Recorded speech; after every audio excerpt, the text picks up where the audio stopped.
Okay, let's go into Chrome. Let's go into here. Let's make sure that the audio is working. Good. We'll check YouTube. Make sure that the audio is working. Good. Okay. All right, let me pull up the chats. I think yesterday I missed a chatter towards the end of the stream, which is unfortunate, but we'll be fine.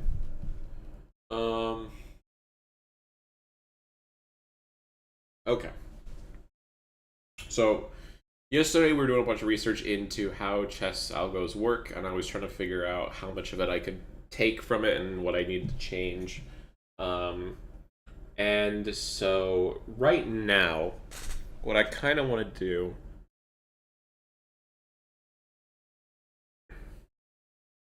is, hold on.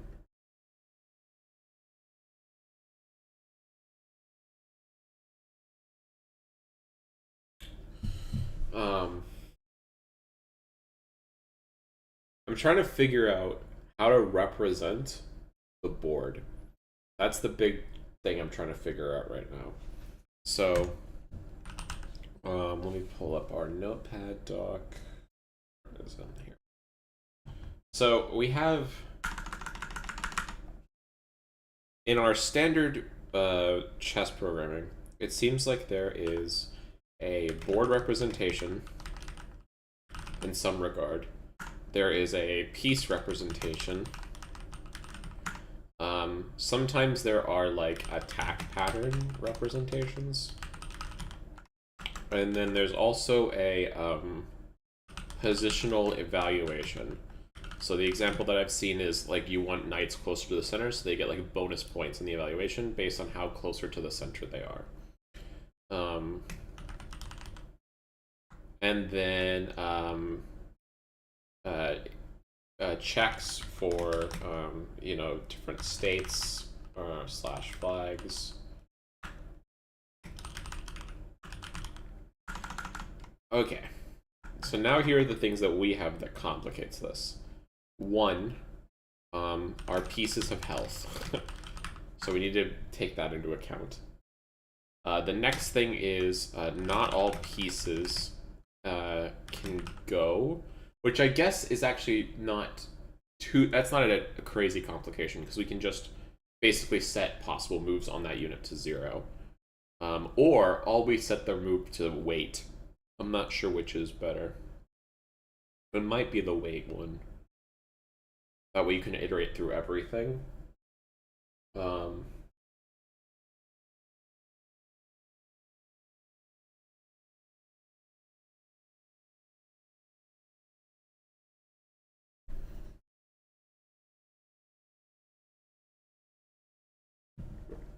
Okay, and then not all pieces can go.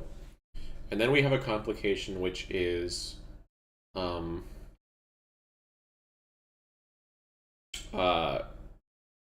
every piece is going at once. So how would you say this? Simultaneous turns. It's not I choose one piece, then they go, then I choose one piece, then they go. It's I choose all pieces, and then they go. Which means our computation is going to be way more expensive, and our variation state is going to differ much more wildly. Because now instead of checking each, our piece state is just going to be so much higher. So I'm gonna have to figure out how we're gonna do about that. I think the saving grace is that most things are not going to be going most turns, but there will typically be at least one turn every round where everybody goes, and that's going to be the worst case scenario. So as long as we can hit that scenario and we'll handle it well, we should be good for all the rest of them. So we need to track health, actually, and similar. So stamina, cooldowns, etc. Not all pieces can go. Simultaneous turns. There needs to be a thing on imperfect logic or understanding. So each piece has has less than perfect information. So we have to do another restrictor on actions.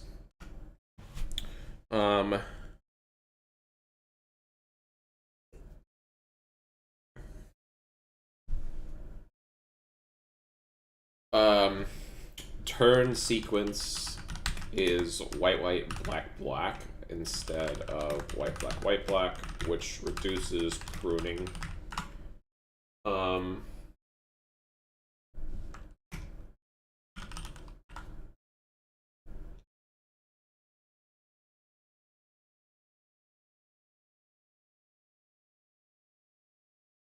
right, I think that's the big ones.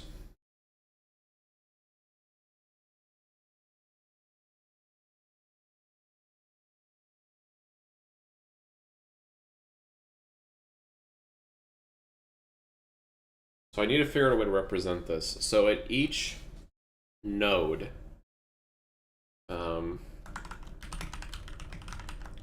we need the following. We need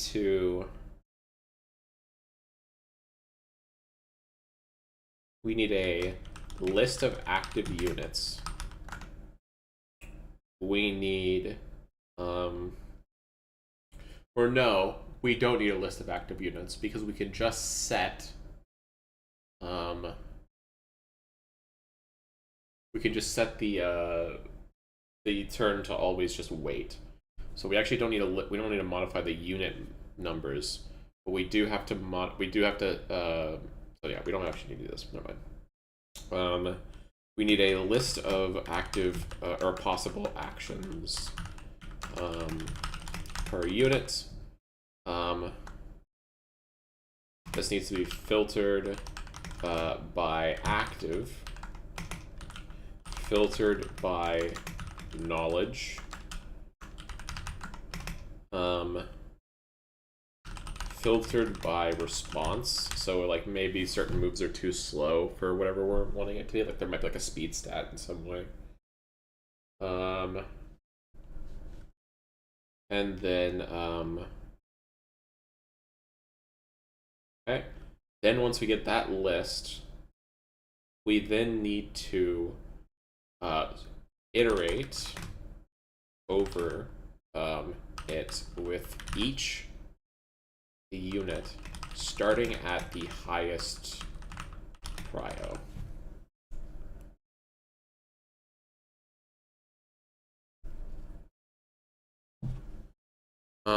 If you already are in the same prio, so like if two zombies are next to each other, who gets prio? And I would assume that it's going to be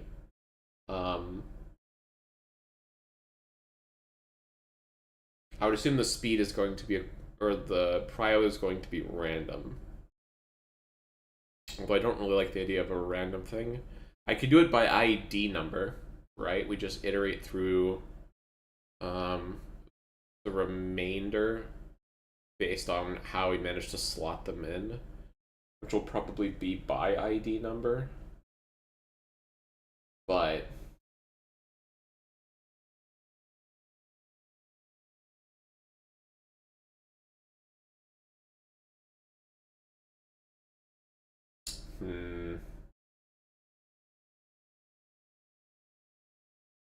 we'll figure this out. Okay, so we need to iterate over it with each unit, starting at highest prio, and then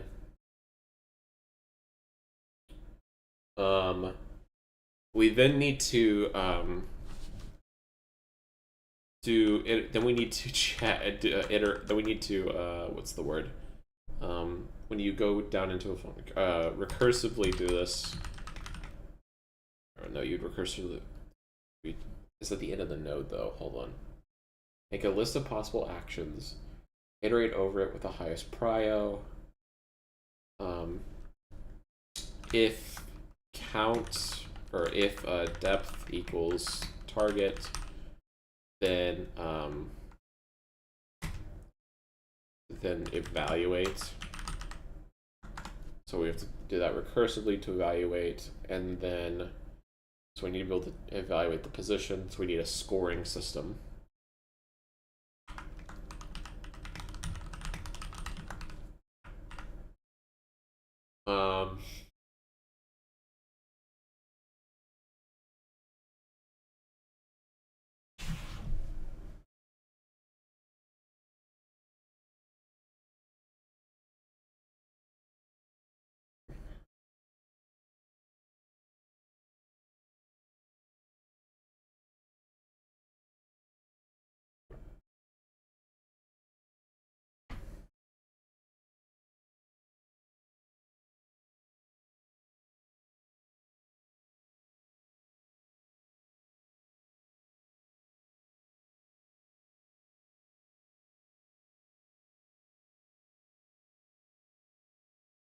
Let's see. Then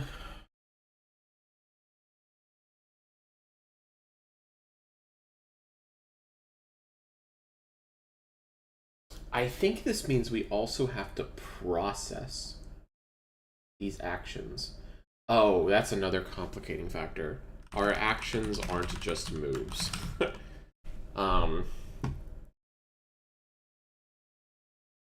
So then we have to iterate over each unit at the highest prio, evaluate,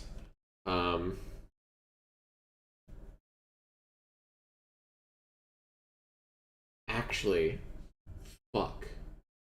Part of the iterating will be creating a new node after the active action. So we'll have to process the actions into the world state. Fuck. Okay.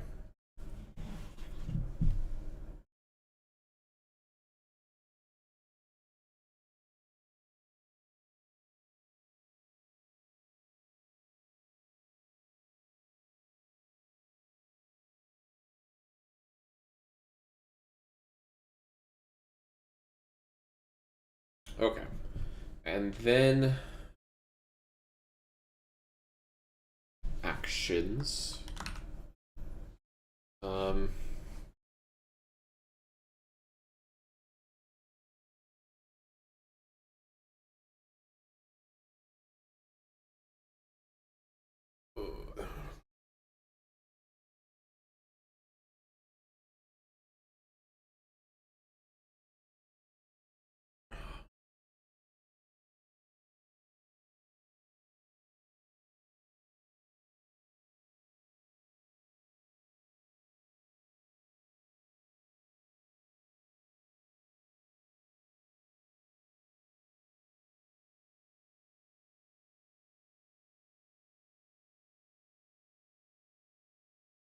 Okay. I want to watch this video because the last one that he did that I watched, the Coding Adventure Chess, was pretty solid and basically all the understanding that I had up until that point. And so I want to watch this because he supposedly made it better. And so I kind of want to see what are the advanced shit that he's doing so I can keep that in mind. And then we're just going to probably dive in and fuck it up. I'm going to be honest. I think that's what we're going to do. I made sure that in my repo... Oh, hold on, not paint. That's not meant to open. Let me double check to make sure I did this. Yeah, in my repo I made a new branch. So if we fuck this up, we at least can go back. God bless version control. But I'm going to expect this to be incredibly messy. And we're probably going to have to redo it a couple times. But here we go. So basically he's built another bot, and then he's started upgrading a bot, and he's making it fight his previous bot, and then evaluating the table of basically how well it did. So we'll hop back to the beginning of the section, but... Something I realized while this was running though is that before we fixed the search to actually exit immediately when cancelled, those faulty evaluations would have been stored in the transposition table, which is just a giant lookup table we use to avoid constantly re-evaluating positions that we've come across already. So up here where we were starting the search, I had originally left this bewildered comment about having to completely clear the transposition table before each new search to ward off mysterious blunders. Oh, I guess now so we what know he's why. talking about, by the way, is exactly what I was talking about yesterday, where I was wondering, like, I wonder if I can cache the processing that I did for the world state, such that when I start a new turn, I don't have to remove or clear all that data. I can keep the branch that we actually ended up going down and wipe away everything else. And so that's what we're doing here. I am very excited to delete this horrible little line of code, and now with the stored evaluations persisting across moves, the search should be a lot more efficient. So let's run a test against our previous version. Alright, this has come back with 399 wins to 387 losses, which is very underwhelming. I really expected that to make a bigger difference. Okay, I've been investigating a bit because I was confused by that result, and what I'm seeing is that the transposition table is getting filled up suspiciously quickly, meaning it very soon has to start overwriting old positions. The reason it's suspicious is that I'm using a gigantic 1 GB table, and there's no way it should be filling up that fast. Okay, my face is starting to hurt from all the face palming I'm doing today. I have some code for reporting the size of the transposition table, and it does this by first figuring out the size of each entry in bytes, which it then multiplies by the number of entries, divides by 1,000, and says that's the size in megabytes. This dodgy maths means that the table wasn't a whole gigabyte like I thought, but actually just about 1 megabyte. While we're here fixing this, let's actually quickly change this calculation around so that instead of specifying the number of entries we want, we'll calculate the number of entries based on the desired size in megabytes, because that's a much more intuitive setting. And is size in B equals 0, size in bytes is equal to size in B.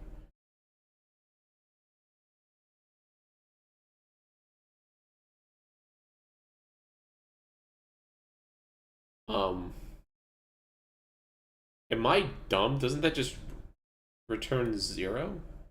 A constant int is equal to 0. Then you multiply the constant into two numbers. So that's 0. Then we do entry size bytes is the size of our entry. The number of entries is equal to the size of the bytes divided by the number of entries. Or no, divided by the entry, divided by the table, I understand. And then we make a new transposition table of board and the number of entries.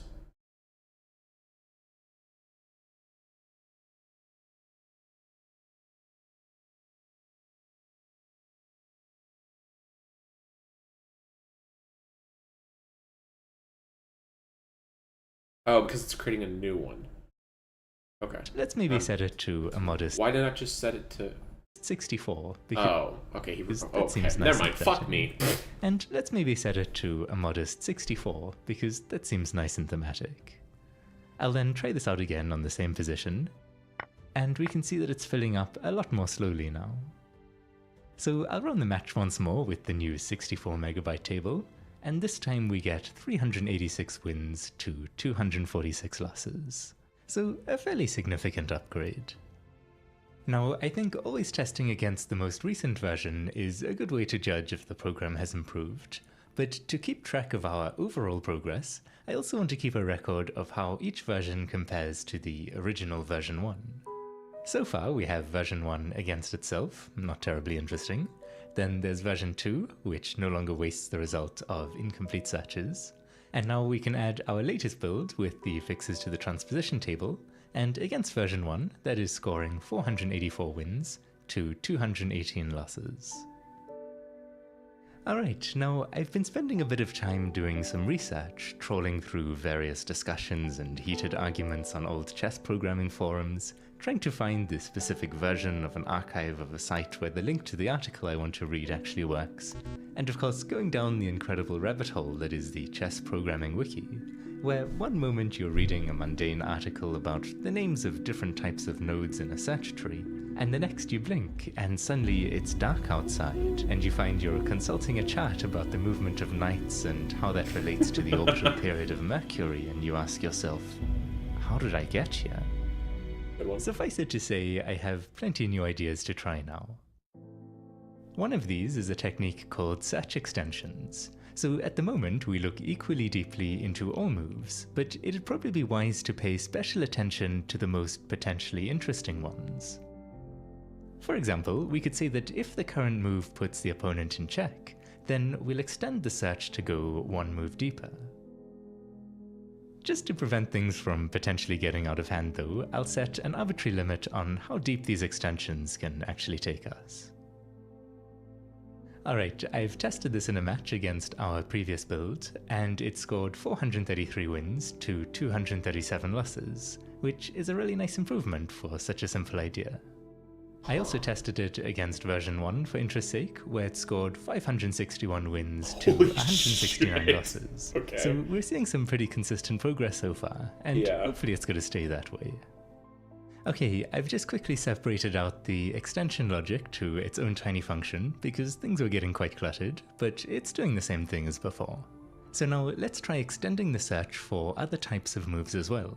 For example, if a pawn is on the verge of promoting, we should probably keep searching to find out whether that's going to be successful or not. So let's find out what type of piece was moved, and also what rank it was moved to, and then we can just write a little if statement that says if we've just moved a pawn and it's now on the 7th rank, so index 6, or the 2nd rank, which is index 1, then we'll want to extend the search by one move. And let's see if this extension also makes such a big difference. It made a big difference, alright. We're now getting 107 wins to 6. Why would that mess you up? Was it a bug in how he wrote it, or was there a logical issue? Int move type piece is equal to piece.piece type at board, and target rank is equal to board helper.rank index.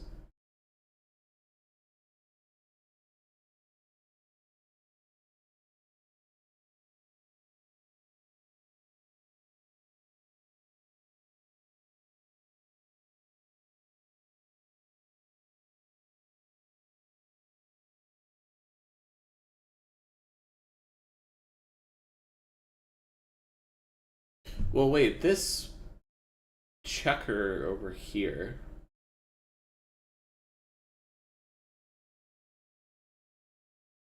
Oh, I see. It's not the target rank that you're looking for. It's the target rank of what is the rank you just moved into. I understand. Okay. Well, yeah, because a pawn's never moving. Like, if you're white trying to move to black, you start on the row that you would be checking normally. So then, yeah, you're never going to have an issue with that. I like that. Okay. We're not in check. And the move type is the pawn. The extend one. I feel like this should work. But maybe I'm missing something. See if this extension also makes such a big difference. It made a big difference, alright. Hold on, is there a logical reason? If we check every time that a pawn is moving in, then... Fuck, I don't know. I don't know what now getting 107 wins to 610 losses. That's very unfortunate. Okay, I was about to delete this code when I realized I've actually blundered my brackets here. The problem is just that AND has a higher precedence than OR, yeah, so we're not actually testing if a pawn has reached either the 7th or the 2nd rank, but rather if a pawn has reached the 7th rank, or something has just moved to the 2nd rank. So that means we're extending loads of totally uninteresting moves and wasting an enormous amount of precious search time. So let me fix that quickly and run the match again. Yeah, that's gonna... Like, okay, this time the score has ended up at 3. Bad extensions are probably going to offset what you actually want because it's going to give you a warped view of the future world state. 137 wins to 273 losses. Not nearly as big a difference as the check extension, but definitely helping out a little. Still helps, yeah. As always, I'll also test this against version 1. This should be but insane. It actually doesn't seem to be doing any better than the previous build there, which is a bit surprising to me. Yeah. But I guess it makes sense that improving against one opponent doesn't necessarily guarantee that.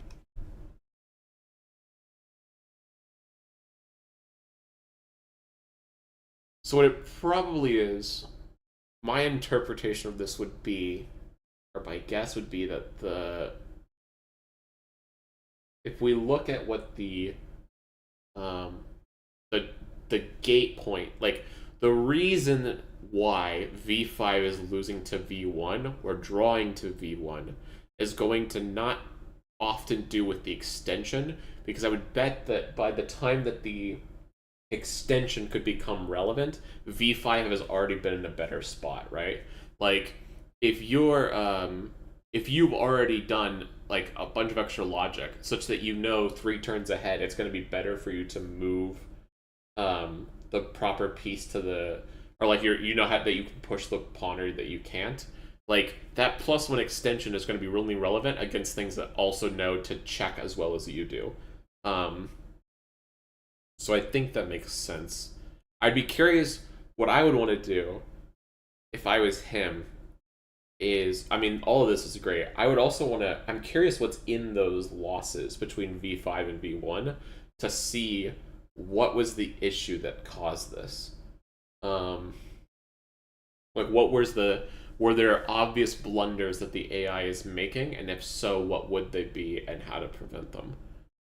But You'll play better against a different opponent. Anyway, I've been experimenting with a few other extensions behind the scenes, such as extending if a pawn actually manages to promote to a queen, and also extending when a player has only one legal move available. But these didn't seem to help the program at all, so I'll leave them out. While all these tests have been running, I've mainly just been going through and refactoring all the code since I left it in quite a mess last time. There's nothing exciting to show from all this, of course. Everything should behave exactly the same as before. Except that's not how chess works. What have I done? Okay, this first move advantage is getting out of hand. Fortunately, I was able to enlist the help of a professional bug hunter, who was very helpful in fixing the problem. Alright, so with the code tidied up and everything behaving again, let's get back to making the engine stronger. We've spent a bit of time improving the search already, so let's work on the evaluation a bit for a change. At the moment, our evaluation function considers just 3 simple terms. The first of these is the amount of pieces on the board, so it adds up the number of pawns multiplied by the value of a pawn, plus the number of knights multiplied by the value of a knight, and so on. Are bishops 3.2 instead of 3? Wait, what? I always heard these were the same number. Are bishops and knights the same point?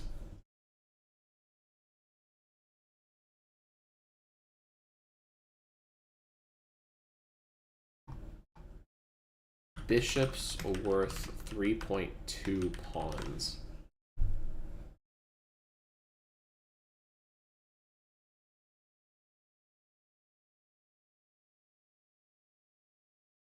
Huh. Oh, is that for bishop pairing? Because yeah, hold on, I think I just saw this. Where was it? Not there. Here. General with them is a bishop pairs worth about half a pawn. So yeah, I wonder if that's the reason.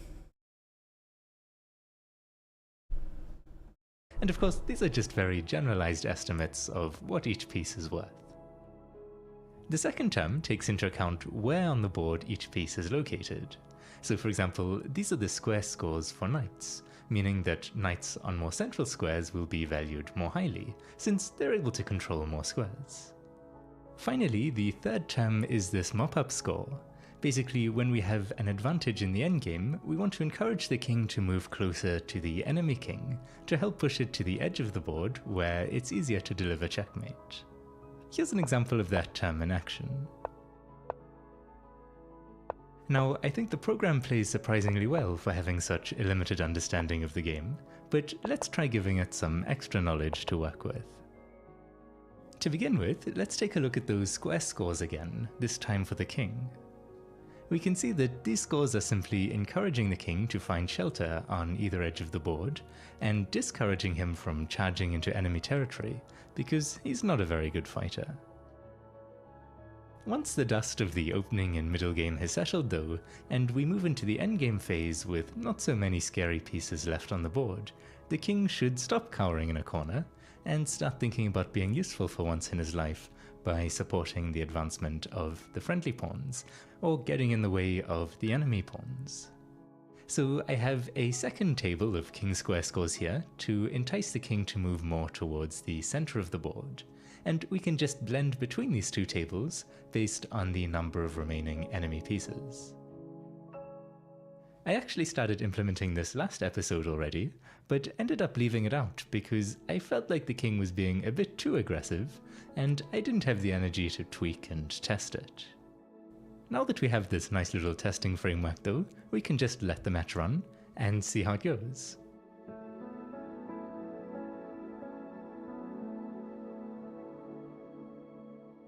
Okay, the results are in, and the side with the aggressive king has ended up with 385 wins to 276 losses. Yeah, that Not makes bad. sense. And playing against version 1, it's now scoring 630 wins to 137 Yeah, losses. okay, this makes sense. So the change with the rank extension isn't going to be as relevant to a bot that isn't conceptualizing deeper as much as you are, or isn't like able to properly filter as well. Even just having like an extension in V4 is going to make the V5 not matter as much for the thing, because once you can do one extension, you can do a bunch of it. You're already at a huge advantage. But with the king in table, that's significant because now you're changing the move prioritization. That makes sense. That was Okay. pretty effective, so Yeah. let's try doing a similar thing for the pawns. Currently, they're being encouraged to move up the board to become queens, but we also have this conflicting goal of holding back these two groups of pawns here and here, in case the king wants to take shelter behind them. In the endgame, we don't need to worry about that as much though, so I've added a second pawn table to the code for the endgame, and let's just quickly set up some scores here. I'll give both the second and third rank a score of 10, because from a pawn's perspective they're the same distance from the end of the board, and then we can just increase the score for each subsequent rank. Okay, I'll now employ my highly sophisticated system of copying the string of values this little editor prints out, and then pasting that into the code. Alright, testing this, we've ended up with a small improvement of dubious significance, 365 wins to 353 losses. I'd be curious.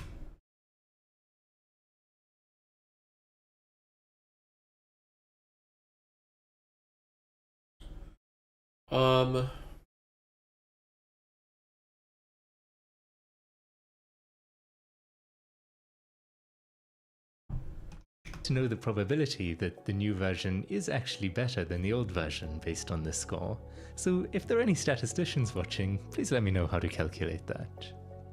Anyway, against version 1, it actually does seem to have helped a fair bit.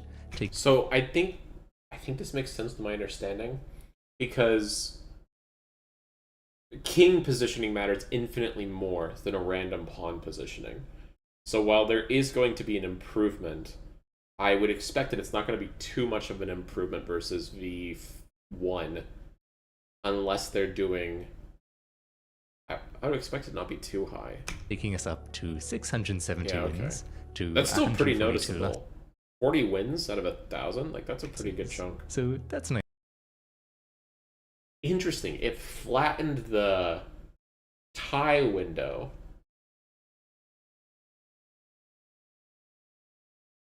What that probably means, if I had to guess, was that what was happening in the end game was that the pawns weren't being told to shove forward as much because they were still holding back for the king. And so even though the king was moving up now to get into position, the pawns weren't.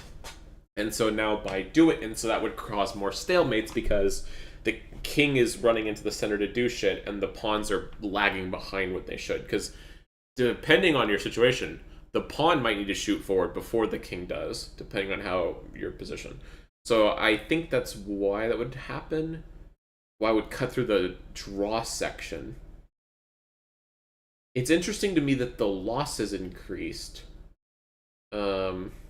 Maybe because there were some positions where now the king accidentally got more vulnerable than it should have. Maybe the king was still hiding in the corner, and now they got in trouble. But it's not too much, so it could just be not that significant. But the 40 is definitely huge. Nice to see, at least.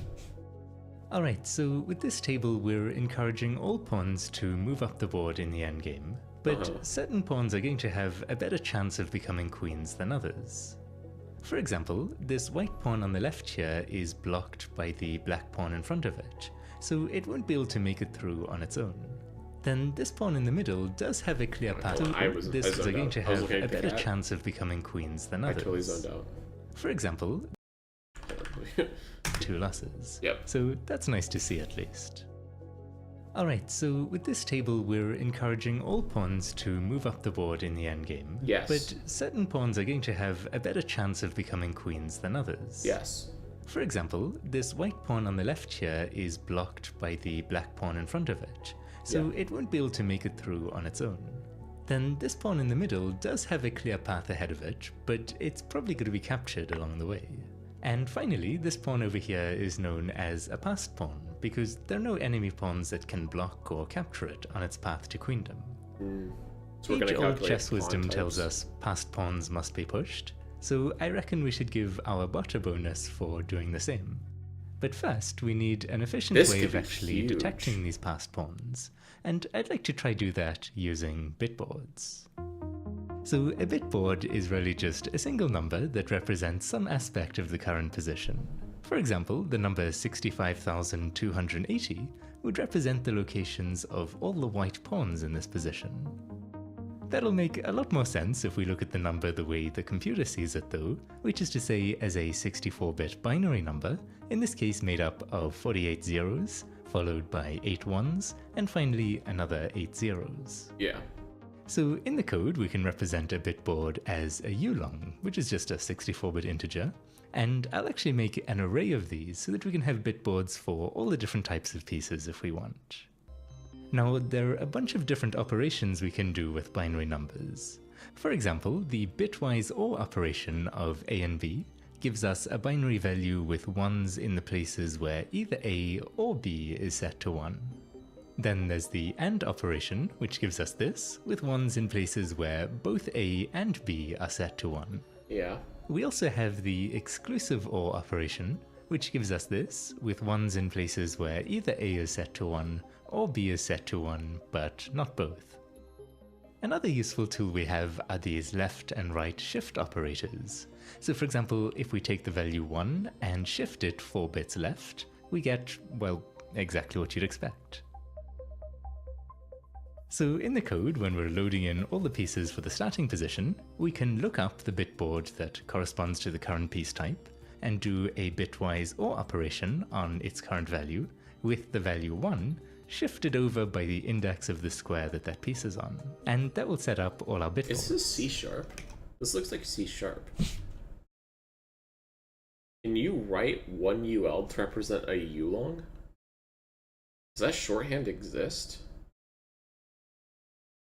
Like, can I write 1 I to represent an int? Hold on. Let me check this. I'm gonna hop in here real quick. Int x is equal to 1 I bit shifted 5.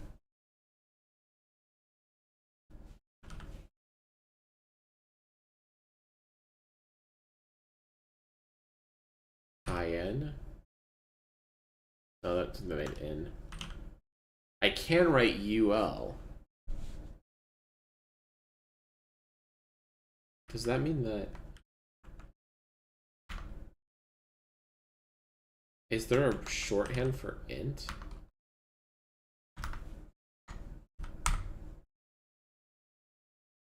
Shorthand for ints, or for int types C#.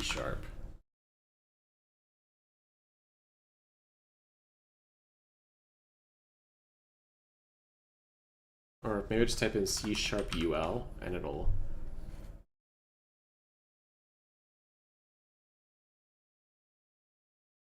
That is for HTML.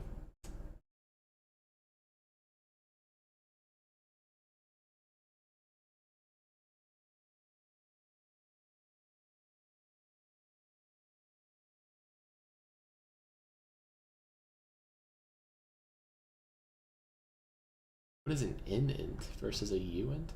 The ASI integer of specific behavior because the storage is determined by the natural integer size on the target machine. Oh god, I don't even want to. Okay.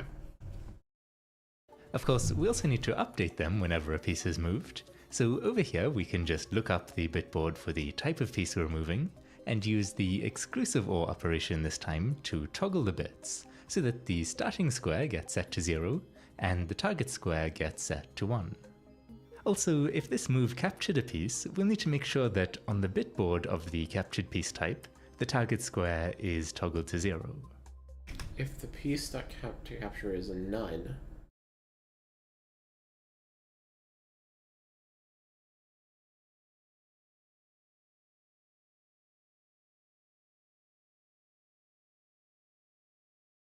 so we're doing an exclusive OR, which means for whichever ones is the difference is what we're taking.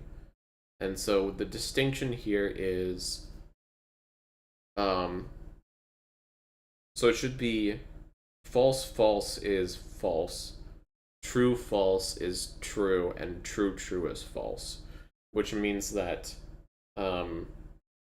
it's going to basically cancel out the starting square, and then we're going to basically add the target square, which basically means we moved the current square to the target square. But then if we can't capture a piece here, or if we're not capturing a piece, oh no, if we are capturing a piece, if piece to capture is not equal to none, then bitboard piece to capture gets added. I see. Okay. So this is getting the list of moves. I understand. I think that should work, but let's try it out to make sure. So I'll move this pawn up, and we can see the start square was toggled off and the target square toggled on. Let's also make sure that captures are working, so I'll let the knight snack on this pawn, and it has been removed from the bitboard.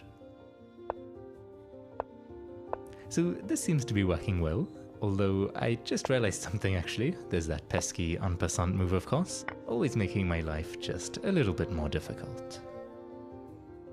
Alright, I've been working on this for a while, and I think I've covered all of the edge cases. We do only need the pawn bitboards at the moment, but I got a little carried away and created this test interface here, so we can easily flip through the bitboards for all the different pieces and make sure they're working. Let's test that en passant capture first, so I'll set up a position quickly, and that's looking good. Another edge case is castling, because of course when the king moves we need to update not just its bitboard, but the rook's bitboard as well. So I guess you can do bitboards plus you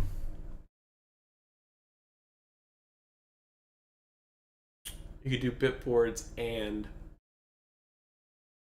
because I think he's doing board representation as opposed to piecewise representation. But then he has the bitboard on top of it as a validator. Finally, if a pawn promotes to queen, for example, then that promotion square needs to be added to the queen's bitboard and removed from the pawn's bitboard. We can also do things like have one really long line of code that ORs together all the bitboards of the white pieces, for example, and that will give us a single bitboard telling us the location of every white piece, which could maybe be useful in the future. I don't know, I'm just messing around a bit here. To be clear though, this bitboard can't tell us what type of piece is on each square, which is why we need multiple bitboards to fully represent the position. This actually reminds me of a really great video by Tom7 where he creates all sorts of strange chessbots, one of which is piece blind, meaning it just gets two bitboards, one for the white pieces and one for the black pieces, and has to try figure out what to do from there. Anyway, if you haven't already left to watch that far more entertaining video, let's finally get to work on the passed pawn detection we wanted to do.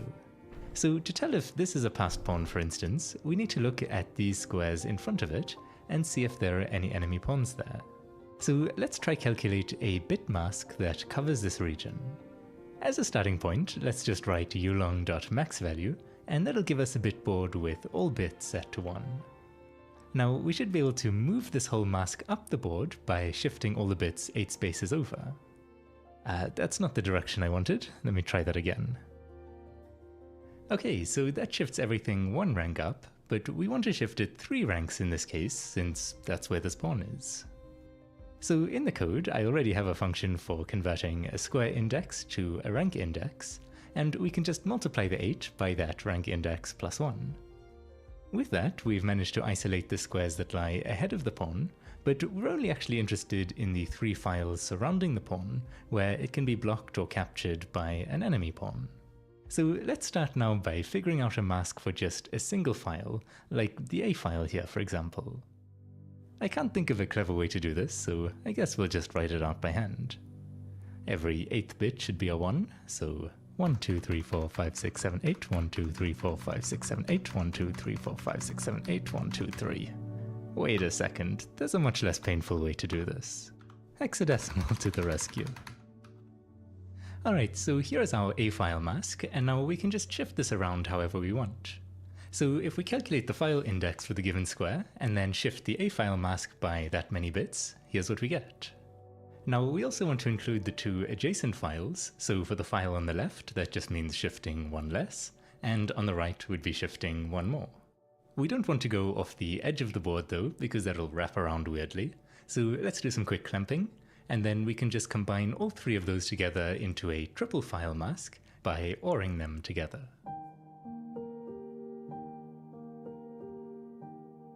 Okay, so we're pretty much done, we just need to combine the 2 masks into one. So let's take that forward mask we calculated earlier, and return that, but ANDed with the triple file mask, so that only where both masks have their bits set to 1 will actually end up as 1. And after all this messing about, we've managed to create the passed pawn mask we wanted. Behind the scenes, I've also made a version for the black pawns going in the other direction.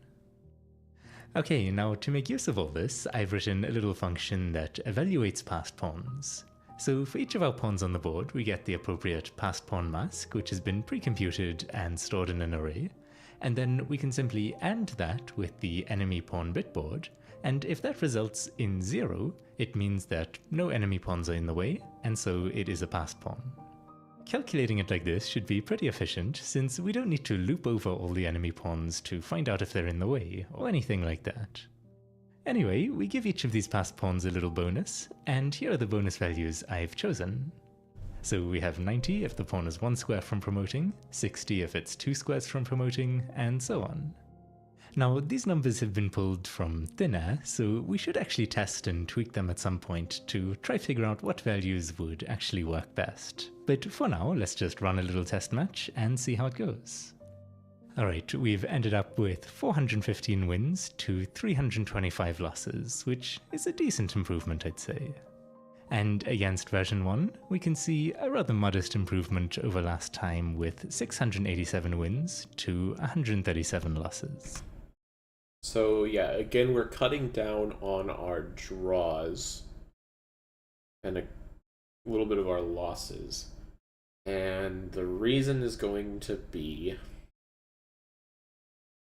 passed pawn just means you're going to promote the pawn faster. Yeah, that makes sense.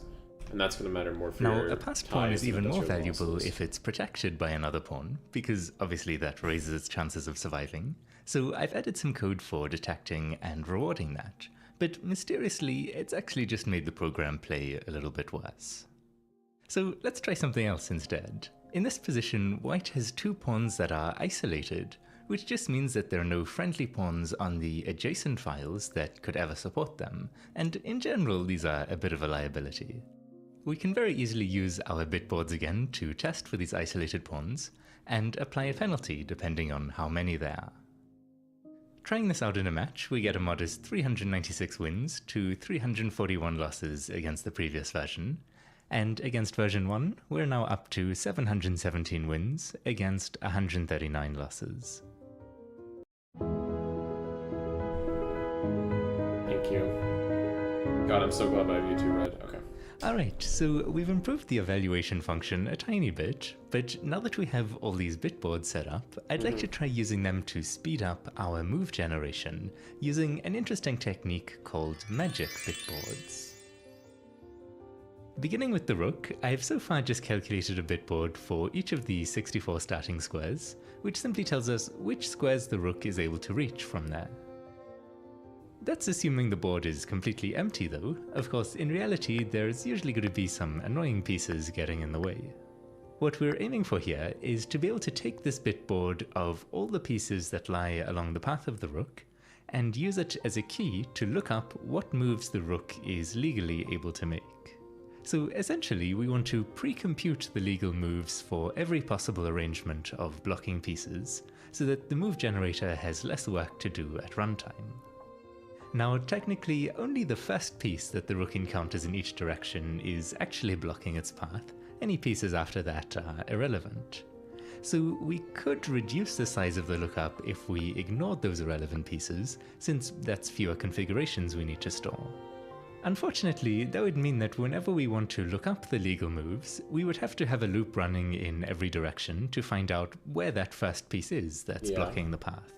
But that's essentially how the move generation works at the moment, and is exactly what we're trying to avoid. So for the sake of speed, our lookup table is going to have to include lots of redundant piece arrangements. Anyway, that means that our task now is to figure out all the different possible arrangements of pieces along these 4 directions. The way I'm thinking about this is that we're essentially counting in binary. So for example, this would be 1 in binary, and we can see that up here. And so this would then be 2, this would be 3, 4, 5, 6, 7, and so on. But remember, we don't care about these squares, only about the squares where the rook can potentially move. So instead, we're going to say that only places where this movement mask is set to 1 are actually valid binary digits. So in that case, this would actually be 1, since that's the first valid place according to the movement mask. And so this would then be 2, this would be 3, 4, 5, 6, 7, 8, 9, 10, 11, 12, 13, 14, 15, 16, and so on, for all 16,384 different possibilities. So that leads us to a nice and easy way to implement this in code, which goes like this. We're given the movement mask, and we start by just creating a list of the indices of all the bits that are set to 1 in that mask. So for this mask, for example, that's index 4, index 12, index 20, and so on. Now, the total number of piece arrangements we're going to have is simply however many numbers can fit in that many bits, which is just 2 to the power of the number of bits. We're then going to count from 0 up to the total number of possible piece arrangements, and for each of them simply take the current number and shift each of its bits into the valid places.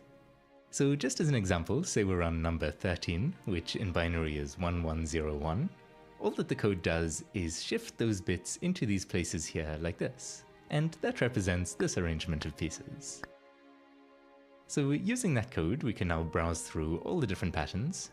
So here we've landed on 4081, then here is 10,815, and okay, there's no way that I'm going to be able to use this. Okay, so this is only now the static just made board. a gigantic dictionary by looping over every square in the board, then generating all the arrangements of pieces that could block the rook's movement from that square, and finally just figuring out what legal moves the rook would have in each of those cases, and adding that information to the dictionary. Yeah. So now, given the square the rook is on, and the current arrangement of blockers, we can just directly look up the bitboard of legal moves. And we can see that seems to be working. One important detail though is that these blockers are all being treated like enemy pieces, meaning the rook can move onto them to capture them. So we'll need to add a fix for friendly pieces later on. But anyway, since we're treating them like enemy pieces, that actually means that for the last square in each direction, it doesn't matter if there's a blocker there or not, the result will be the same regardless. And so we don't need to include those in the piece arrangements we're generating, which greatly reduces the size of our lookup table.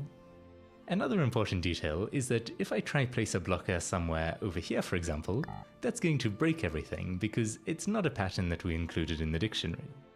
So in the move generator, when we want to actually figure out what moves a rook is able to make from a certain square, we first come when we want is it's not a pattern that we included in the dictionary. Okay, we're using Unity, a single bit board. I should have. I kind of looked at the inspector funny, like, is that the Unity inspector? But the mask looks like this. It's just the movement mask, but stopping one square short in each direction like we talked about.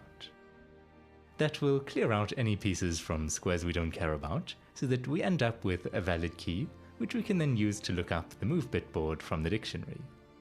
Finally, we just have to extract the squares that the rook can move to from that bitboard using this efficient little loop over here. Right now though, the rook is able to capture friendly pieces since we're treating all blockers as enemy pieces. So to get around that, we just need to take the bitboard of friendly pieces, then invert it, meaning the ones become zeros and the zeros become ones, and then use that to clear out the friendly occupied squares from the moves bitboard. Finally, a little bit more fiddling was required for handling things like pins and checks, but that was fairly easy to adapt from the old move generation code. So after all this work, I am excited to announce that the move generation is about 20% slower. For possibly the first time ever though, I think my code is not actually what's slowing things down, but rather the problem is the standard dictionary we're yeah, the using. massive dictionary. Obviously, yeah. it is designed to be fast, but it does also have to be general purpose, whereas we have a fixed set of data that we know ahead of time, and so we can create a lookup table optimized specifically for that data. So as an example, let's say we have the rook on this square here, and we also have some bitboard of blockers. From that, we'll want to generate a key, which is simply going to be the index into an array where the corresponding bitboard of pre-computed valid moves will be stored. Now, we can't just use the blocker's bitboard directly as the index because this number is huge, it's in the quadrillions, and it would be preferable if our lookup table could actually fit in the computer's memory. So the first thing we need to do is get our hands on a magic number. And what's magical about it is that it has a special property that we don't know how to calculate. We just have to try lots of different random numbers until we find one that works. Now, the special property is that when we multiply it with any of the possible blocker bitboards for the current starting square, the result will have all the important bits as far on the left as possible, with the bits further to the right being basically garbage. And I'll explain what I mean by that in a moment. But then we're going to shift everything over by some number of places so that only these allegedly important bits remain, leaving us with a reasonably small number, which will be our index into the array. Okay. So this bitboard of moves we have here is going to be stored at index 131. You say and so. Assuming that our magic number and our shift value were well chosen, then this index will be unique to this particular move bitboard. So when I talked about some of the bits being important and some being garbage, the garbage is just all the bits to the right that we can get rid of and still end up with a unique index. So as we've seen already, this moves bitboard will be stored at index 131. If we remove this blocker over here though, we get a different move bitboard, and that's going to be stored at index 127. Then this one will be stored at 895. This will be stored at 383, and so on. The point is just that the indices are unique, so that we don't end up overwriting one of the values in the lookup table with a different value. Of course, we can only guarantee this unique mapping because we know all of our data ahead of time, meaning we can literally just keep trying different magic numbers until we find one that works. However, finding a single magic number that works well for all 64 squares the rook could be on is not really possible, so we can simplify the task by just having a separate magic number and array for each of the 64 squares. Okay, so here's what running the brute force search for the magic numbers looks like.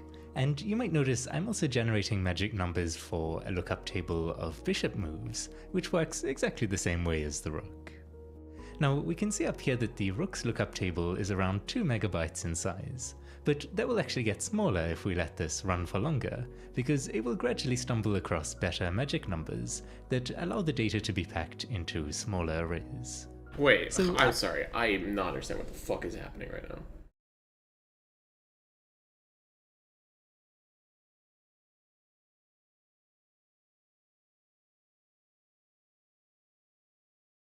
You know what? I might just save this one and come back to it, okay? Alright, so all Wait, this what and is then that? doing the same number of lookups with our magic bitboard approach takes just 53 milliseconds. Okay, that is still incredibly slow, but also goddamn. Okay. So that's nice to see. Alright, so all the sliding pieces are now using the magic bitboard approach, and by sliding pieces I mean the rooks, bishops, and queens. I have updated the pawn moves to use bitboards as well, although that just requires shifting some bits around, there's no magic lookups involved there. I haven't actually fully tested the pawn's move generation yet, but I'm pretty confident it works. Okay, never mind, apparently it's completely broken. It turns out what I missed is that pawns now have a new sneak attack where they can warp around the edge of the board and capture enemy pieces on the other side. A pretty cool feature if you ask me, makes more sense than en passant at least, but I will sadly have to remove it. Okay, so let's take a look at how much we've managed to actually improve the speed of the move generation in total. Running this full test suite originally took around 22 seconds to complete, and this old version used a list to store moves, so something I tried while I was testing all this bitboard stuff is simply changing that to a fixed size array, initialized with the maximum number of legal moves in any position, which from a quick internet search appears to be this rather outlandish but technically possible position, where white has 218 legal moves. This change took running the test from 22 seconds down to 18. I then read some advice online about creating the move array using the stack alloc expression to avoid having the garbage collector poking its. C-sharp is an excellent feature called stack alloc, which allows making an array on the stack instead of the heap. Oh. Yeah. Nose into our affairs. This does make things a little clunky because instead of simply asking for the moves and receiving them, nice and elegant, we now first have to allocate some memory on the stack, and then give that to the move generator to store the moves in. The move generator will also then slice off the unused space, because on average there are about 31 legal moves in a chess position, not 218, so that ultimately we end up with just the actual moves. I don't really love this code, so I was a bit upset to see the test time go from 18 seconds down to around 15 and a half. Well, yeah, because memory is going to be crazy on this problem. I guess I'll just have to learn to live with it. Anyway, the final thing of course was implementing all that magic bitboard stuff, and that has brought the time down again to around 9.5 seconds. Let's find out now if this faster move generation actually translates to playing any better. So against the previous version, it has scored 447 wins to 275 losses, which is not too bad. And against version 1, we're now getting 792 wins to 89 shit. losses. Honestly... Oh, is it because there's a timer cutoff point?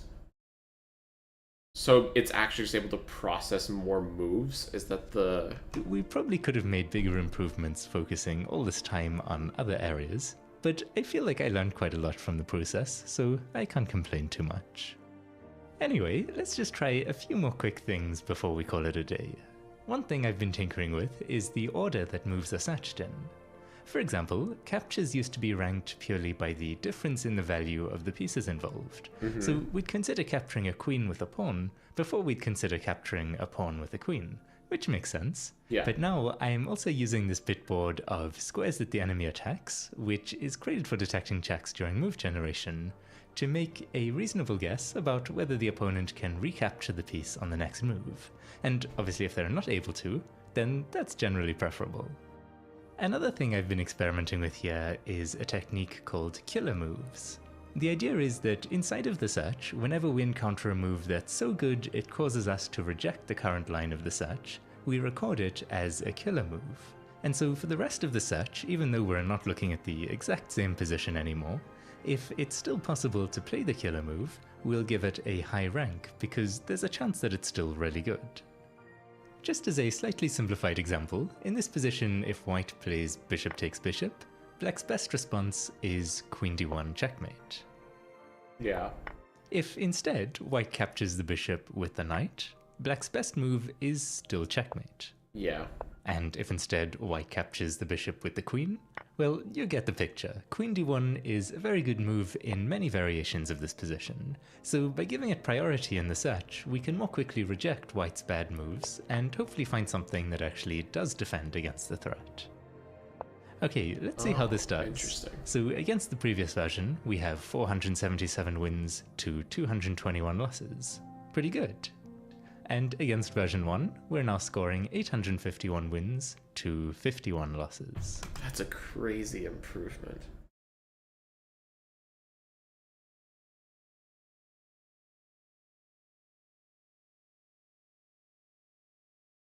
Yeah, I guess just being able to eliminate the bad.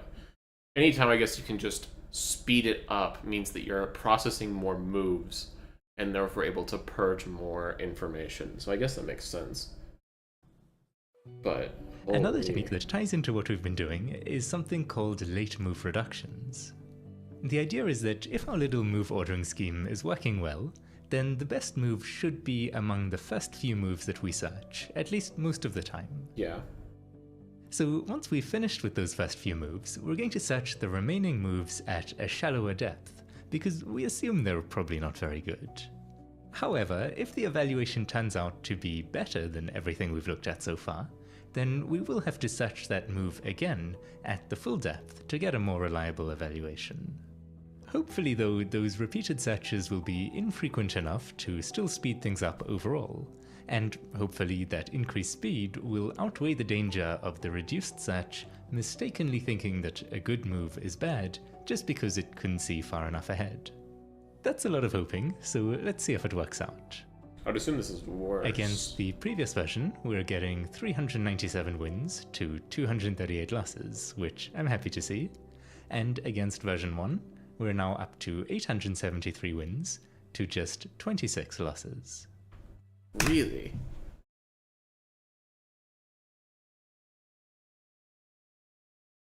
Huh. I guess, yeah, it just has to... That's a pretty good heuristic, so you're just purging a lot of the bad moves. Or even just the more mediocre moves. Because if a move does actually end up being better in that depth thing, it's because you did a more mediocre move starting off, and then it ultimately led to a better position. So if you can limit those conceptually, then you reduce the chances of making a more mediocre move, and then your opponent making a better, or potentially just, it's less stall moves maybe. Maybe that's the reasoning for why that would be the case. Now, I've been idly watching some of these test games as they whiz past, and I happened to notice something a bit concerning. Every now and again, the program would be completely winning, but instead of making progress, it would just shuffle back and forth until the game ended in a draw. Oh.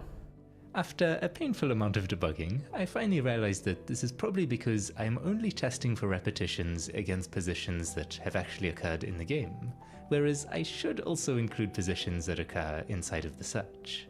So I've just made a crude little repetition table that handles that. I've then tested it against version 1 to see if that fixes the issue, and it at least seems to be helping a lot because we're now getting 898 wins to 27 losses, with the number of draws coming down from 101 to just 75. I would really like to beat the original version 100% of the time, but I'm going to leave that goal for the future because I'm beginning to see chess pieces in my dreams at this point. But first, I do want to get this little bot running on Lichess, so we can get an estimate of how good it is. Oh, I'm so To begin curious. with, we need to convert our chess program, which is running inside of the Unity game engine, to a simple console application. I'm only really using Unity for rendering these cutting-edge graphics we have going here, so converting it is as simple as just taking this folder of core scripts and dragging it into a Visual Studio project, and then just deleting the occasional unityengine.debug.log sprinkled throughout the files. Now, in this main function, we'll just keep looping until... And funny enough, I don't know if he knows this, but debug.log is an expensive function. It's obnoxiously expensive. Like, I think each call is around like 70% of a millisecond. Like, it's like a annoyingly expensive function. So if depending where that debug.log is inside that chess engine, that could honestly speed you up deleting those. So a quick command is received from the console, and simply forward any other console messages to the engine. I've then written an extremely crude and incomplete implementation of the Universal Chess Interface, which is a protocol for communicating with chess engines. So the communication between us and Lichess is going to go something like this. Lichess will say UCI, and we'll respond UCI OK. Lichess will then say UCI new game, followed by is ready, and we'll say ready OK. Then Lichess will tell us to set up the start position and give the go command, followed by the amount of time remaining for white and black in milliseconds. We'll then figure out what move we want to make and respond with this notation, simply the square we want to move from, followed by the square we want to move to. Once the opponent has responded, Lichess will send a new position command and give us a list of the moves played in the game so far. Then another go command with the updated times, to which we'll respond with the next move we want to make, and so on it goes. Oh, I wonder if... That's interesting. I wonder if you could incorporate the remaining time into the processor, where it like will curb the actions available to it differently depending on how much time is left. Like if it has a lot of time to work with, then we increase our depth at critical points in order to find better moves. That would be incredibly interesting. And get it to almost... So like early on, the easiest move should be like really obvious, and you should do like significantly less depth searching. And then during the mid-game, early to mid-game, you expand out how much time it is allowed to use. And then during the end-game, you go fast in order to... Oh, that'd be really interesting. So let's now create a Lichess account to play on, and I think I'll simply call it the Coding Adventure Bot. I agree that I will at no time receive assistance from a chess computer. Okay, but what if I am a chess computer? Checkmate. Alright, I've generated an authorization token so that we can interact with the API, and I'll then just run a little command to tell it to upgrade our account to a bot account. If we visit the website now, we can see there's a cute little robot icon over here, and also a big bot label next to our name, so everyone knows that we're not human. Now, our little robot's actually not going to be talking to Lichess directly, but rather I'm going to use this super helpful Python repository to act as our go-between. So after downloading that, all we need to do is drag the compiled chess program into the engines folder, and then open the config file, and in there we just put our super secret access token, and specify the path to the chess engine. We can also customize all sorts of settings, such as whether our bot can play variants like anti-chess, atomic, and so on, which it sadly can't, although that might be fun to add at some point. Then, just for the first few days, I think I'll restrict the time controls to Bulletin Blitz games only, just so that it can hopefully get a chance to play lots of different opponents. That means that the slowest time control would be something like 5 minutes per side with a 4-second increment. I'll also turn off matches against other bots for the moment, because I'm most interested in seeing how it fares against humans. So if everything's been set up correctly, we should be able to fire it up by just launching the Lichess bot Python script, and it looks like we're live. Now, our bot can't actually challenge humans, that'd probably be really annoying for them, so I'm going to post about it online, and hopefully some people will be in the mood to play. In the meantime, I'd like to try playing a game myself. Just for fun, I'm going to put our bot's evaluation of the current position up on the screen, along with the obviously far more accurate evaluation of Stockfish. Now, being able to see what Stockfish thinks the best move is might influence me a little, so I've engineered a high-tech solution, allowing you to see what it thinks, while keeping me in the dark. Okay, let's get Nice. this game started. We're playing 10 minutes per side with no increment. I'm gonna try being very aggressive, usually not a wise strategy against computers, but I think the weakest part of the engine is still how it evaluates king safety, which is to say, not at all. So I think it might make some sense to just throw all our pawns at the king and hope something happens. In hindsight, I probably should have prioritized working on that aspect of the evaluation, but I got so sidetracked with all the bitboard stuff, so I may need to subject you all to a chess part 3 in the future. Apologies in advance. Alright, I think I'm going to castle queenside here. I like that our rook lands opposite the queen, which should gain us some time. And then let's continue storming up with the pawns. What is this? So if we take the hanging knight, there's knight check, and then wherever we move the king is going to be checkmate. That's devious. So let's do this instead.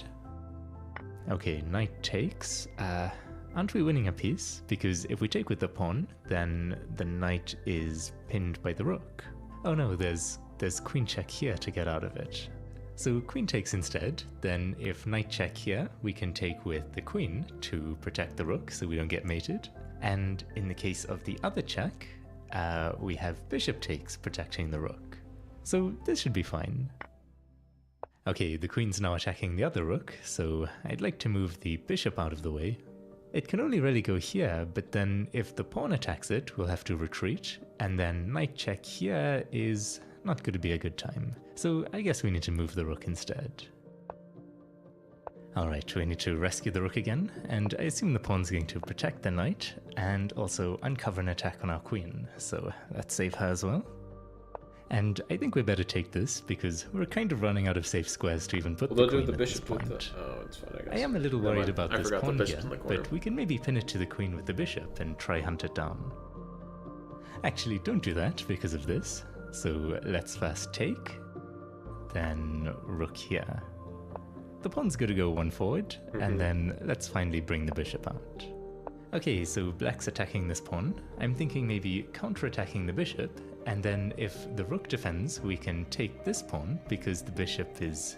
Well, I was going to say it's pinned, but actually there's check here, so scratch that. Just Maybe strip we the just king move over the one pawn up first. then. Oh. I want to get back to charging these pawns up the board. I feel like our plans were derailed somewhat, but I think we can resume our attack. Hold on, I'm about to blunder this bishop check again. Okay, but now our attack is officially back on. This is suddenly starting to look really promising, actually. Black does have the annoying passed pawn, but the king is very exposed. Like, maybe we bring the bishop out here, and then we can start checking with the rook.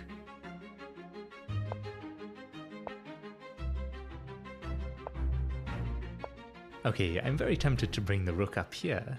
There is queen check, king here, queen takes. What if we just keep running though, so king here? This seems pretty dangerous, but also kind of interesting. I'm gonna try it.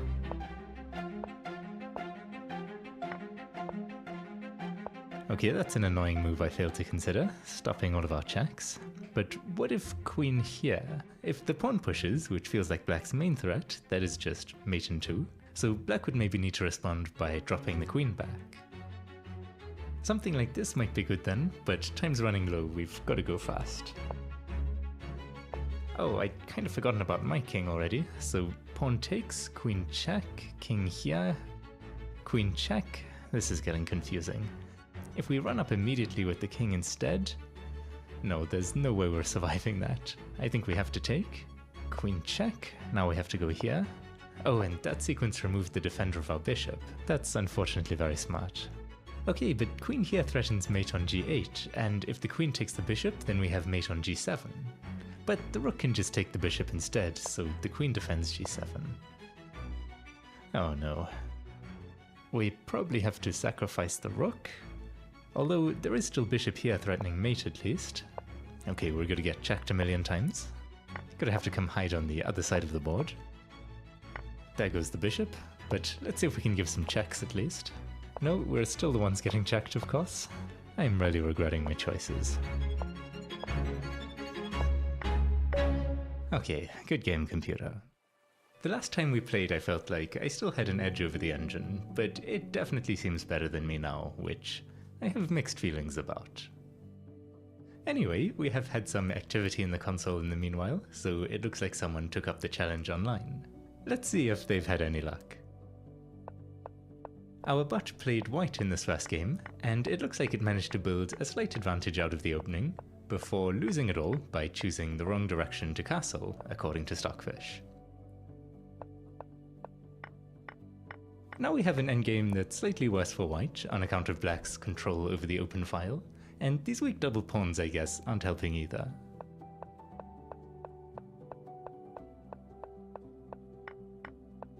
Black slipped up a little here though in trying to put pressure on this pawn, because white can simply defend it, and now the rook is actually stuck in this little cubbyhole. The king urgently needs to come around to defend the rook from b3, but a few moves later and it's too late. Defending from this square is not going to work, because the bot is able to swing the rook around the back to chase the king away, leaving the rook undefended, and a few moves later we have checkmate. So thank you to the opponent for playing, and while we're waiting for some more games, I'm curious to see how the bot fares in a match against Stockfish itself. So I ran a match for 100 games, the result of which was, unsurprisingly, 0 wins, 0 draws, and 100 losses. God, doesn't Stockfish go to like depth 18 or something crazy? Like, okay, we're getting crushed, so let's get our revenge by taking out the fish's queen. In a 100 game match with no queen, Stockfish was actually still able to win twice, which is a little scary. I'll give the queen back though, because maybe that was a little harsh, and for our last test, let's take away just a single rook instead. And the result this time is 31 wins, 8 draws, and 61 losses. So if there's one thing our little creation isn't lacking, it's room for improvement. Anyway, over the last few days it's played 270 games online, although only a fraction of those have been ranked games, so the ratings are still extremely uncertain. Right now though, it's just under 2300 at Blitz, which is roughly what I would have estimated, so I'm very curious to see if it remains in that region or changes dramatically. For anyone unfamiliar with Lichess ratings, a rough reference is that a total beginner is around 600, the average player is around 1500, and the best humans in the world are just above 3000. So I'll be keeping an eye on the Blitz rating, and as for Bullet, that is all the way up at 2600. My guess is that that's a bit higher than it deserves, because I have had the dubious pleasure of being obliterated in Bullet by players at that rating, and it felt a lot more hopeless playing against them than it does playing against the bot. For example, here's a Bullet game I played against it where I sacrificed a rook to destroy the pawn cover around its king. The bot is pretty pleased with its position at this point since it has an extra piece, but to human eyes, and fish eyes of course, white's vulnerable king is much more important than the extra rook busy doing absolutely nothing in the corner here. So I think that players better than me could probably exploit this king's safety obliviousness to win a lot of games quite quickly. I, on the other hand, ended up missing a painfully obvious mate in 2 and lost the game. Of course, if the bot doesn't appreciate the safety of its own king, it also can't properly judge attacks on the enemy king. So here's an interesting game it played online, where back-to-back-to-back blunders left it with a very good position. But now, instead of realizing how this knight, in combination with the bishop and threats of the pawn promoting or the rook swooping in, have the white king in a serious pickle, it decided to just grab this pawn with the knight, and then wander off on some sort of side quest to harass the rook. White was then able to launch a swift counterattack against black's king, and ultimately trap it in a perpetual check to rescue the game. So I feel like this bullet rating might go down a bit with time, maybe to around 2450 is my prediction. Anyway, if you'd like to play the bot yourself, I'll leave a link to its page, and you can simply click the little swords to send a challenge, or the little TV to watch if anyone else is currently playing. In any case, I will leave you with a game between our Coding Adventure bot and Stockfish 15.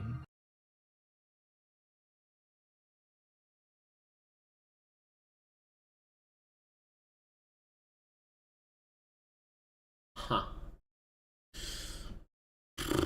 Okay. I think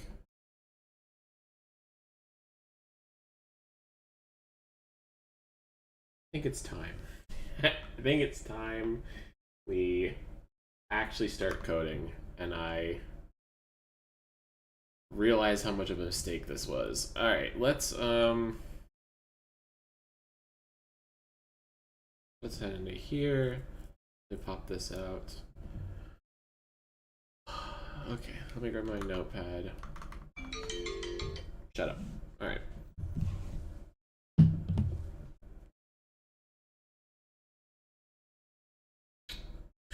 Let's do some basic stages, okay?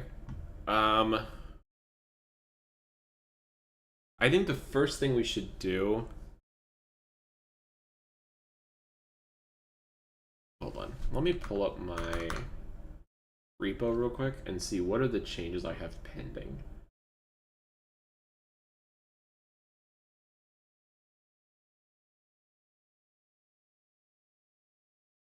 Nothing.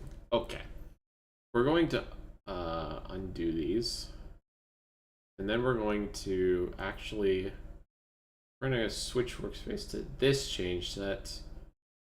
And then we're going to create a new branch. Or name this visuals. And all we're going to do is we're just going to create some, we're just going to create some tiles. Or, because I need some visuals to represent what's going on here so that I can actually properly debug. Because otherwise I'm going to be in pain. Well, it's recompiling.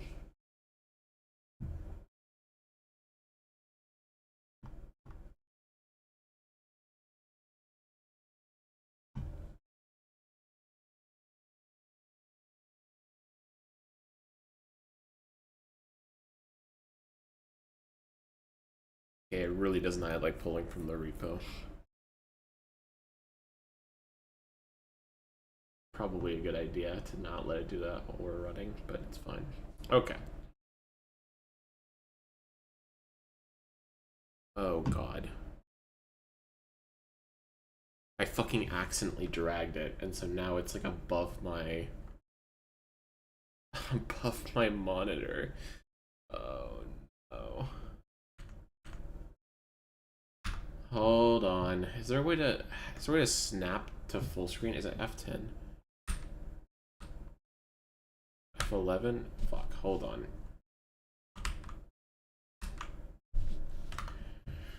I don't remember how to do this in Windows. 1 second.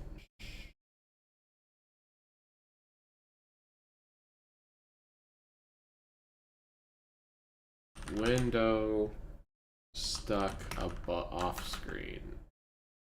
At top of screen. Tries using the window and arrow keys to move it into view.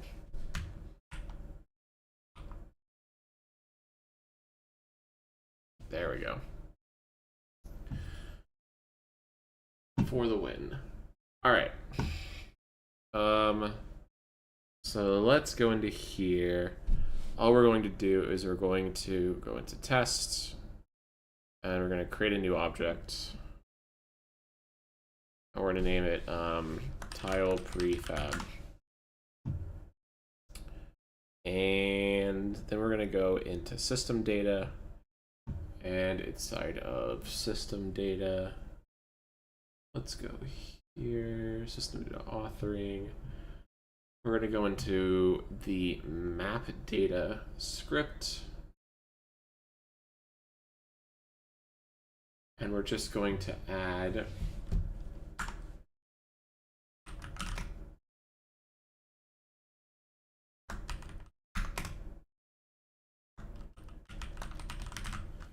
like that. And then we're going to go into here and we're going to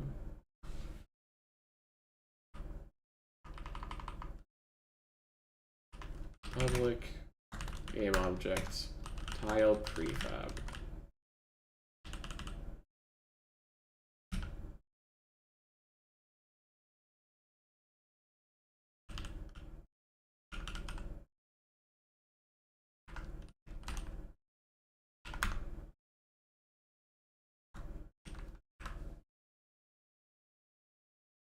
We're going to set Tiled prefab is equal to what is it?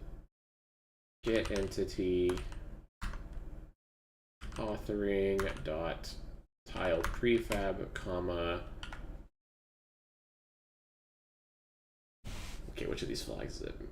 Indicate that the entity requires the necessary transform components to be rendered, but it doesn't require the transform components need to be moved the entity at runtime.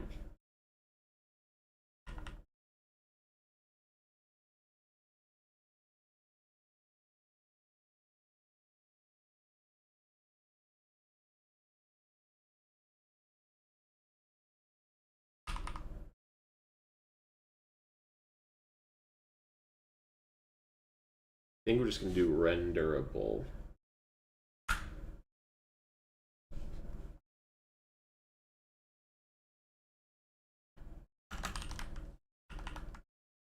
Why?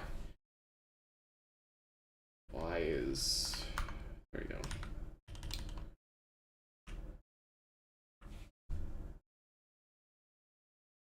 Okay, so now... Yeah, I can delete this. Save that. Go into here to reload. Let me try that again. Save that. Go into here to thank you.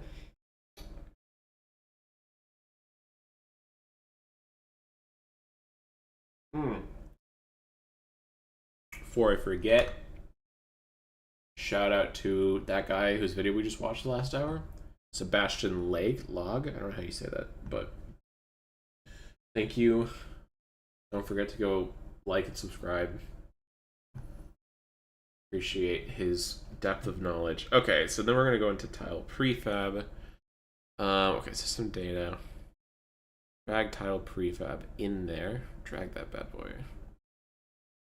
Or no, maybe we have to go into here. Drag tile prefab into there, and then we drag that.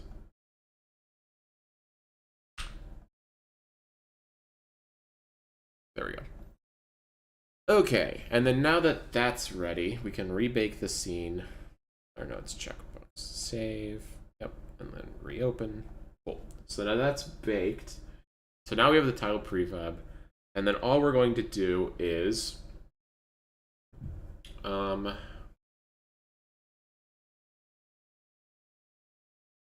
we open up. Let's go right here, and we're going to say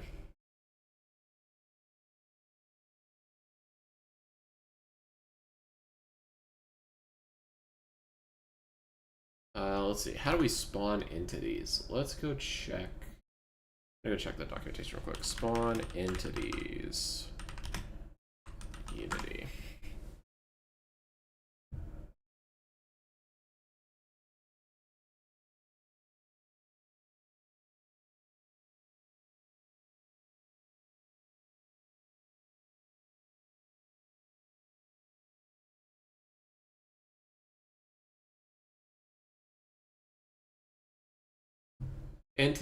New entity equals state.entity-manager.instantiate the prefab. Okay. Set component data. All right. So this should just be pretty simple. Do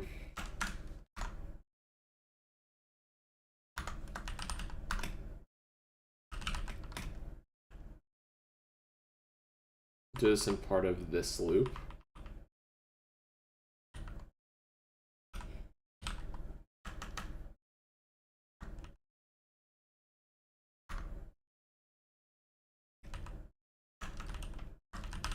Gonna kill our performance, but I don't care right now. Equals new entity, or no.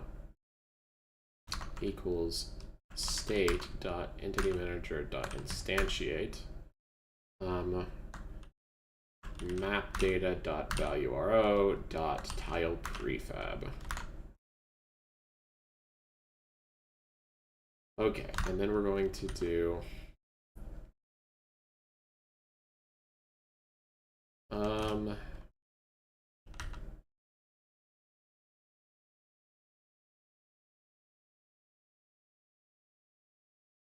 real quick on the visual system.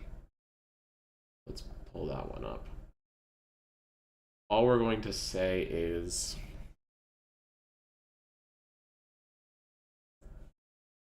we're going to create a job.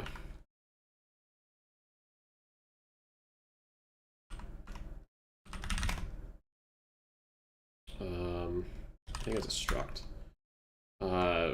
Color tile colon entity job entity execute. Let's say void execute. I think. Okay. I'm trying to remember the get this down. Oh, it might need to be a partial struct if I remember right. Not pairal. Yeah, that's the issue. Okay, and then we're going to iterate over. Oh, that needs to have a component on it, doesn't it? Hold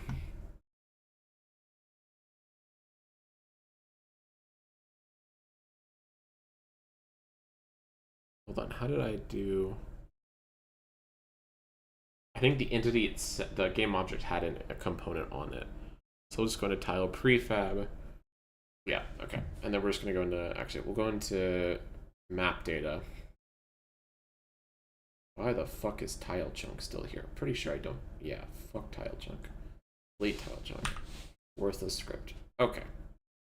We're going to add a new component. Actually, we'll make it a baker. And we'll name this tile baker for tile authoring. And then we'll add a new component and name this tile visuals. Okay, and then all we're going to do is we're going to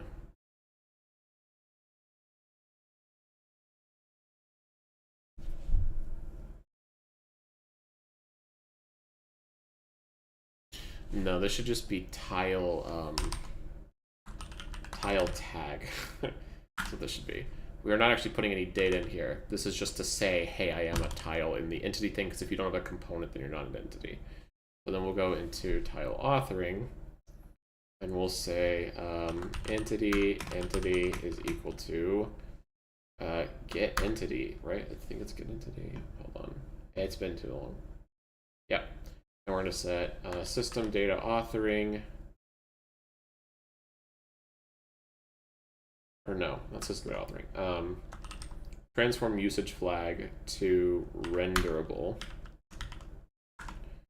And then we're just going to do add component of type tile tag to entity. So that's baked onto that now. And then that should work, I think, if we just close tile tag. We don't ever need that. Close tile authoring. Because it's renderable, it should have... Oh, you know what I actually need to do? I'm dumb. I need to go into here. We actually need to create a new game object that is a cube. Yeah.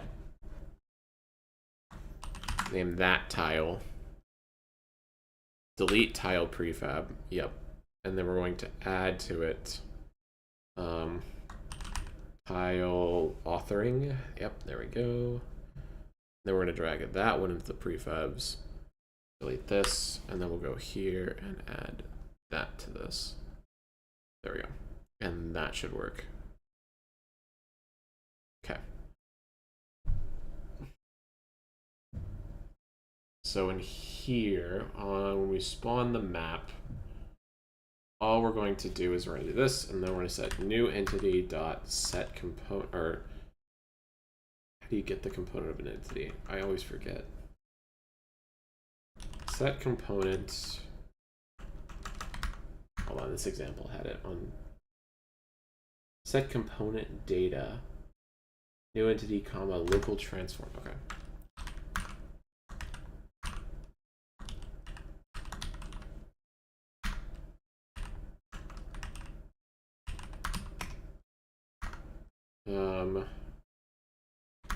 Local transform dot from position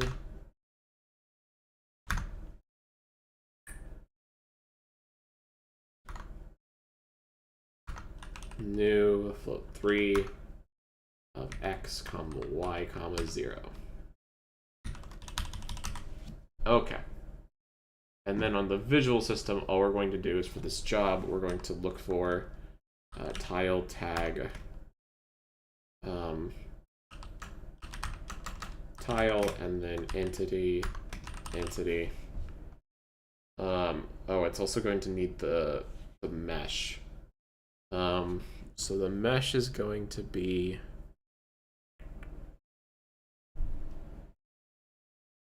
when I boot this up, it's not going to run yet for anything relevant. I want to see, first off, I think we should have the spawn work. No, did we get an error? Doesn't say we got an error.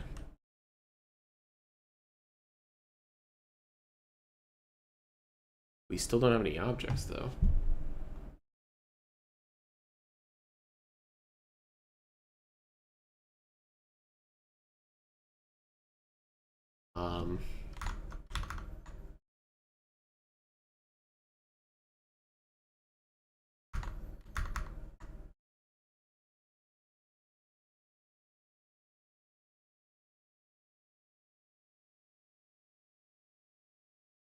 Oh, it's failing to find map data for some reason. I don't know why I keep getting this error. It's on the system data authoring. I don't know why, like every now and then it's just like, I can't find map data. And I'm like, what do you mean? It's right there.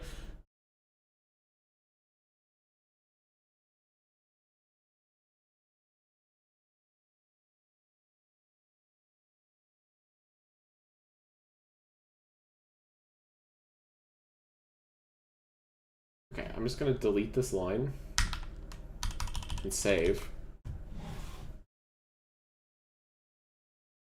Save. There you go. Then I'm gonna wait for it to end.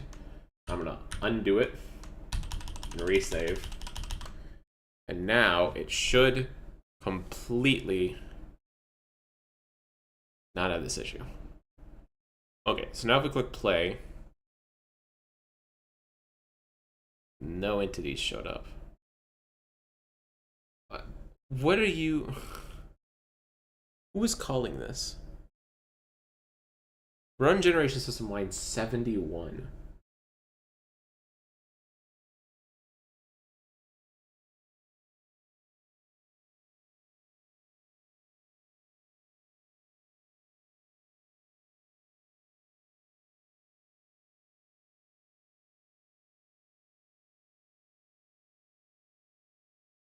Why would I get a not? Why would I fail to find the component for this? What is the lifetime that I set on?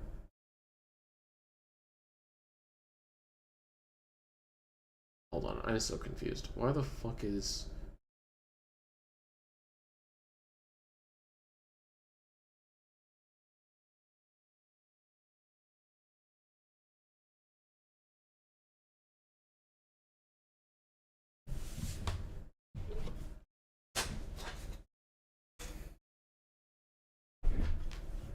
I don't understand what's happening.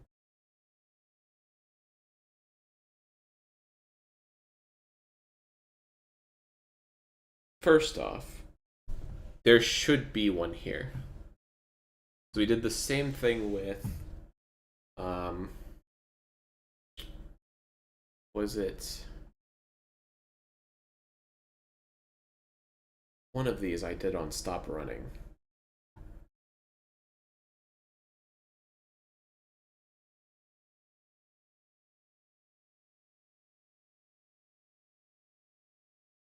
I feel like I remember doing this in the past and not having issues with it.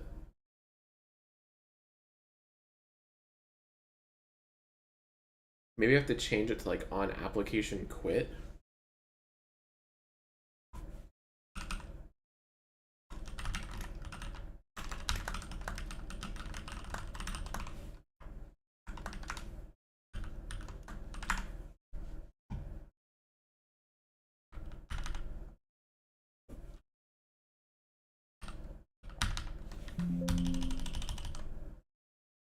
Okay, now maybe it should work.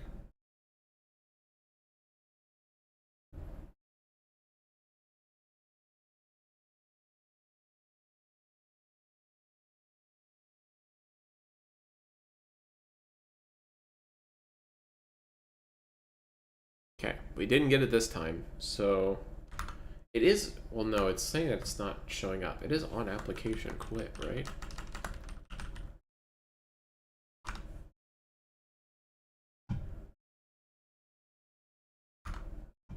Maybe it's because it's public is the issue. If I remove the public,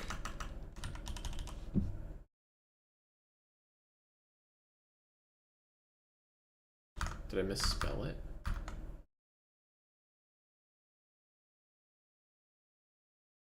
That looks right.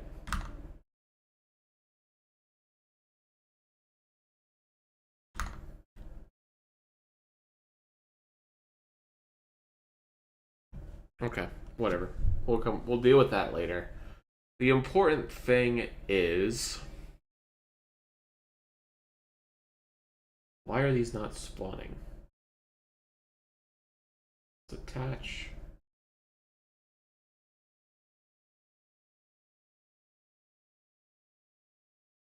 Click play. Okay. We got there.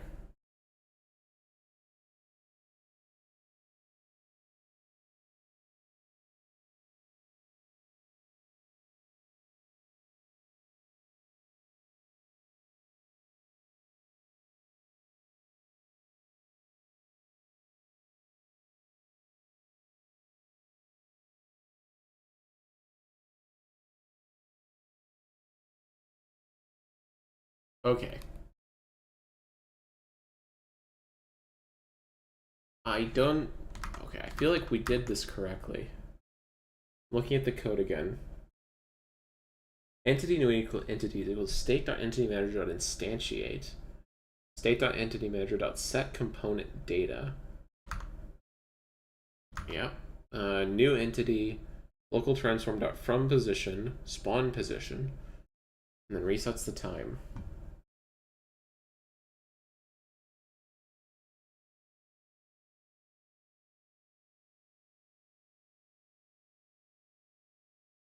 If you can't see the entities in the scene view, make sure to install and set up entities graphics. Oh, wait, I think I did. I don't know if I actually enabled that. Stop. Window, package manager.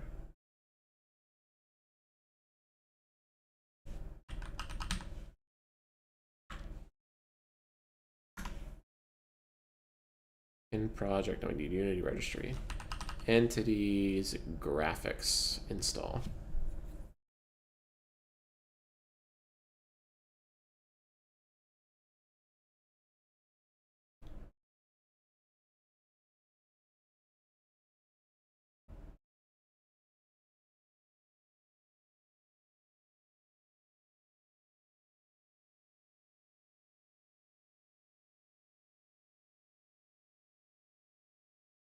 Good fucking god, that's a lot of errors. Okay, let's click clear.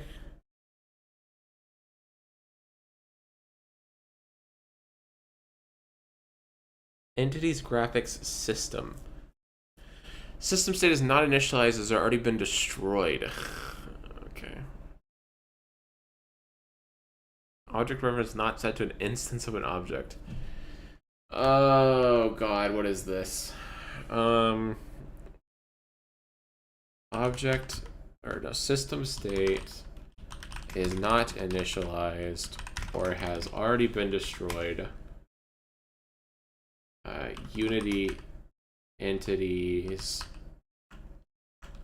graphics.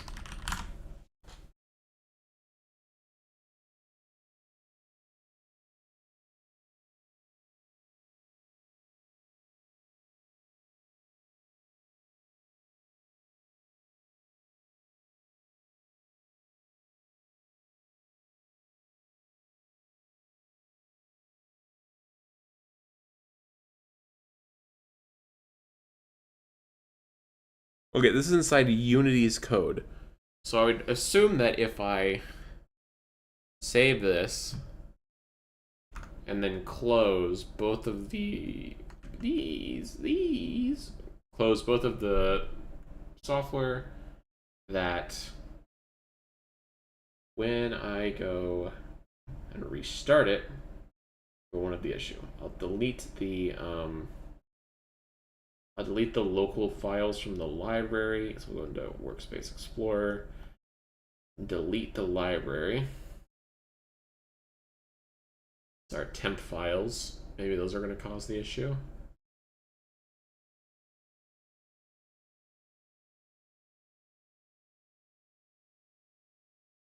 And then we're gonna restart it.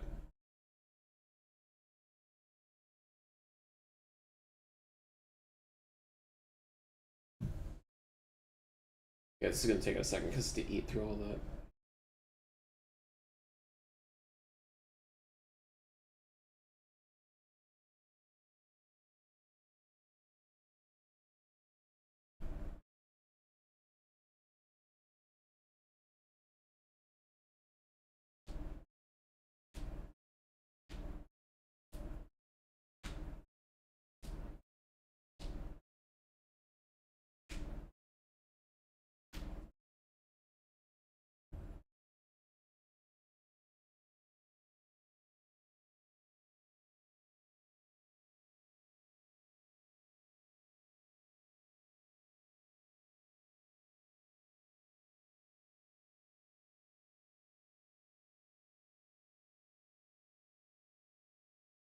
Oh, it is chugging on that. Let's see. What visual do we give you guys for now? Let's go into. I need to get like a AFK screen or something. Let's go back to the.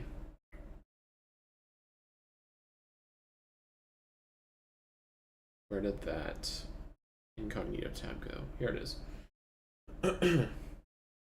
There. We'll look at this screen. Feel better about it. Understand.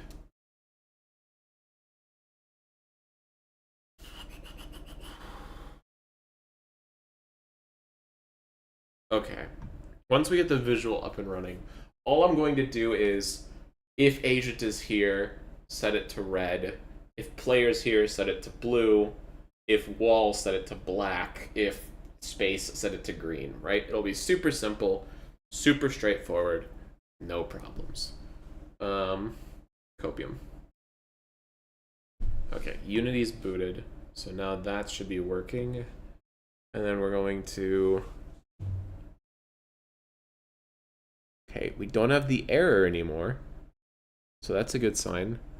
Go into scripts, go into systems, boot visual system. If I click play,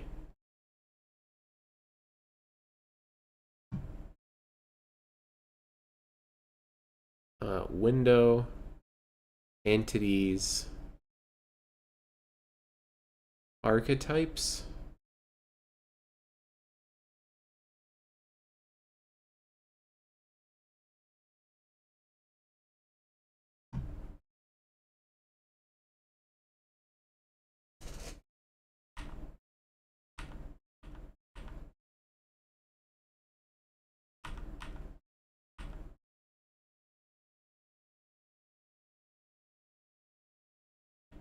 What? What are these components? What are these? Who are these? We have an entity, a system instance, and a simulate. Okay. Scene system data. Where's our entity that has all of the shit on it?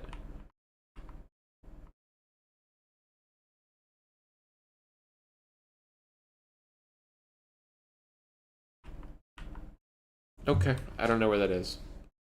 Weird. Oh, because I didn't load the fucking level that had the shit on it. That would explain it. That would explain... That would explain that. Okay. Now we'll click play. Hey, now. Now we're talking. Oh, wait. I set that to Y. What that should say is... always forget this for fucking 2D and 3D memes. Go into run generation. X0Z. Oh, Y. There. Save.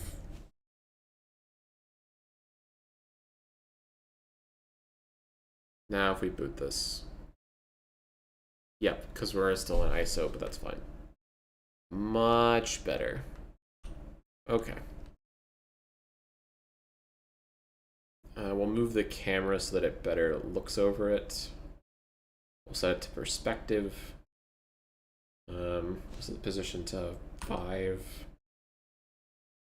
or 6,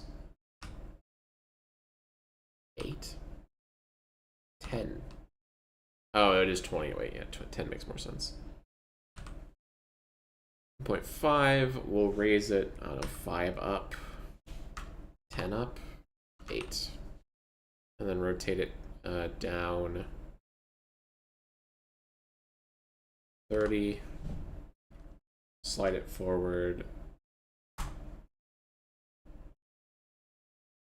60. Slide it up to 10, 12 to 15. Okay, 15 is good. Slide it back half. 1. Okay, get rid of this 0.5 offset. Oh, create the offset the other way. Better. Maybe I should just do... I think that looks right in this player. Okay. Copy component.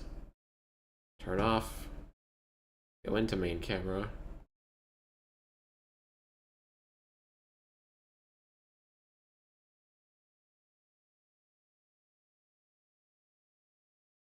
Fuck. I'm sure where this is. You go here. Paste component values. There. Now if we click play,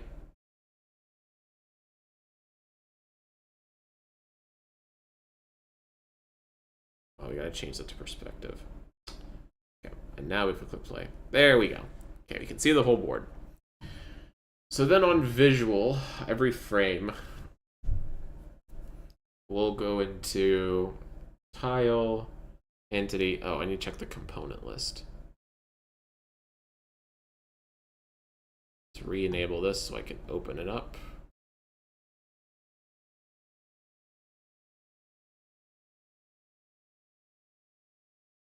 Where do I see the...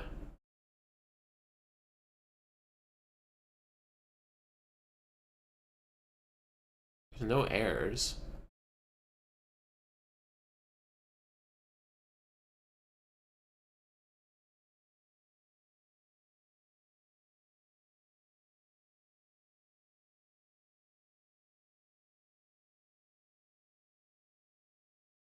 There are 34 archetypes. Interesting. Okay, tile tag. So these are the 400 tiles that we have. How do I see you on here?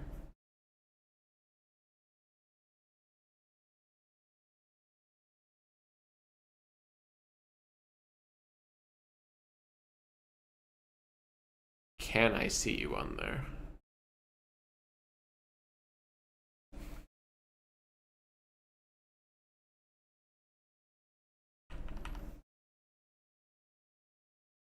Okay, then we have our entity subscene. What is in the entity subscene?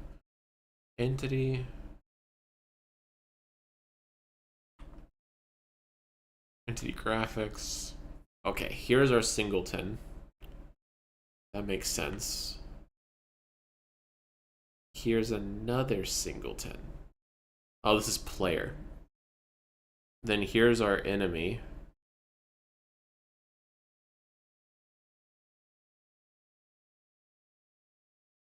I don't know what the fuck this is. Why is it? So it's tile tag.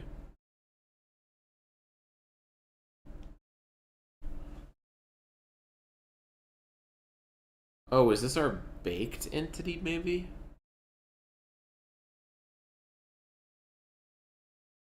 Like our reference entity?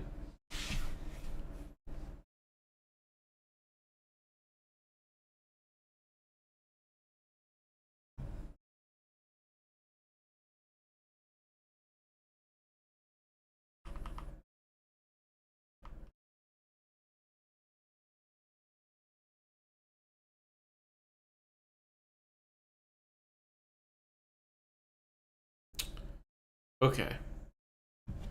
I need to look this up because I don't understand how this works. I can't see entities in scene view.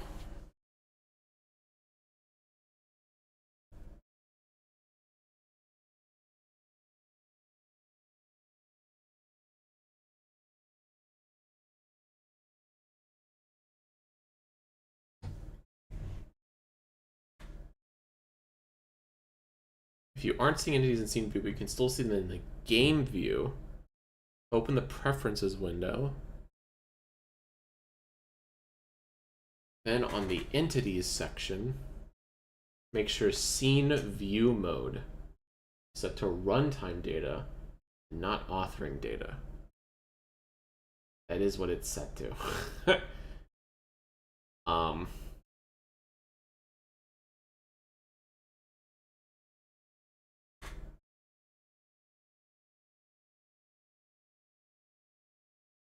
Well, the solution that worked for everybody doesn't help me.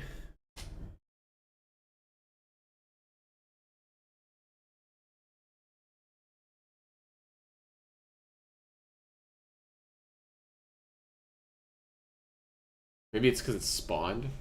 Can't see spawned entities in scene view.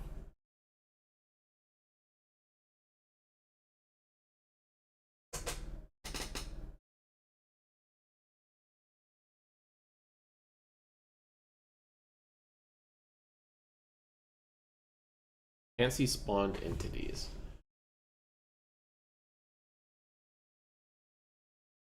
All entity. Wait, how do you see that list?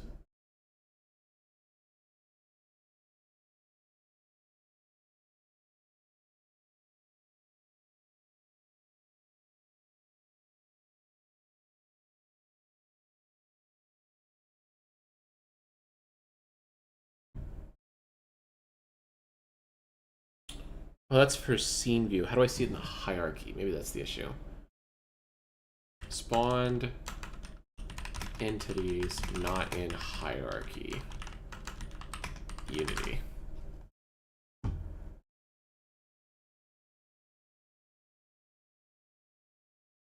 Oh wait, there's an entities hierarchy. Fuck, hold on. That might be the issue. I just need to pull up the right fucking window, dumbass. Entities hierarchy. That's probably the entire issue. Close, close, boot. Yeah, there we go. Okay, here's all our fucking tiles. Is there a way to group these? And then can I inspect these? Oh, I can. Okay, hold on. Let me put this down here. Then we'll just slide that over a bit. Like that.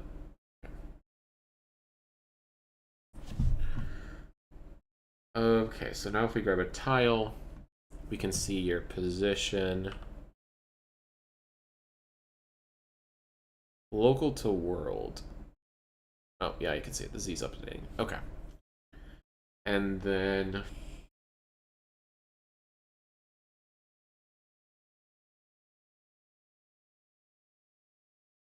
where's the material render side of this equation?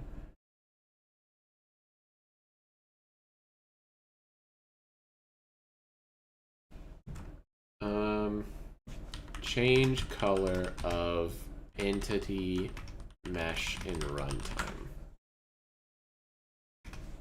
Unity ECS.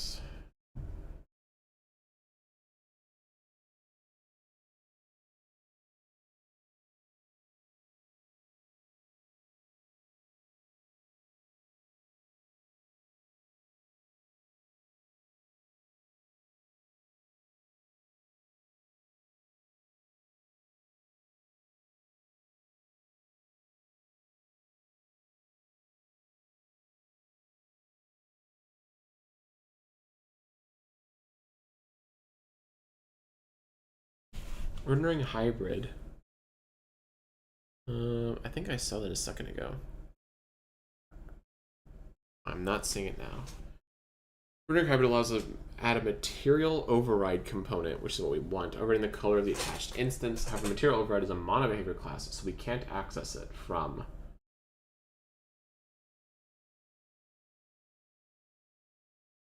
has the base color property. It would be as simple as, okay, we're just gonna go into here, go into here, paste.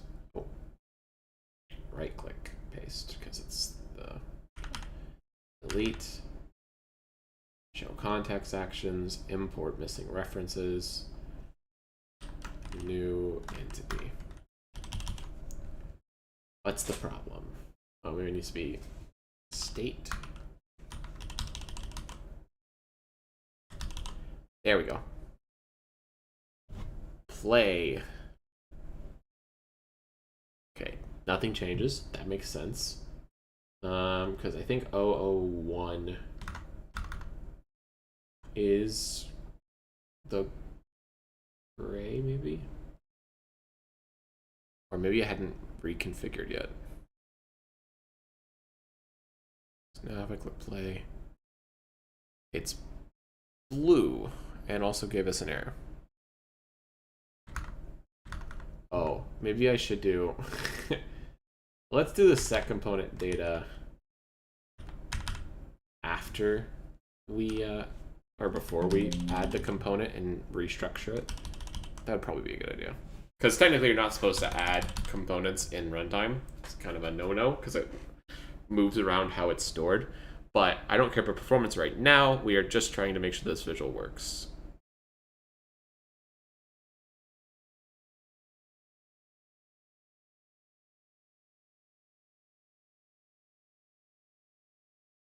We still have the problem.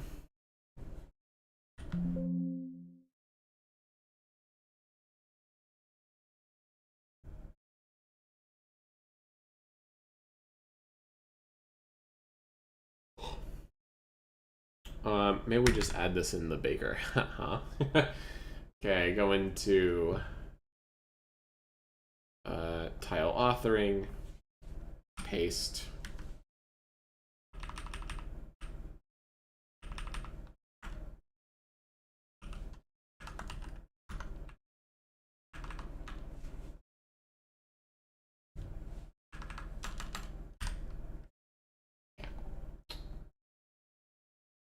Bam.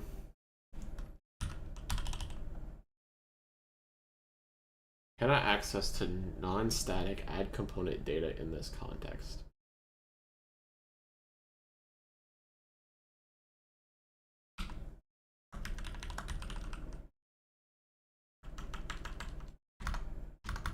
So then where the fuck do I do this? Material overrides, hybrid render. Sorry, that page seems to be missing. Oh no, this is old from like 2021. Okay, 2023. Here we go.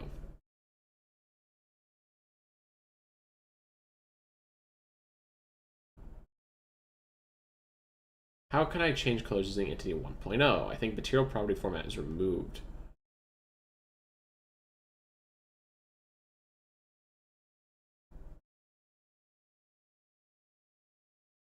Get linked entity group. Parent entity.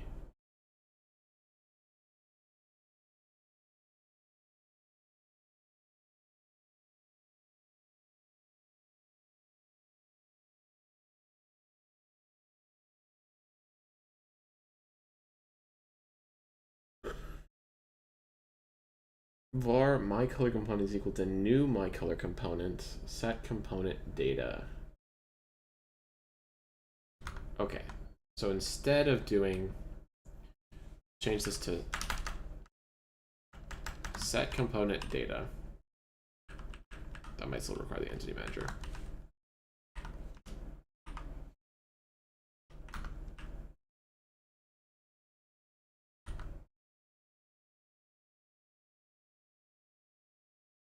Maybe it's just add component. Fuck it.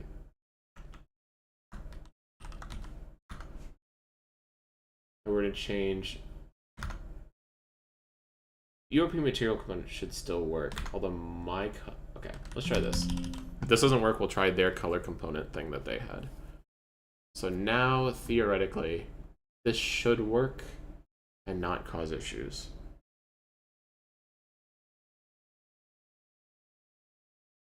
Baking error. Attempt to set component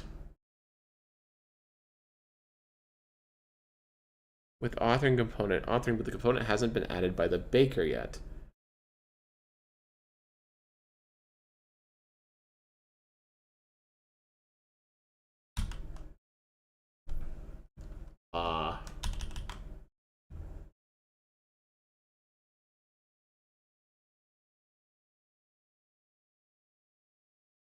Do I have to re-drag you out to get it like baked?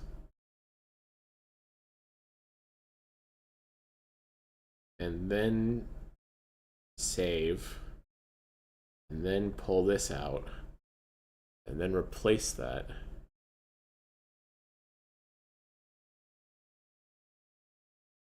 And then delete this, and then take that tile,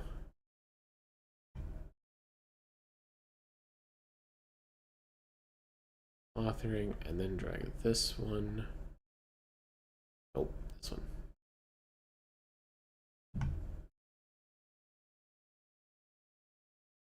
Maybe that'll do it.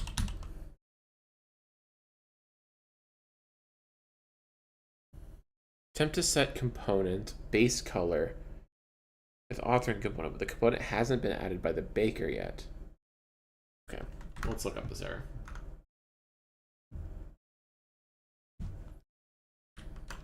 Baking error. Attempt to set component for baker with authoring component, but the component hasn't been added by the baker yet.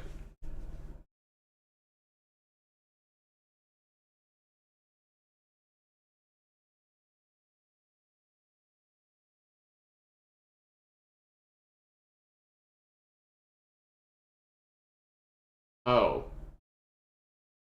No, I hold on. I know the issue. Add component of type URP, or no, what was the fuck was this color thing called? I know what the issue is. We're trying to set the data on a component that hasn't been added yet. So first we need to add a what is this called? My color component. Oh, that's something that they made. Fuck.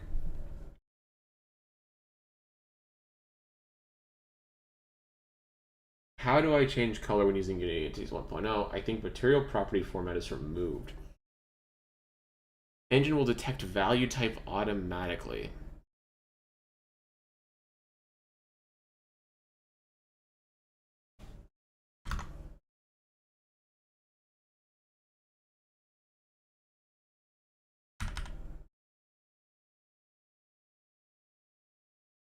So I should be able to take this then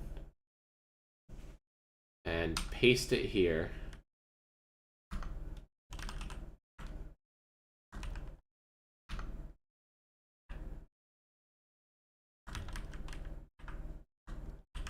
Didn't I already try this?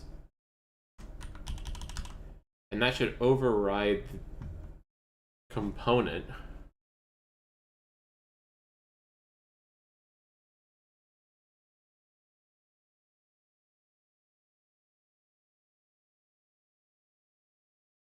Entities rendering URP material has not been added to the entity.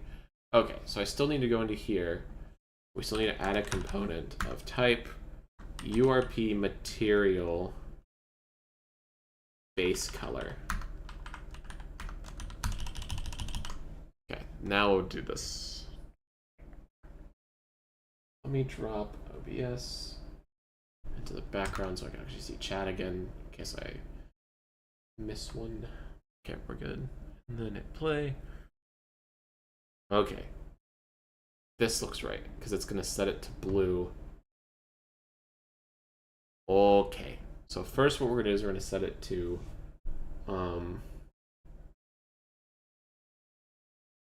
float 4. What is the float 4 for colors?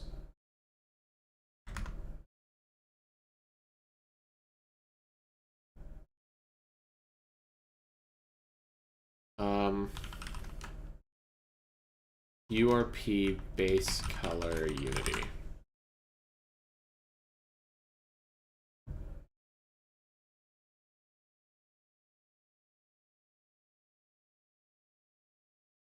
RGBA, is that what it is? But I set the 4th value, which I would assume is the alpha then.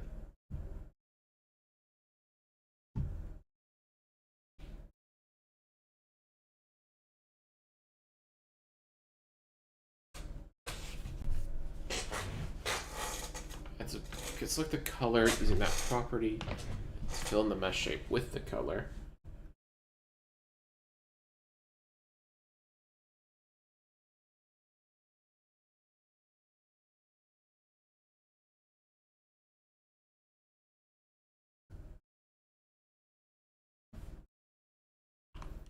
For float color scheme.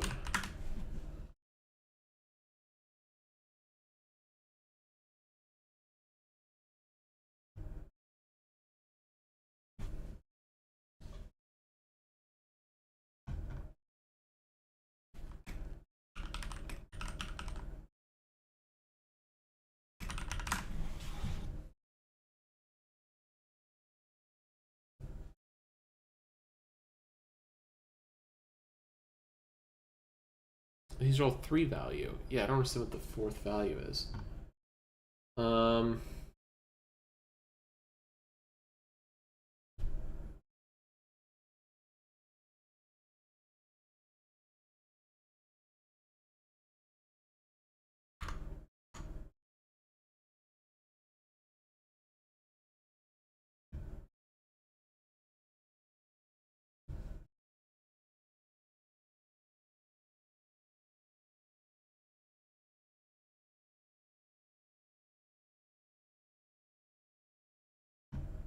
Okay, hold on. We're just going to click play.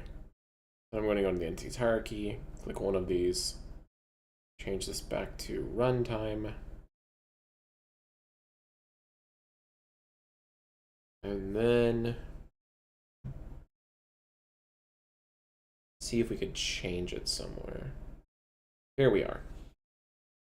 So we're XYZ. Hold on. Let me go back into this. Was it a 3 color and I just missed it? No, it's a float. Oh, 1 and 1. So this is RGB, and then that's alpha channel, right? Because if I change this to 0... Oh, that's weird. 0.5? I guess I don't know what you would do with... If I change this to 0.5... 8... Everything over 1 is going to be clamped. 0.2. Yeah. Okay. So then green is going to be where this is 1, 0, and 0. Yep. Okay. And then similarly, this will be red. Yep. And then this will be white. And if I set this to 0.5, nothing happens. What is this 4th value? I thought it was alpha, but I guess it's not. It's labeled as W, which doesn't make any fucking sense to me, but oh, I just realized I have been leaving the thing on. Hold on. I'm gonna do this last search and then I'll just hide the browser from you guys forever.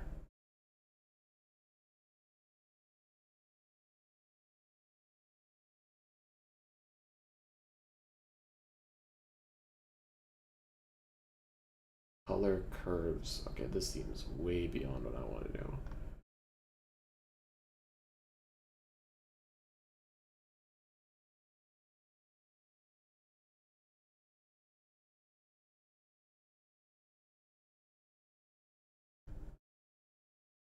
Unity color values. Unity, what is fourth color value? It's RGBA. Okay. So maybe alpha is just not doing anything because I don't have anything underneath it, and so it can't transparency into something else. Maybe that's how that works. Oh, and then, oh no, 1 is 100 for alpha. Okay, yeah, that makes sense.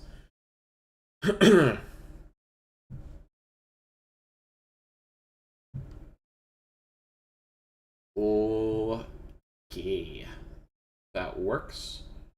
So what we're gonna do is we're gonna go into here, and we're going to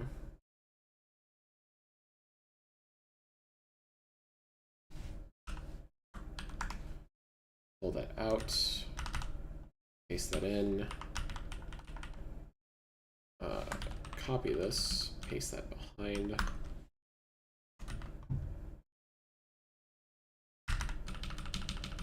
Paste that there.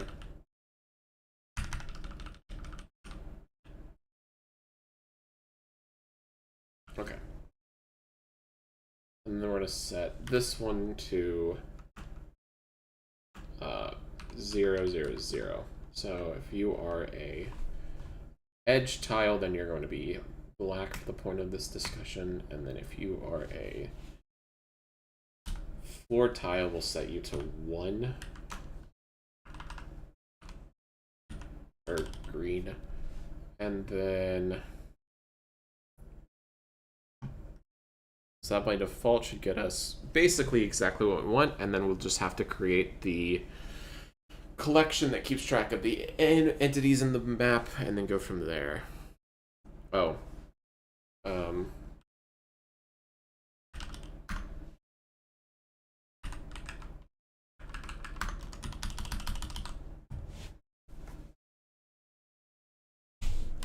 Save, recompile.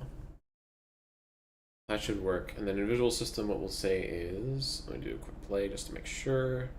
Yep. God, that looks awful. Okay, now the thing that's going to be storing our list of agents is going to be behavior system data, because probably should be this. So we'll just make a byte array, or no.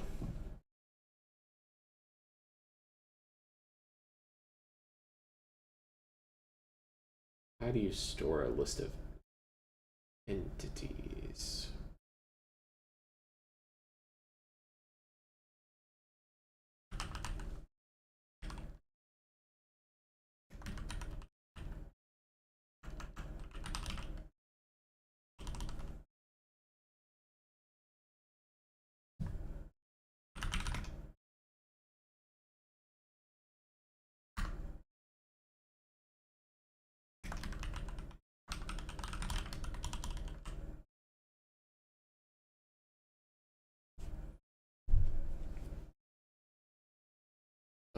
Okay, so we're going to the spawn system.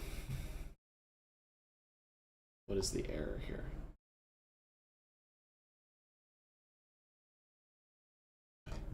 Oh,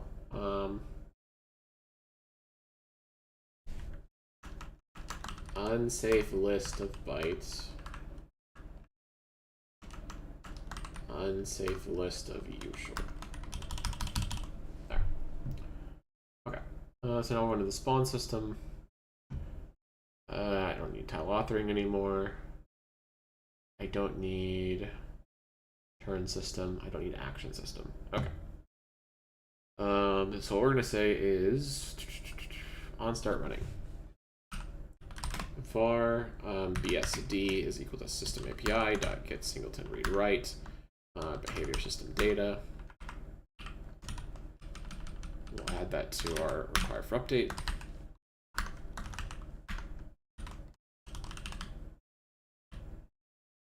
Then we'll go into here and we're going to simply say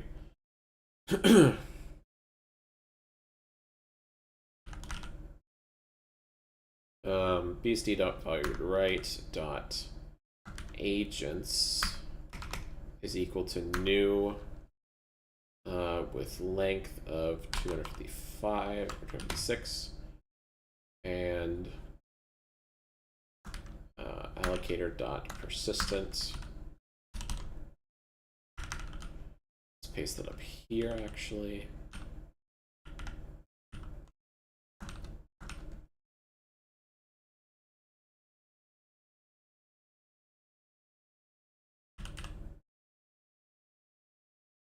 Actually, I think 256 is technically correct. Just to make sure I didn't do this wrong, we'll just do byte dot max value there. Oh wait, no, that'll be 255.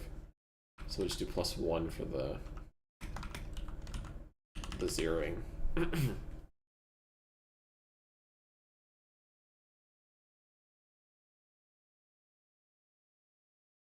Okay, so then we're going to go into here.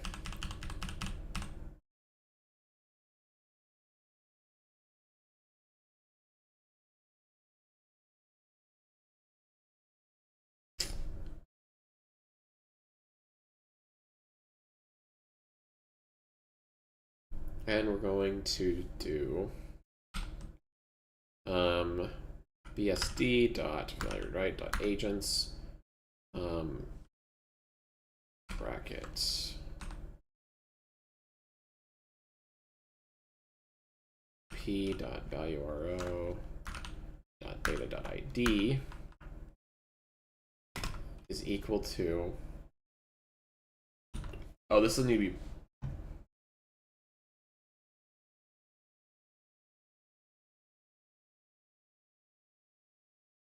no, yeah, this is right, because it needs to keep track of the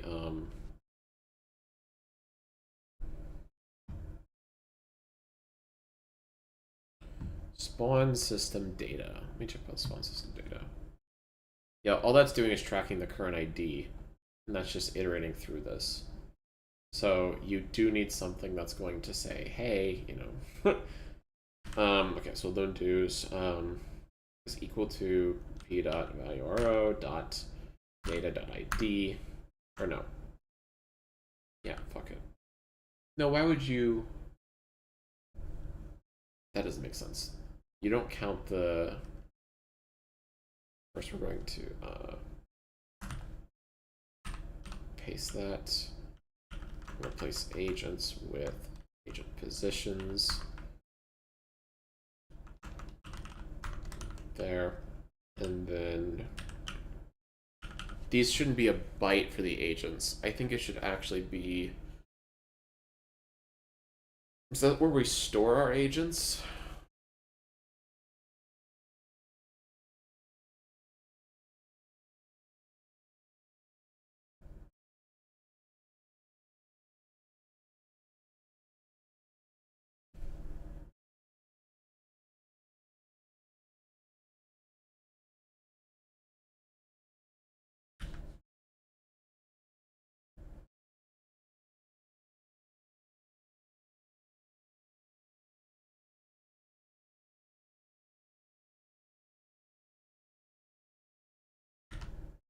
Okay, I feel like I'm fucking this up somehow. So we're just not going to spawn the agents array, and we're just going to replace this currently with agent positions, and then if I can figure out exactly what I'm doing wrong here, I'll come back to it. And so we're going to set this to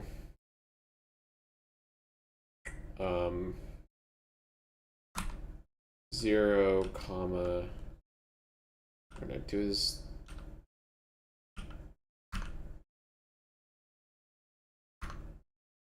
there a current position value inside of these agents yet? ID type stats data enemy values are for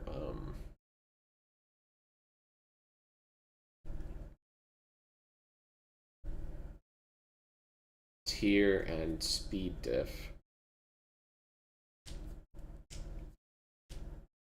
So no, the answer is no, they do not. I don't feel like we should store that in on the entity. I feel like we should just keep that in a collection to the side. So we'll do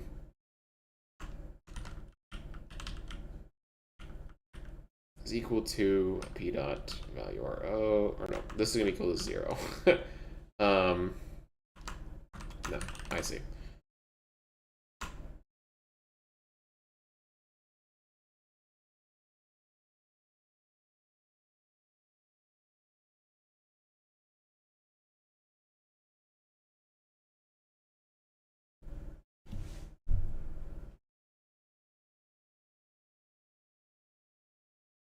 I think it's be easier for my brain if I don't store these as U shorts, but I store them as flip positions to be U short 2, which I'm pretty sure exists in this math library. U short 2. Yep, good. Okay, and then we'll modify that in a second, but we'll set this equal to new 1, 1.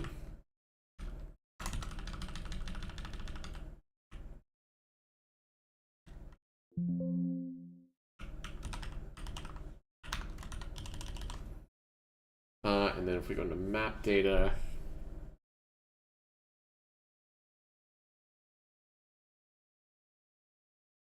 our array is a one-dimensional array, but when we do this, we're just going to add a new function called public tile properties. That needs to be renamed from get chunk to get tile. And this needs to also be get tile, but we're going to feed it a u short. Oh, we set it to u int. So then yeah, u int 2. And then that's just going to copy and paste. But replace this with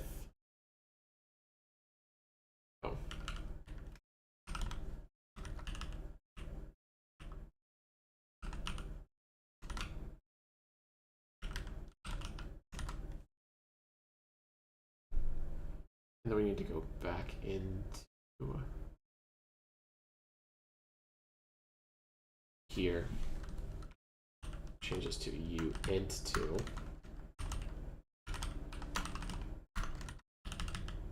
There.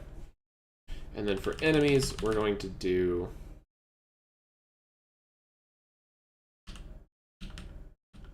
we're going to set u int 2 curve position is equal to new of 2, 2. And then we'll say BSD value read write dot agent positions of p dot, or no, this is going to be of enemy dot value ro dot data dot id, and that's going to be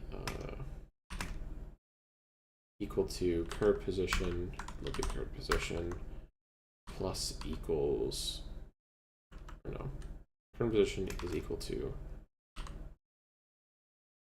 wait, can I don't know if you can do plus equals on this, new of 1, 1. Yeah, so we'll just add 1 to each dimension as we go up. Okay, now that we've done that, that should be fine. On behavior system, do we have an on application for that? We do. Okay. If bsd dot value ro dot fuck. Hold on 1 second. Gotta be right back. Shouldn't be too long.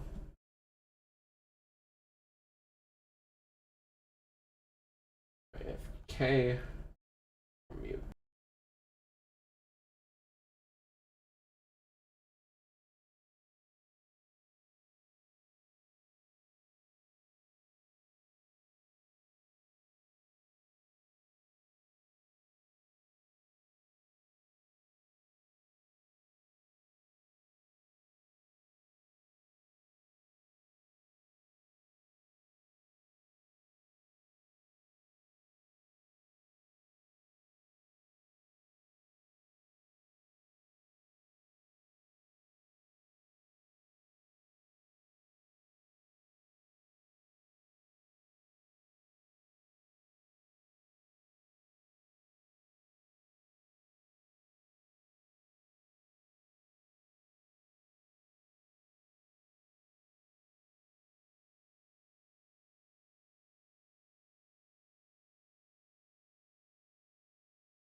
Alright, I'm back.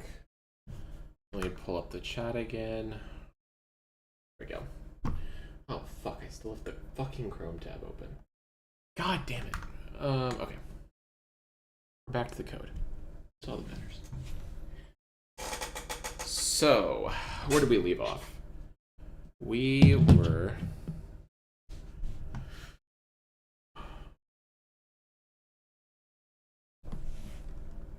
bsd.valueRO dot... Oh. In this case, we're doing agent positions dot is created bsd dot value read write dot activities. Can I just expose the whole thing? I guess individually checking it's probably better, but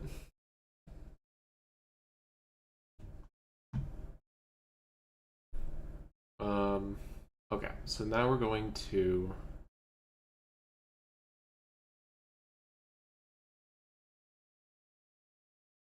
we've set green and black. Now we have the array. Now what we should be able to do is we should be able to go into here, and we should grab a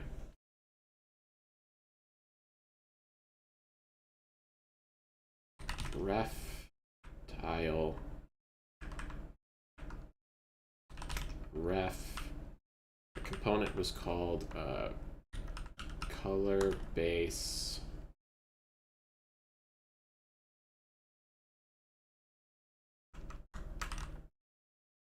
universal render pipeline material base nope, fuck me. I don't know why it keeps not doing that. Change that to color. And then all we'll say is if get a reference to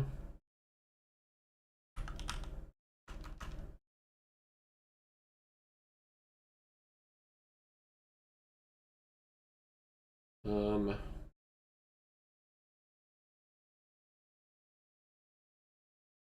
gonna want a native list of type uint2, call it agent pauses, and then we'll say is for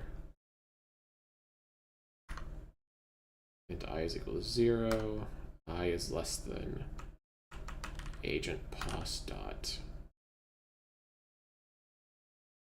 length. Let's do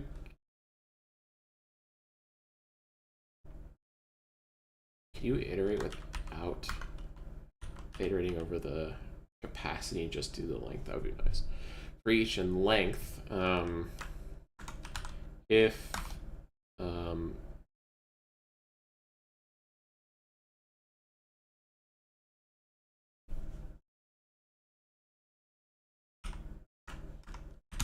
here we go.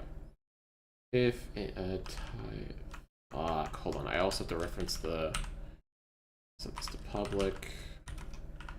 And then we're going to grab another blob asset reference to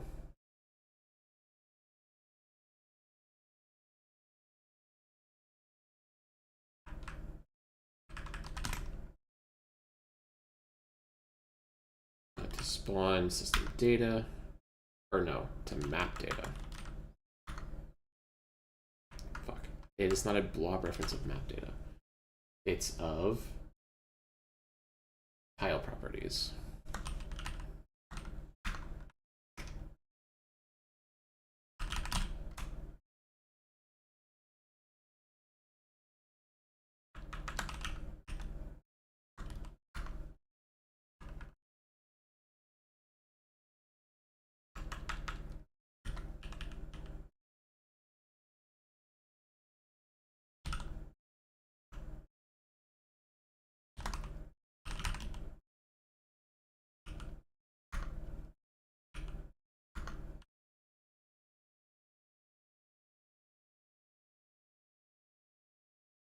Actually, we change this to instead of dot value to tiles.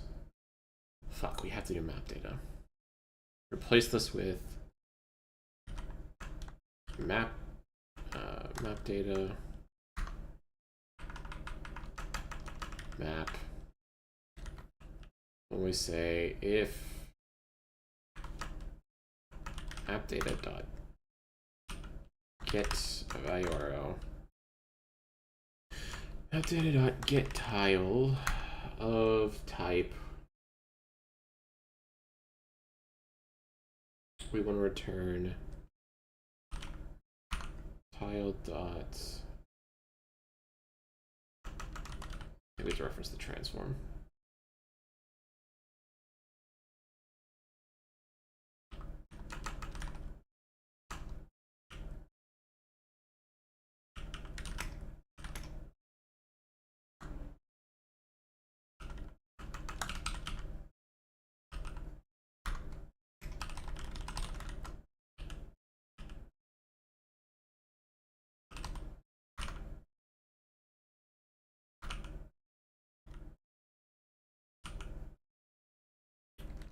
Hold on. Let me look this up real quick.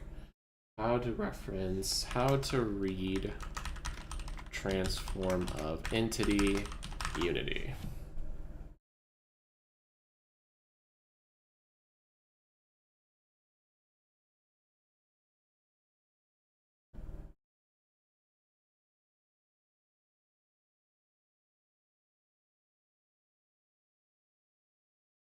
Oh, it's local transform? Okay.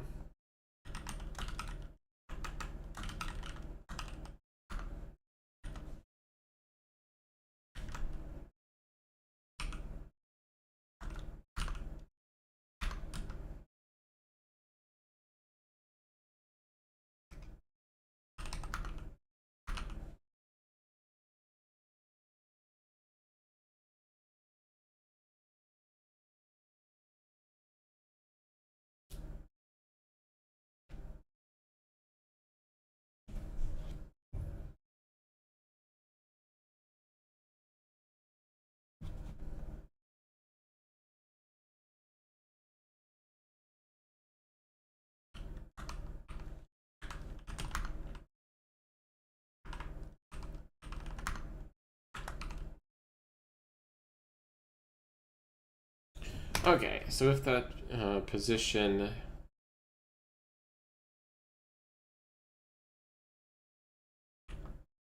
actually we need to select this.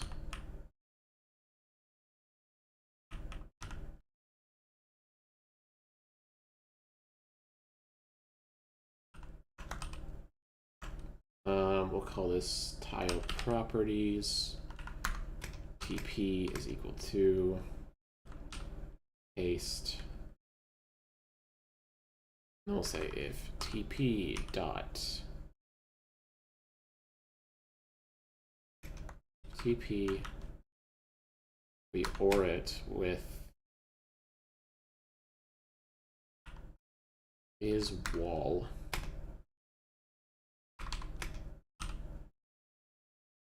There we go.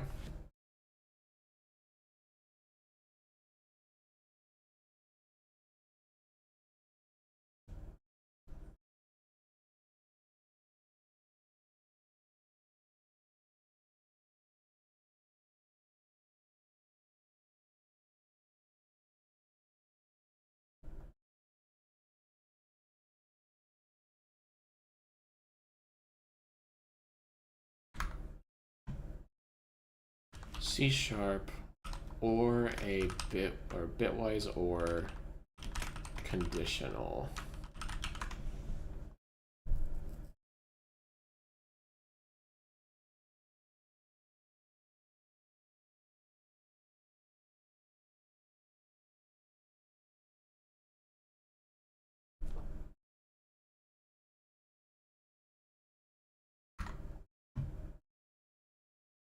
How to apply OR operator to operands of type tile properties and bool.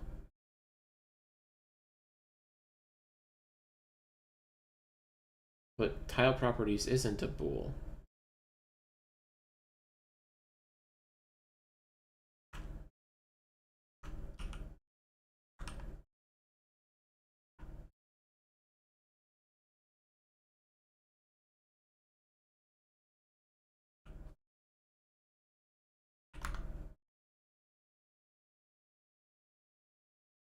Oh wait, they have extension methods?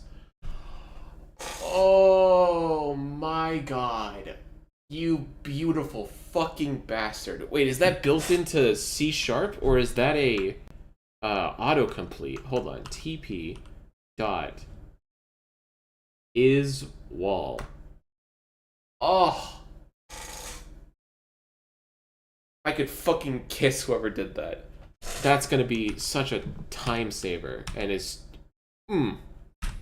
bless you, whoever the fuck you are.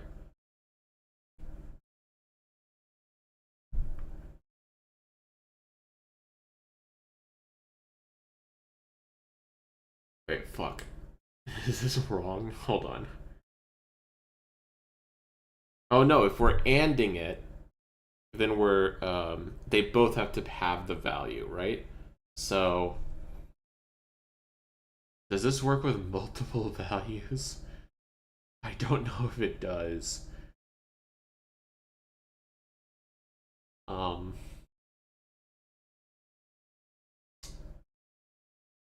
we can find out in a second.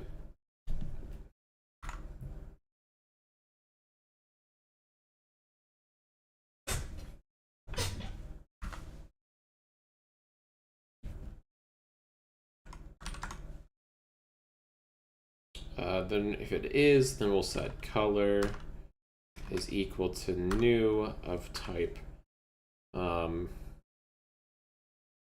this is a tile. We're going to set to 0, 1, no, 1, 0, 0, 0, 1. What's the issue?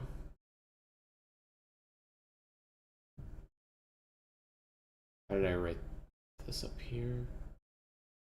Oh, value is equal to.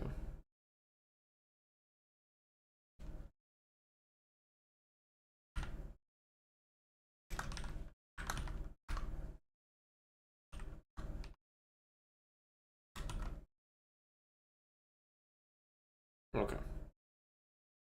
And then we're going to copy this line and we're going to do something similar here. So if, so then we're going to iterate over the agents, and for each of this we'll set agent position dot, or no, if tile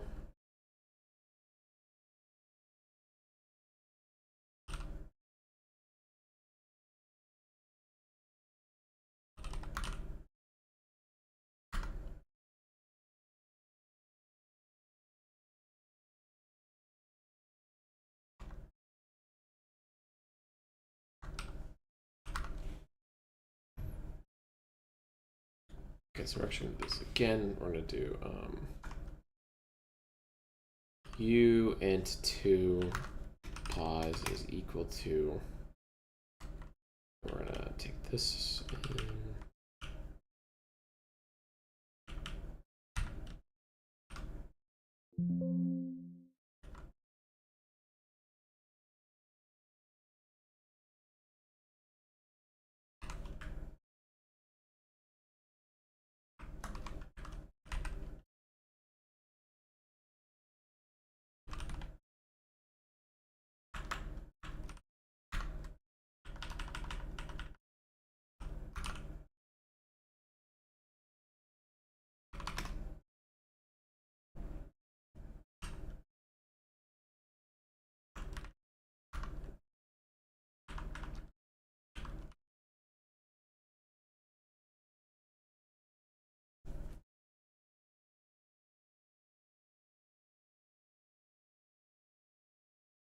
I don't know why I keep getting these bool2 memes. What is the bool2 operator?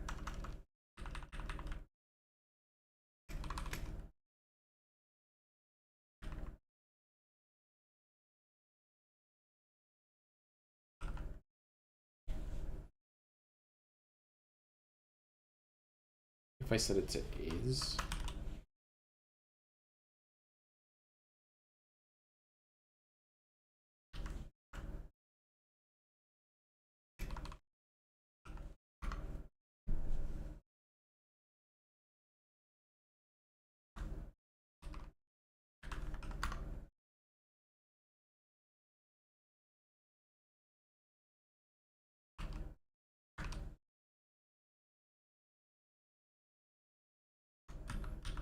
Okay, what is bool 2? Hold on. Maybe that's the issue. I'm gonna look this up. What is bool 2 unity?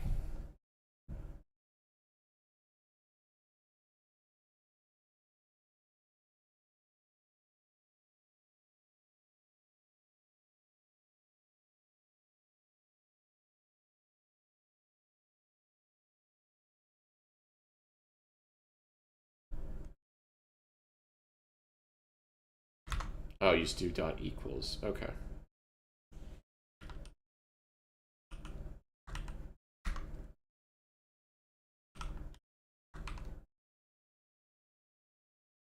Okay. And then if it is an agent, we're going to set it to red. So and then we're going to go up here. We're going to do an else.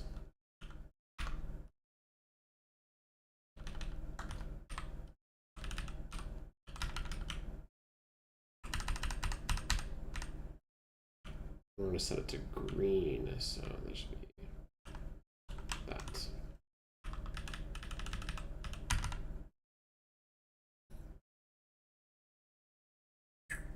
Okay.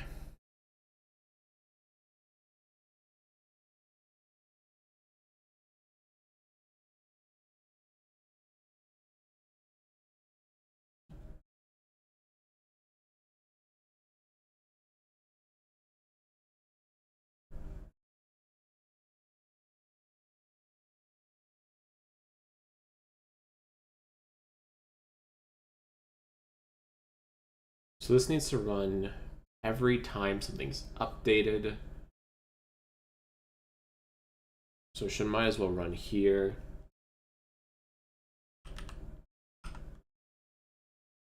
And we'll just say color title CT is equal to new color tile CT, or no.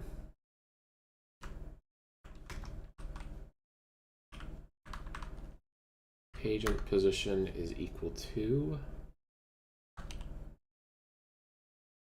system API dot get singleton of type behavior system data dot agent positions dot to array. No.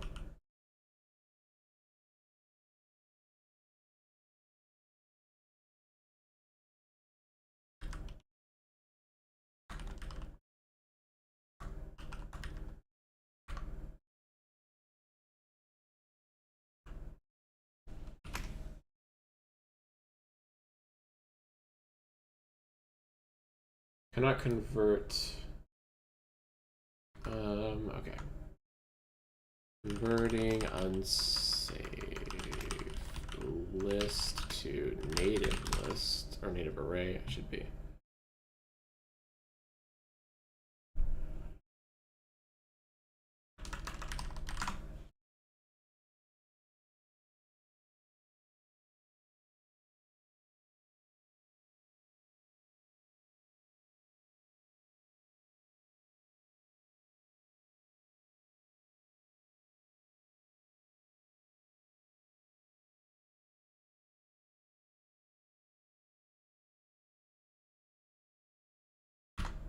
I guess I could just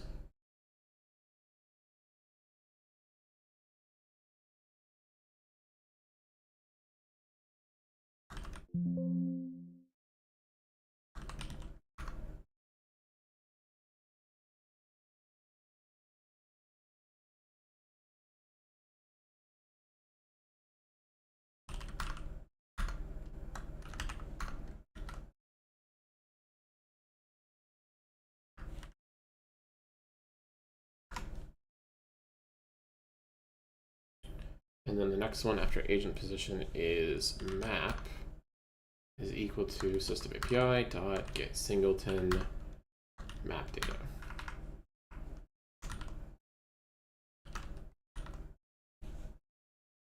And similarly, state dot require for update map data. Okay, so now this should theoretically properly set our colors. Let's see. Let's refresh this.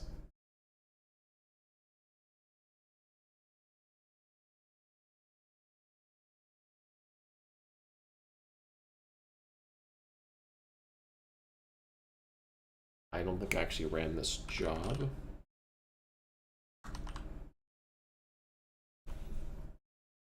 So I should probably remember how to do that. Dot schedule parallel.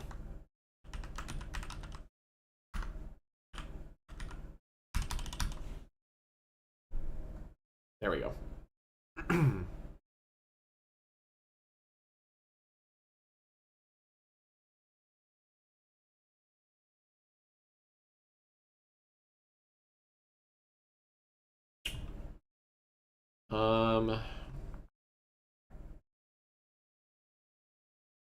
Let's change it from schedule parallel to run.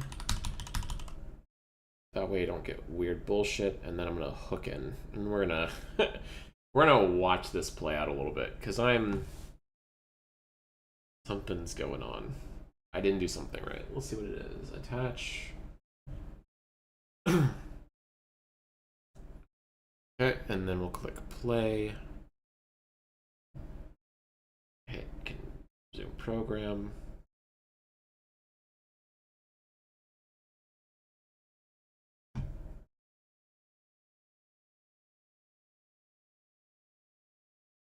Oh wait, did I accidentally...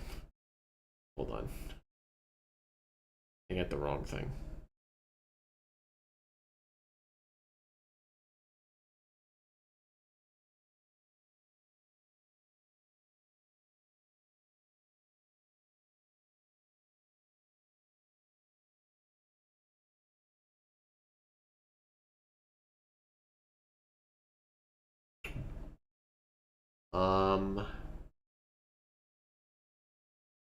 Why is nothing running? Why are we not hitting the turn system?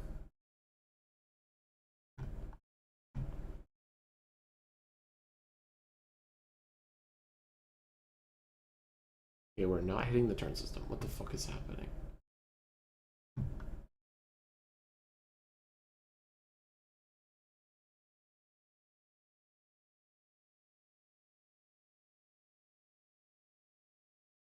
Okay, we're gonna go to here. And let's click play.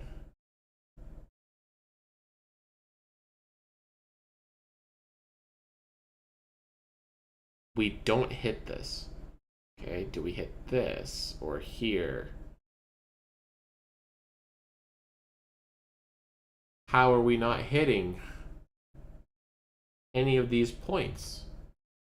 The fuck did I do? How about here? Okay, we hit on start running. We got somewhere. Let's jump down to here. Then we're gonna step through.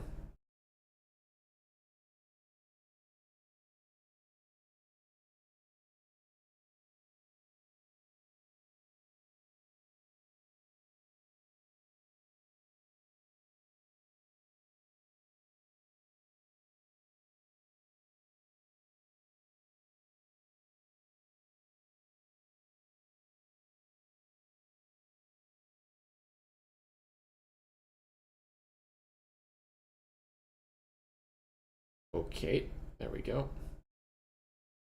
Keep stepping over. I don't understand what's happening. Why is nothing...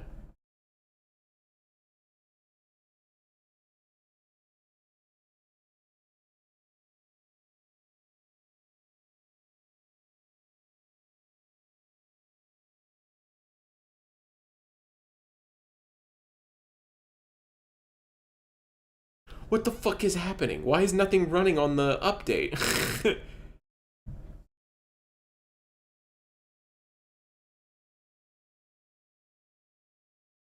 Okay, we set it to system type.turn. Okay, we're gonna start seeing... We're gonna start grabbing this one. Continue. The turn system isn't even being checked? Reattach? Am I missing something?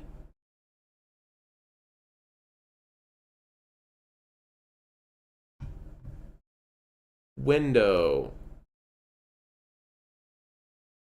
Analysis. Profiler.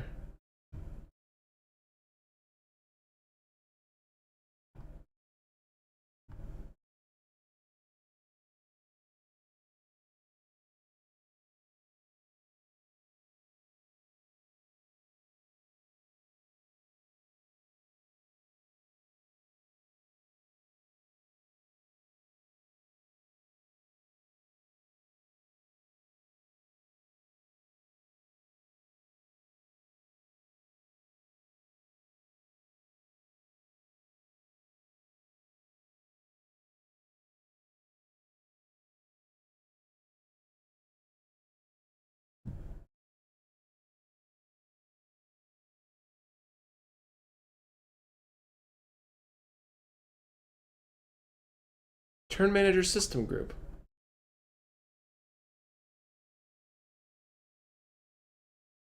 Okay, so it is running.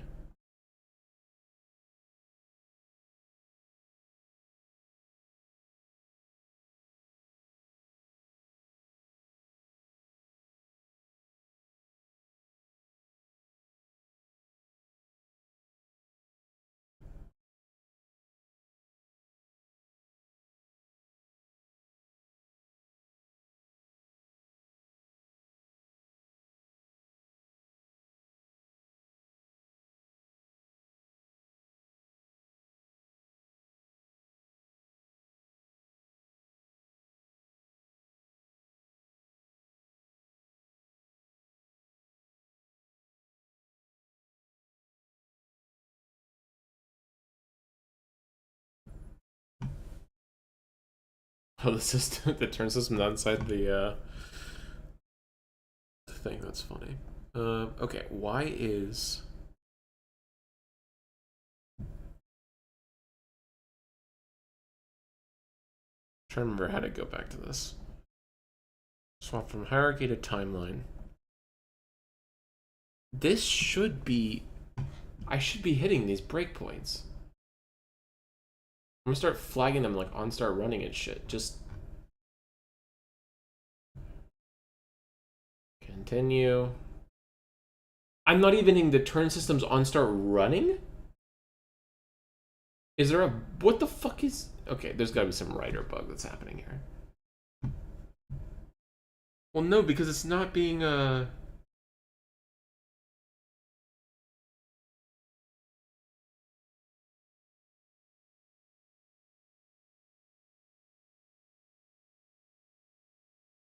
There's gotta be a require for update somewhere that's not triggering. Turn system data. We're gonna close the profiler. We're gonna open up, we're gonna click system data. We're gonna click play. Hit continue. Give me runtime. Okay. So we have turn system data. Do we have a player somewhere? We lost the player. That's... Okay. Why the fuck did we lose the player?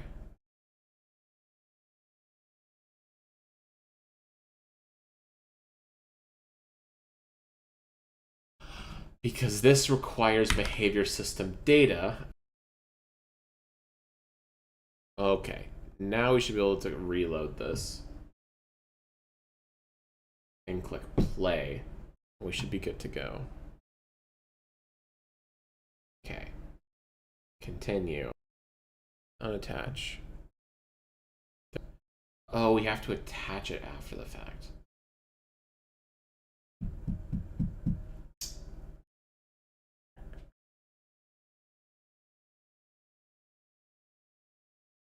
I guess we could put it just inside spawn system data, but it's only ever going to be...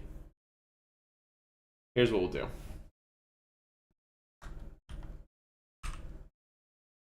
And then we'll paste it in here. We'll right click, show context actions, allow. Okay, then we'll delete this. And then we'll just replace BSD with data.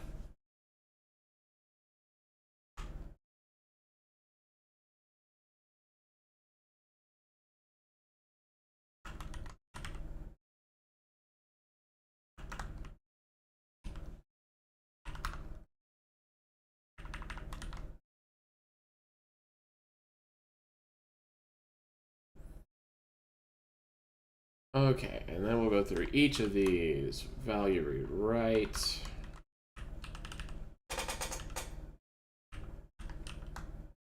Value read write.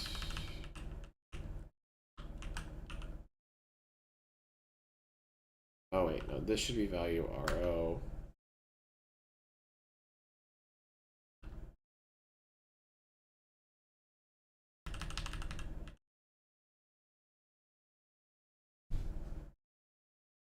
That actually should be read write, which means that probably, so that's cool. We'll change that to data.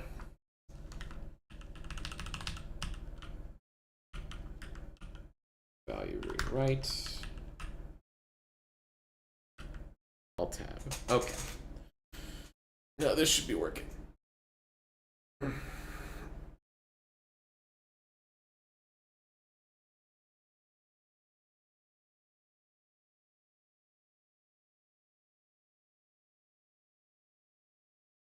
Okay.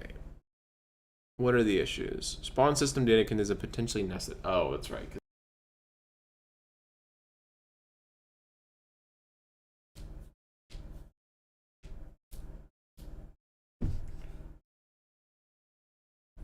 You know what? We'll simplify this. This is getting too annoying. Undo this. Undo all of this.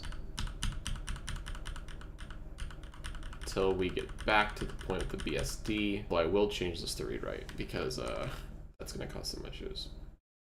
Data.value RO.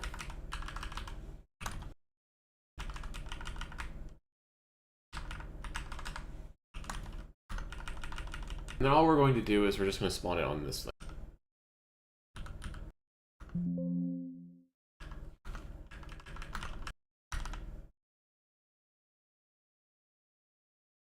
This can index 0 is out of range of container 0 length. This is on unsafe list. Spawn system 44.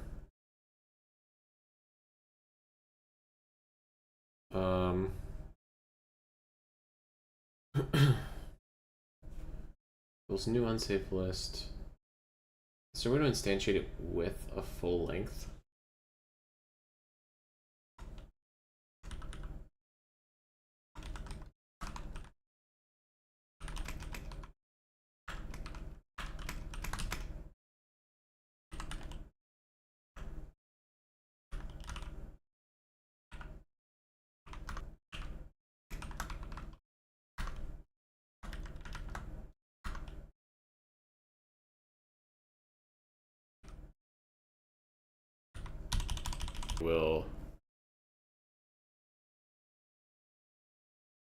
Well, that's not right. No errors, but that math ain't mathin'. So let's go look in here. Okay, I think now we should be able to reattach and actually look inside this again. So let's do that. Wait for the DR. Run through. Okay, and then hit continue. There we go. Through this. So position is equal to. Yeah, because we're going to do this for every tile. That makes sense. So this should be black. That's what should happen here. It's currently red, I think, but we'll see. TP is equal to get tile. We'll step over. Edge is border. So is wall is. No, I just set it to be is border. Oh, no, I did set it to be as well. That is correct. Okay, so this should return black.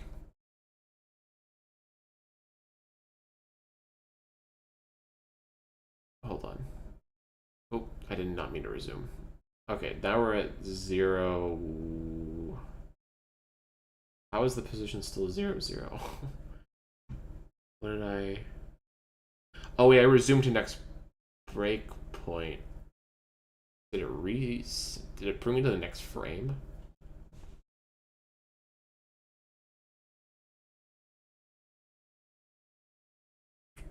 It's thinking about that one a lot.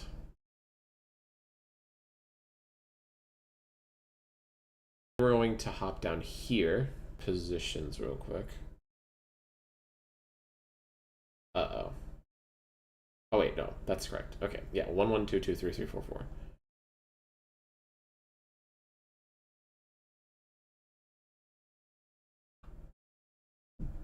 If agent positions I equals, then we'll change it to red. So that should return false. Correct. Okay, cool.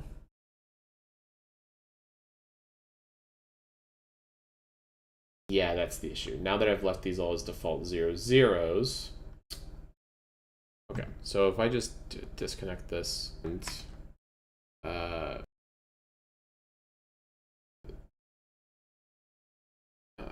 dot, that sneeze picked me up. PS dot equals. I think my local transform is still 0, 0, and I think I need to change that here. What is local transform dot from position? Unity ECS local transform.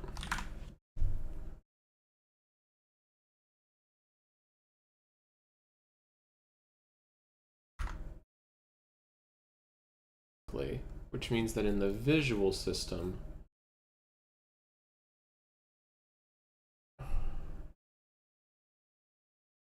this floats, maybe.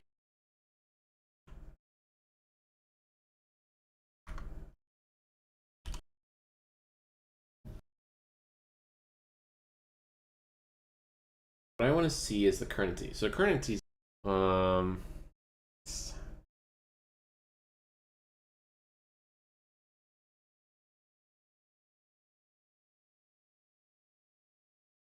okay, we can look at the transform.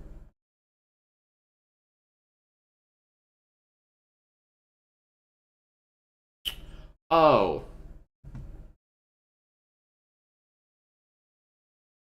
Disconnect. Changes from Y to Z. That's the issue. Oh, and I had to hit the break. There.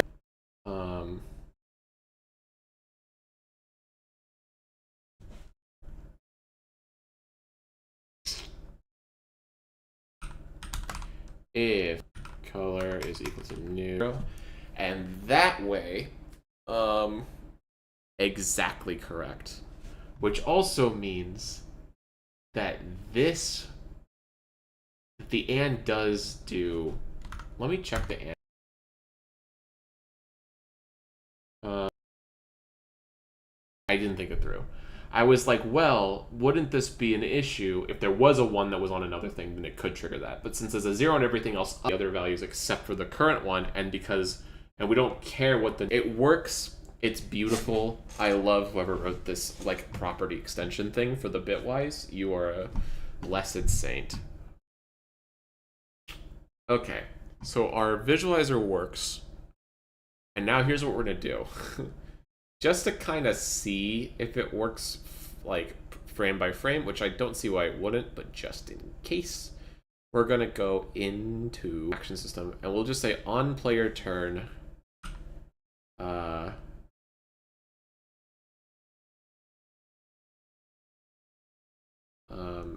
system API dot get singleton read write of type behavior system data.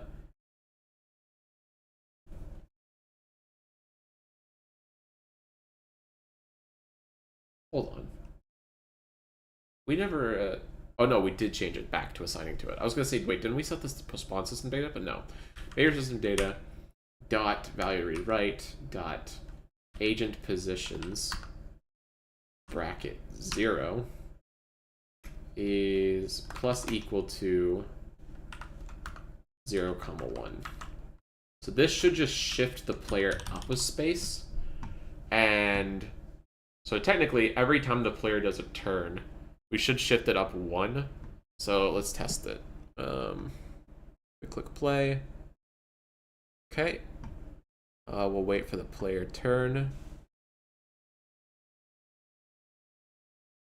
Be any second now. We did set the timer to 3 seconds per, so it's gonna take it a hot second to get there. But I think if we hit up now, oh, here we go, starting player turn. Just barely too early. If I hit up, yep, it doesn't matter what I hit because I basically did the player turn. And it updated, beautiful. Okay, so now we can remove this potentially game-breaking bug. And then we're going to go into close the action system. Behavior system we want to keep open. Spawn system I do not. Visual system I don't even care right now. Okay. All that's left is to actually start fucking around with this AI. So the first thing that we're going to want to do is we have a list of agents.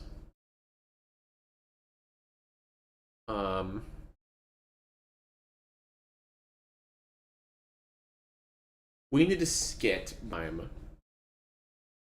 Like, I don't think that, actually, now that I change it, I don't think the turn system will have to do this is an enemy ready thing. We'll just be able to, I mean, I guess it could, or we could just check the work that BSD will have done by this point. We'll word it later. So let's go into Visual System. Let's disable the timer.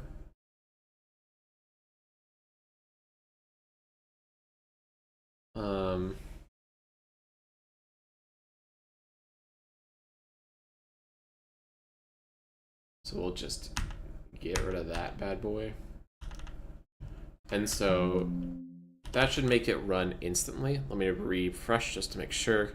I want to make sure that everything is exactly consistent before I start fucking with this, because if there's like a weird error that happens, I'm going to be pissed. Okay, do any input. Any input, any input. Yep. Okay, awesome. Oh, actually, let me undo this. Let's add 1. Just 1 second to make sure that I don't multi-input turns, because that could fuck us, and I don't want to cause that. So just real quick, we'll hit and Visual System.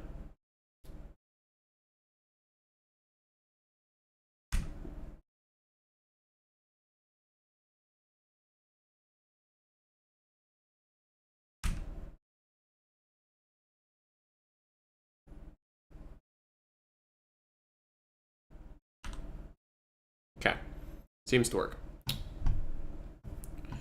So now we'll close that, and then we're going to go over here, close Visual System, and we're going to just mess the behavior system. So what we want to do, to go to Systems Behavior, and instead say, go to Visual.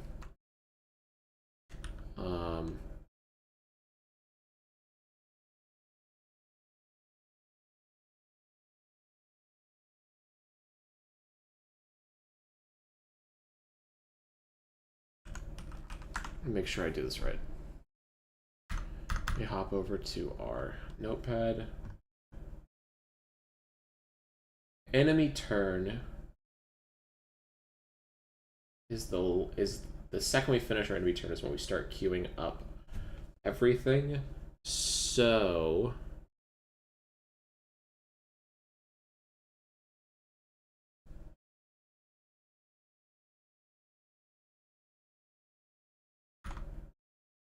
we need to check.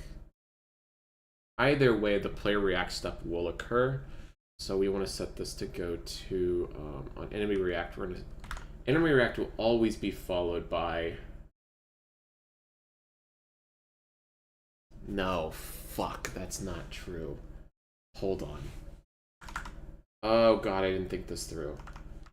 Okay, so there's one version, which is this version, and that's where it's the enemy has to go, the player has to go, the enemy has to go, the player has to go.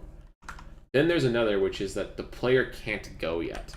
So this is going to be enemy turn, player react, enemy turn, player react.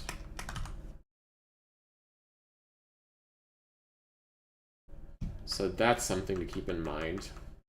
Turn, enemy react, player turn, enemy react. So here's what we'll do. Either way, we're going to go to behavior just to make sure that it's not time to queue something.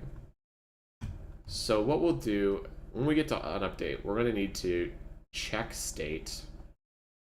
So let me go back to action system. That's it, back to behavior. So that's what I want. We're going to close the... Okay. Fuck. I mean, I guess it doesn't change too much. All we change is the iterative part of the process, where we like plan out the array of player turn, enemy turn, etc. And making sure that that's gonna work ahead of time.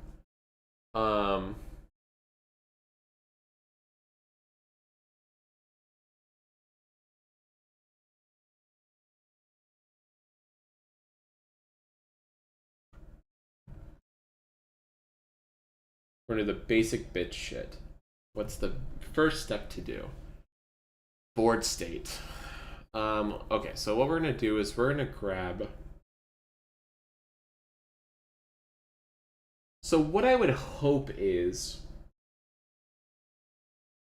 I don't know if this scales well, though. It can't scale well. The issue is I want to say we just grab the whole copy of the world, because enemies might be spread across it, or maybe you're in multiple regions or something like that, and so we don't want to have to deal with that. But that's really fucking scary, because the bigger that world gets... I think we did the math. Currently our tiles are tile properties, which are 8 byte. They're a byte. So theoretically, you know, if we have bytes, so let's say that we want to do a 500 by 500 map, which is kind of small. That's 250k. That's 250 kilobytes. Let's say that we wanted to do a, you know, 3000 by 3000. That's, I did that wrong. 3000 by 3000. That's, you know, 9 meg. So I feel like this could get out of hand real fucking quick. So if I had to feed that in and then make a transpose table over the entire set. Well, I guess the map's not changing. It's the it's like the positional data that's changing. Because I guess the map is read-only. So we more so care about the other shit. That's what's getting transposed. So we will have the ability to read at the massive fucking multi-megabyte thing if that becomes a problem. But we're not actually modifying it anyway. So it doesn't actually need to be transposed. We can keep reading from it over and over again. Because we are going to do something. We're going to have to store the agent positions thing local to the world state. That's going to have to happen. So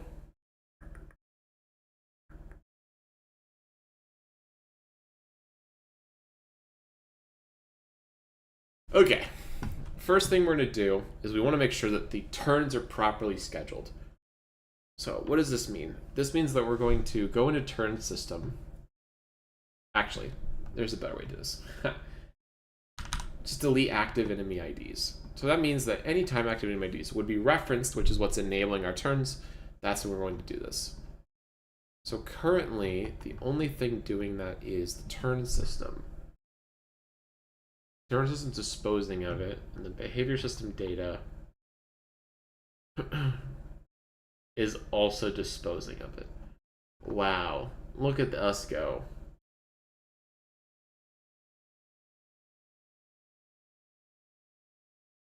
On enemy turn,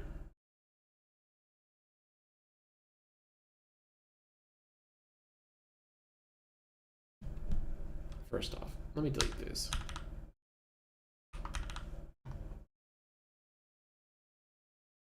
I don't need these anymore.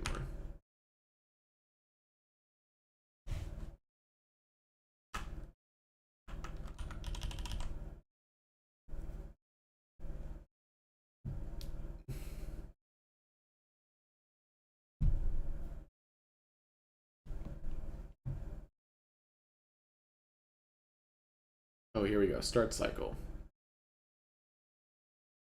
So all this is doing is checking to see if an enemy is ready. And then I guess we're going to replicate it here.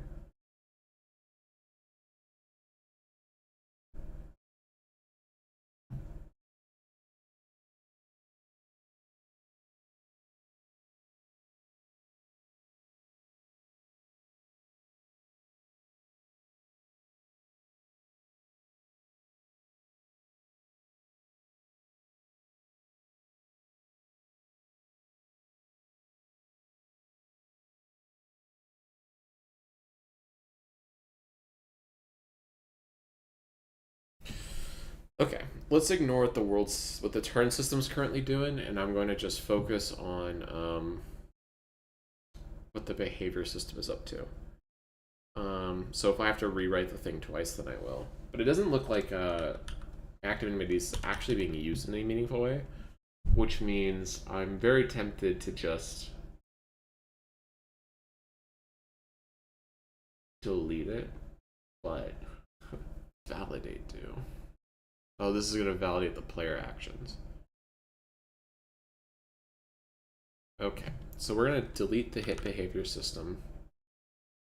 Change if check 2 is next instance their turns. Oh, change if the check 2 is the next instance their turn or player turn.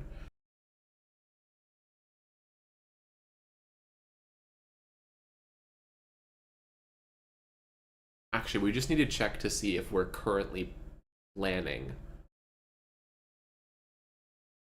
Because in our current example, this is if both players are going, this is just if enemy's going, and this is just if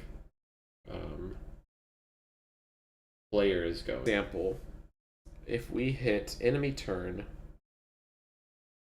we've just finished the enemy turn deposit. It's now coming to them. Let me figure out this way. Is there a time where we're going to get to the behavior system and it's not going to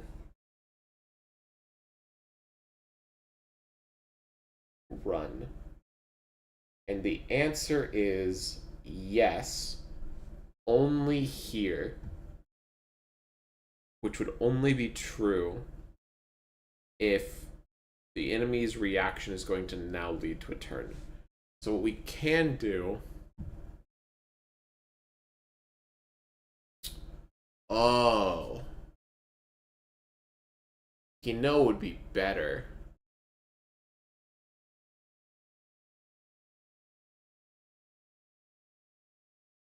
Okay. Here's the logic. Here's the flow that I'm thinking. What we do is we actually run it every time. And we don't run ahead of schedule.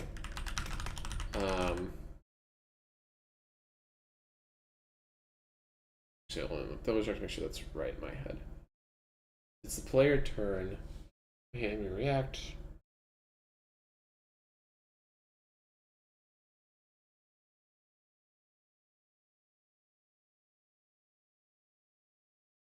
Yeah, so, okay. So we're not actually running it every time. This is wrong. We are running it. The only time we aren't running it is we are constantly running this. So basically okay, I don't know how to word this exactly, but my thought is we always run the AI ahead of schedule to a depth limit that we've decided. So if the depth limit is 10 or 12 or 15, whatever that limit is, basically that's the point where the enemies cut it off, right? But the interesting thing, I think, is the idea that he was talking about it in that video about like leaving the search early and then coming back to the cached one. What if we just do that, where we are constantly like basically stepping forward from where we currently are, and when the player requests our turn, or the turn system requests, hey, it's time for the enemies to give their turn, we grab the current frame check, whatever, or the current world state, and we grab our most optimal at this point. And then then we back out, and then we do that, and then we run back into the system the next chance that we're given, which is going to be immediately afterwards. So like we're basically a kid constantly doing homework right as the bell rings. And the goal is just to get ahead to our final class until we hit some point where we actually can go through all of the data and properly hit our max depth, whatever that depth number is. And once we've hit that depth number, then we're able to keep track of it, we're able to process it, and we're good. And then whenever we get requested, we just grab that thing, prune out all of the things unrelated to our current branch, and then keep going from that new depth.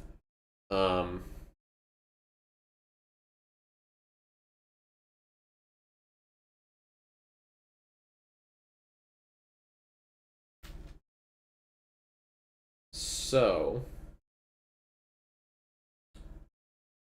with that in mind,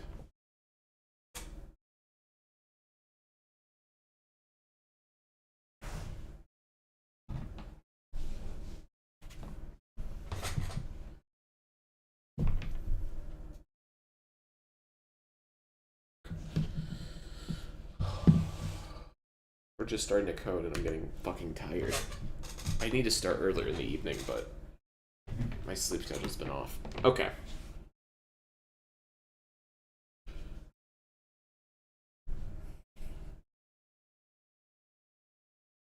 So the only check we're doing on state is if the current state is reaction and the next state is enemy turn, then we are canceling out early. Because that means that it's already running.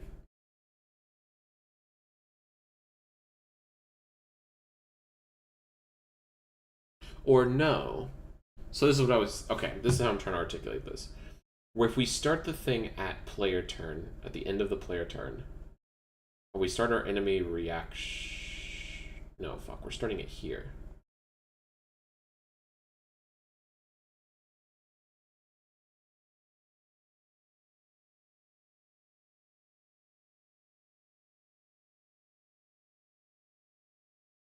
Fuck. Okay, hold on. I'm not able to keep this together in my head right now.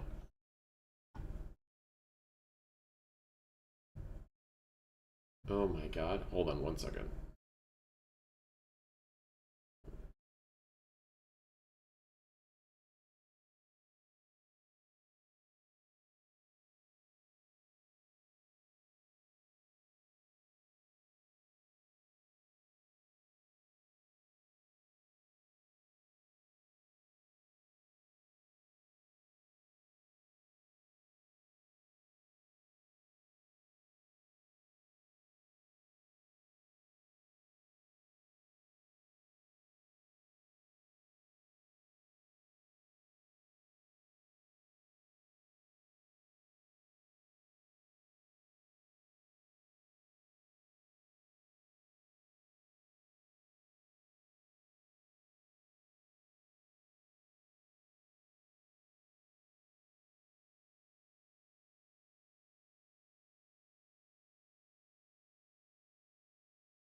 Okay, I'm back.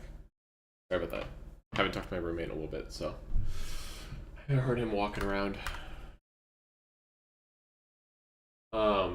By the way, we're slowly upgrading the stream setup bit by bit. So the current thing that we got set up today was the automatic AFK disabler, because I remember I realized I kept fucking leaving the AFK screen on. So I think that was pretty nice to have happen. And I think the next thing I'm going to do is also auto disable or re-enable my mic. So that way I don't accidentally leave it on when I need to go AFK, and then also I don't accidentally leave it off when I come back. So that's pretty great.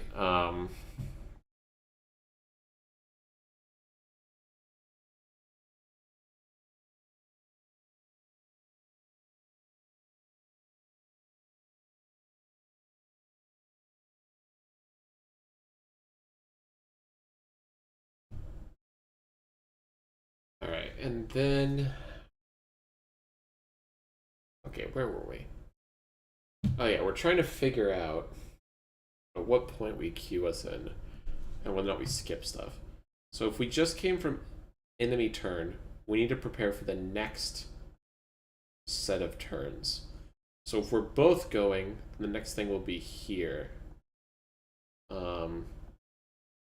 If not, if it's just the... Hold on, let's do it this way.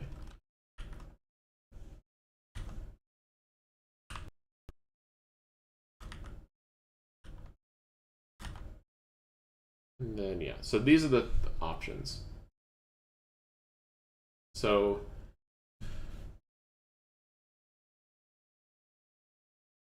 when we go to do enemy turn, we have our player react and player turn, and then at the end of that, we're going to have enemy react and enemy turn. Okay, so we know this is coming down the road.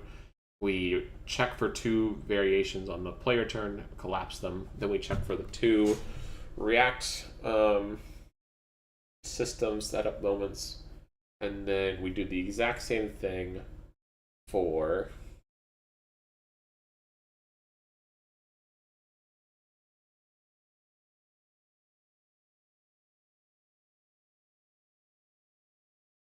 we do the exact same thing for the enemy react. We go with enemy react, then we're prepping 1, assuming the player's going first into the next enemy react.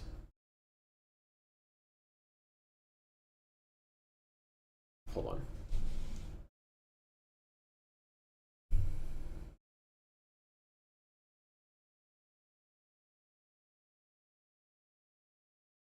So like it would be like right here. Let's say that we realize that only the player's going from now on. Then it would be player react into player turn into enemy react. And after enemy react, we'd re-queue back for the next enemy react. So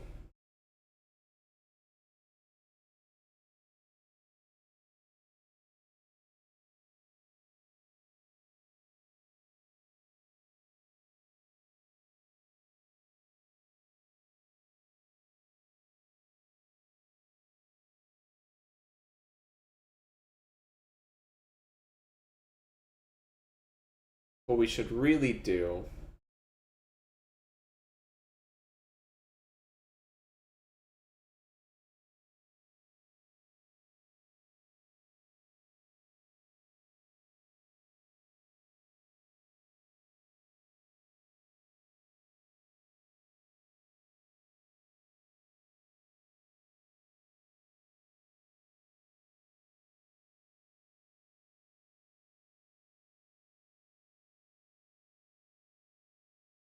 okay, there's one thing I gotta clear up in my head.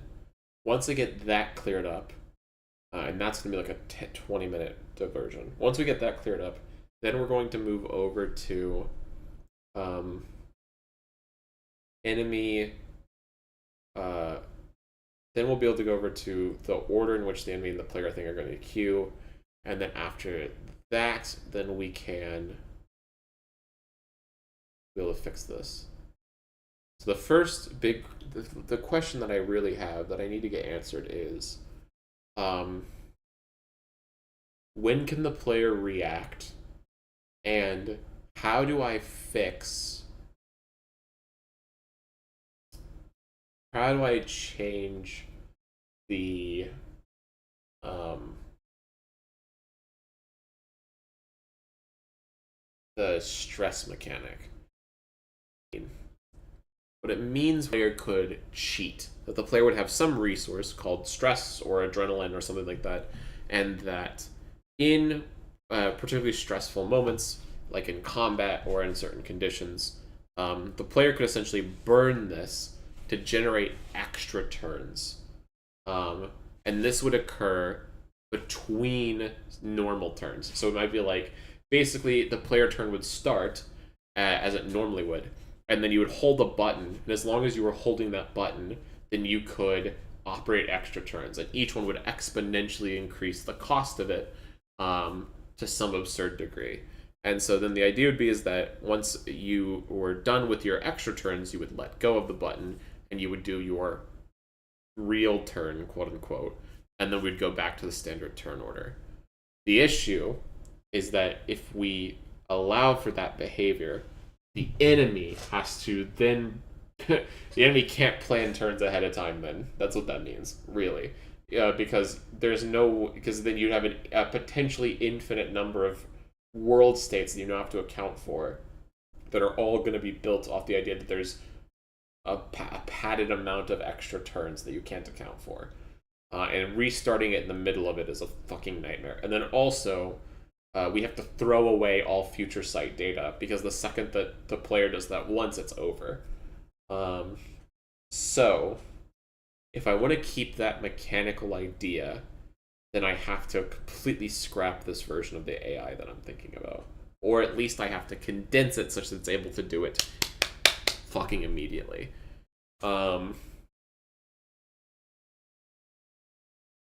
So...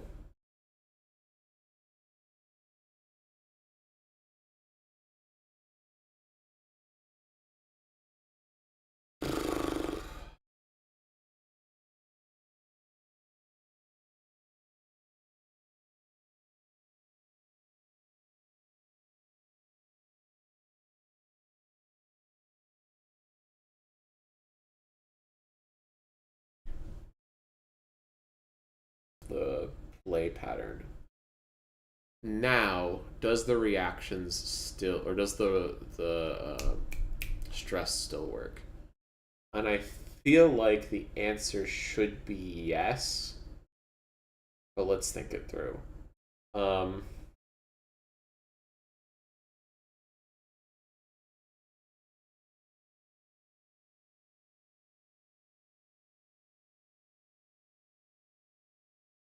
You know,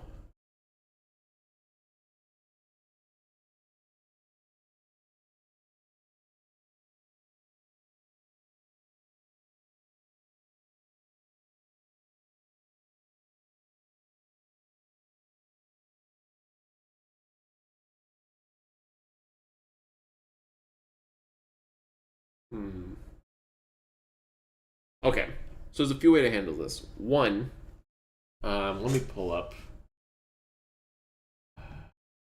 We're going to make a new section down here, and I'm probably going to delete a bunch of this tomorrow.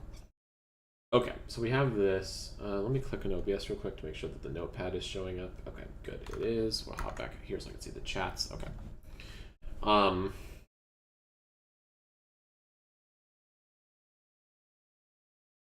What was the point of the let's walk through it. So the principle was, I had a list of mechanical principles that I wanted to accomplish. And basically, I want the turn system to feel snappy and feel stressful without forcing you most of the time to actually act reckless. So what I want to do is I want to give you infinite turn, right? Like, you get to your turn, time stops. The animation might be playing, but you have your choice now of what you're going to do next. Am I going to run right? Am I going to run left? Am I going to, attack the enemy? Whatever it is that you're going to do. We get to the player turn. Time stops until the player does something. But I want it to feel stressful enough that sometimes players fucking miss input because they are so in the moment entrenched that they reactively do things and plan turns that immediately afterwards, or they go, oh wait, fuck, I shouldn't have done that. That I want to make it feel visceral enough that you mistake that. That's what I want. Which sounds really weird because like typically you don't want to aim for player mistake, but that's the dichotomy is there. I want that vibe. So with that in mind, we've done a few things. One, we've set enemy turns to be simultaneous. This is to speed up the back and forth. So it's player goes, all the enemies go. Player goes, all the enemies go. And the reason is because if it was player go, enemy, enemy, enemy, enemy, enemy, player, that's really fucking... that's going to be hard to keep you like, oh yeah, I'm really here. Especially because, like, hypothetically allow reactions, then you could potentially react to all of them, or only one of them, or none of them, and maybe you get them every so often, and that's incredibly confusing. So, short, sweet, simple. All the enemies go, player goes. All the enemies go, player goes.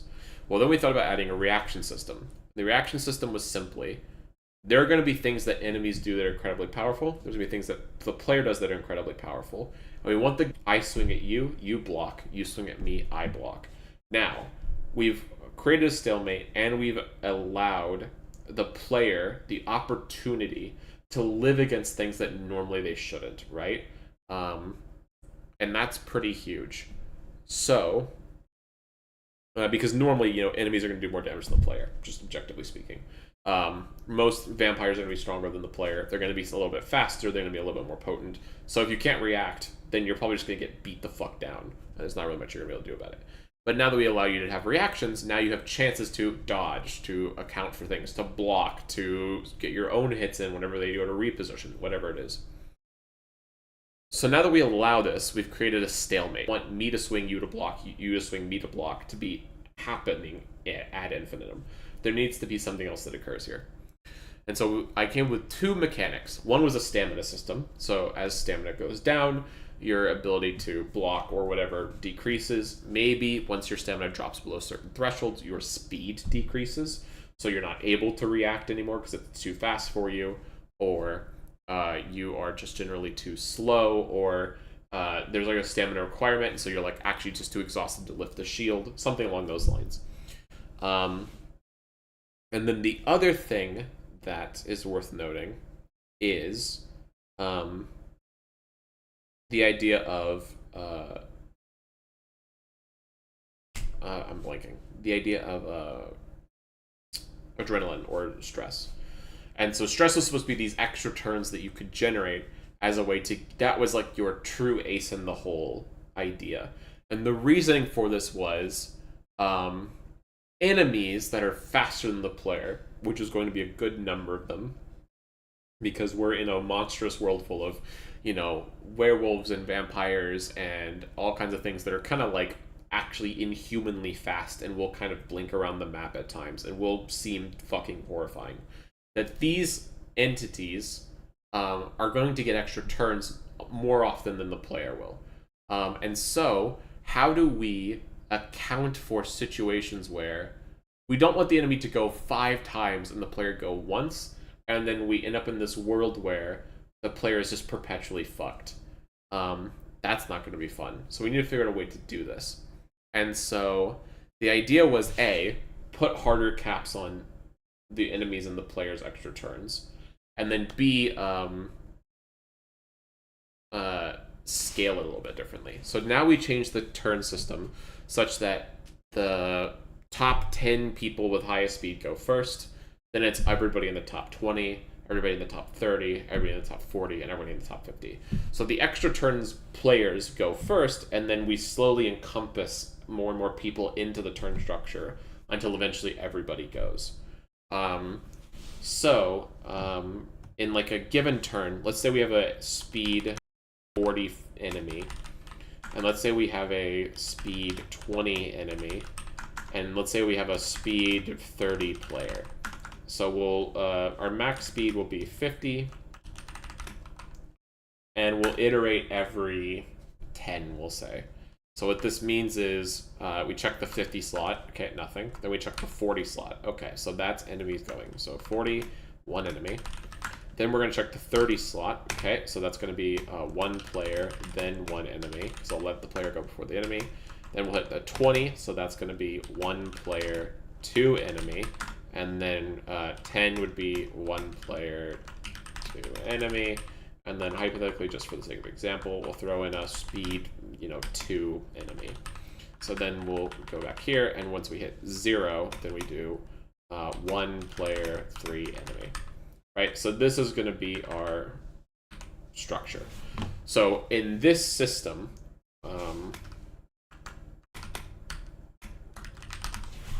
what we've done is that we've given extra turns, allowed reactions, because you would be able to do reactions in between these back and forth, and then we have also allowed everybody to go at some point, so that it's a little bit more fair if you don't get extra turns, right? So technically, even though this enemy is 10 speed faster, they're still only getting one more turn than the player.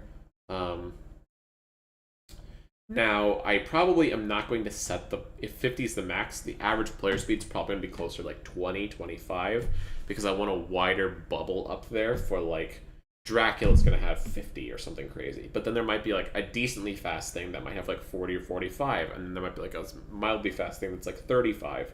And so I want there to still feel a wider variance in the faster speed things, as opposed to the slower speed ones also, but generally you just want a wider variance. So I also might change the increments, like it might become increments of 5 instead of 10 or whatever, but this point still stands, so that's basically how it's going to work. So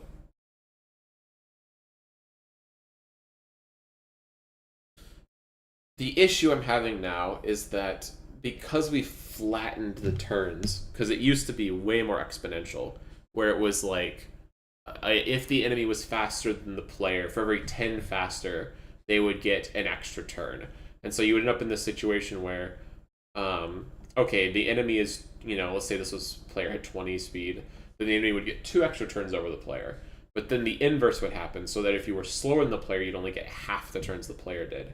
And so then you end up in this weird situation where if this one has 40, and the player has 20, and this has 10, what would happen is the enemy would go 2 times, then the player would go once, then the enemy would go 2 times, and the player would go once, and then the enemy would go once. And so now the enemy is getting 4 times the actions that this enemy is getting. It would exponentially scale the further out we went. And also, because of that, the enemy is also just being able to abuse the player so much easier, right? You get 2 actions, they get 1, you get 2 actions, they get 1. Okay, you're gonna get fucking creamed eventually. Which is why I want to, now that we've flattened it, I want to drop the starting player speed number to something lower, to give the faster thing still something to look forward to. But now that we've flattened this and we've how would you say, nerfed it, or minimalized it, or whatever word you'd want to use. Now the problem is the enemies are, or the player is, if the player is given the option to stress, they break the whole system. Because 1 extra turn in this is infinitely more valuable than an extra turn in here. These are just not the same turn system. It's night and day. So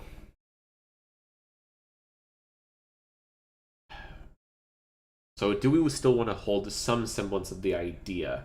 I like the idea that you are in a stressful situation and you have adrenaline, and so you're able to outperform what you normally would by engaging this adrenaline. And then you could, inversely, I was going to have it such that the higher adrenaline, you would incur negative penalties. So you might be breathe louder so they could hear you easily, or you might start sweating and so they could smell you, or you might start to get fit to deal with, and then you have to kind of burn through that stress slowly over the course of a run, or maybe like you only get like a little bit back every day in the run or something like that. So that was the idea. And so then the question becomes, what the fuck how would we handle this idea? So I feel like adrenaline should only work in reactions.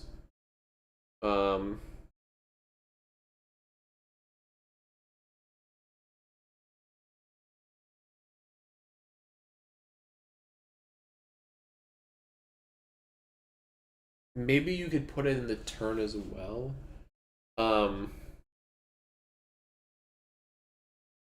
Oh. So the related question that I was going to figure out, this question, how we handled this, leads into the next question, which is equally important, which is how do we know for a fact when we want to check ahead of schedule whether the player is reacting or isn't reacting? How do we do that? Is the player, like, what is the check there? Is it just that they're in combat? Is it, because I can imagine some scenarios where the player isn't in combat where the player would want to stress. And so, or sorry, not stress, react. And so the question is, how do we decide this? So like a good example might be, the player's walking down a hallway, they do their turn, the enemy does their turn, which is that they come around the corner. So they haven't turned yet to see the player, but they have peeked their head into the hallway. So the player knows that they're going to see them soon. The player would then want to react to shove into a nearby doorway and then spend their turn to fully enter that doorway in order to hide. That might be like an example. So if that's our example, how do we handle this?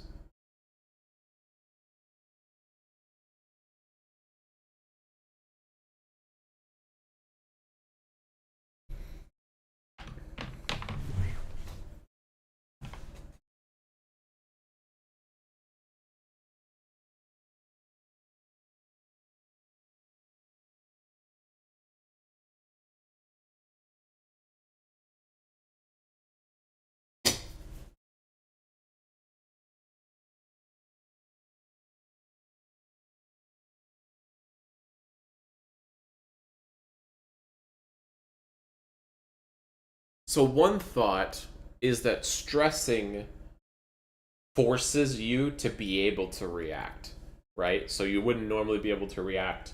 You hold the stress button. Now, whenever you do the action, you're guaranteed a reaction, regardless of what's happening, which is still incredibly powerful because it's basically a second turn. We could put some limiters on it, but that would still allow you a good bit of wiggle room. So that's one route. And that would still be able to be accommodated for, because you would just, anytime that the or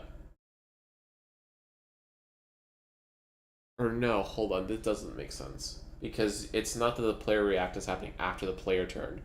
The player react is happening after the enemy turn. So you would have to hold that button through the entire enemy turn in order to, and maybe even the enemy reaction, in order to do the stress system. And then you also can't really stress in combat, because what's the point in doing that if you're already able to react normally? So that doesn't work either. Okay. Let's do this. Let's come with some use cases. So use case 1. In combat with a oppressive enemy. So faster, stronger, etc. So imagine you bump into a really powerful vampire. The vampire is fully fucking whacking away at you. you realize, oh, I am way in over my head. I need to get the fuck out of here. You would absolutely want to burn this resource in order to try to evacuate. So then the question becomes, how does that look? So that's one use case. Then we have use case 2, and we'll call this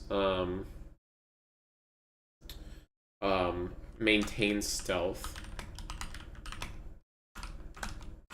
So that's sees enemy, darts for door.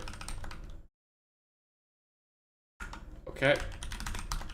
Then we need to have a use case 3, which is you could kind of call this maintain stealth, but it's a different scenario in my head. We'll call this time crunch. So the idea is knows enemy is going to enter a room, has 3 turns to do X thing, wants extra action points to do it quickly. Let's see. Is there a 4th one? So I'm just imagining, like, oh fuck, I need to do this objective. I can hear the vampire, like, out in the hallway. I need to do this as quickly as possible. I need this as quickly as possible. Let me burn all my things in order to, like, get 3 turns worth of finagle with the puzzle or whatever. So that's one option.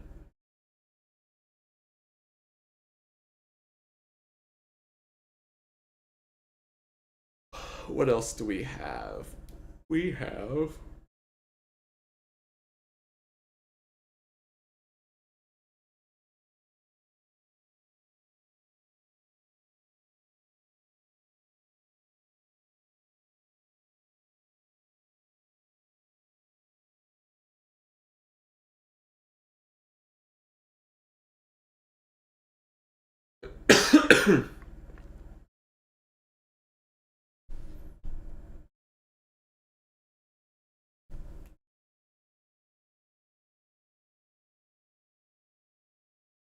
okay, now let's do some non-use cases.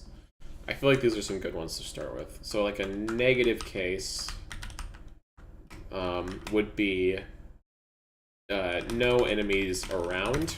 So like if you don't know there's an enemy around, or you don't see anything, or actually, let's just start off. There is no enemies around. What the fuck are you reacting to? Then we have neg case 2, which is aren't aware enemies are around.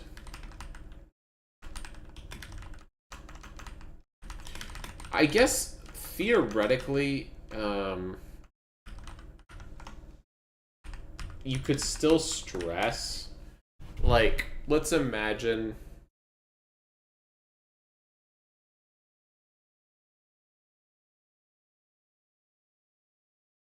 Let's imagine, like, you start off a run and you're like, fuck, okay, this run specifically, I need to get to X room in 12 hours in game, or 8 hours in game, or 1 day worth in the run, or whatever the fuck the thing is. I gotta hurry. And so you are clearing through rooms. You're looking around, you're blinking, you're trying to fucking do everything you can to get through this area as quickly as possible in order to get to the next area or find the thing or whatever. If you wanted to burn stress there,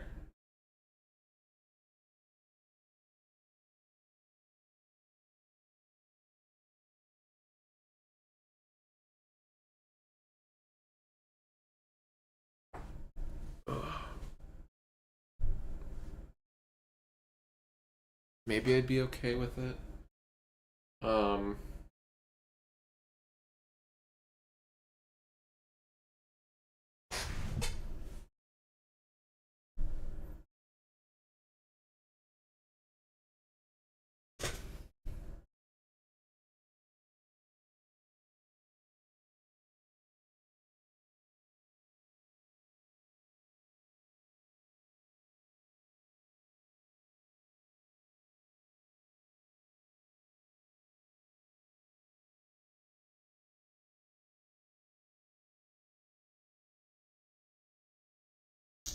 no, because the issue is that when it goes to play out, how do you actually make that look right?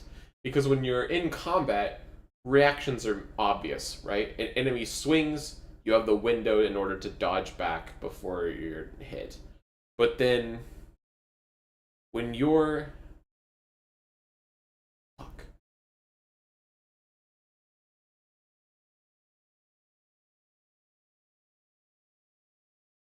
No, I have to narrow the reaction scope. There has to be very clear times when you're allowed to react and when you're not. Or I just need to make some rule for this. Cause like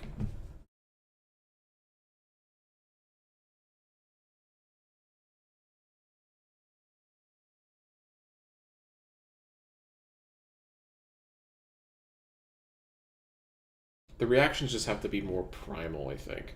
It can't be we can't allow it such that the reactions are I'm in combat. I see my enemy across the hall. I'm going to spend. I'm going to watch him swing his or like approach me, and as a reaction, I'm going to then be able to move back. Because basically, all that means is that enemies who are in combat or units who are in combat just get double the turns. That's what that really comes down to. Which is dumb. That should not be how that is. Um, like you shouldn't just exponentially increase your speed, right? Like yes, you act faster in combat, sure, but like the second you enter combat, you suddenly are just like double the. You just have double the action economy. That just doesn't make sense. I feel like reactions need to be like an enemy is swinging at you, a trap is about to hit you, a something along those lines, and then you just make the turns faster so they may feel more visceral. Like you need to have a very limited reaction system, because otherwise.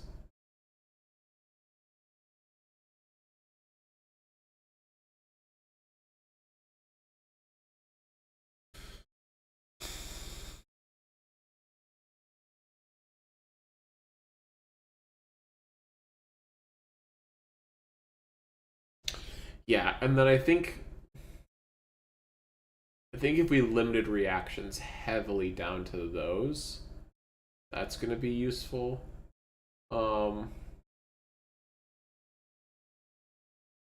And then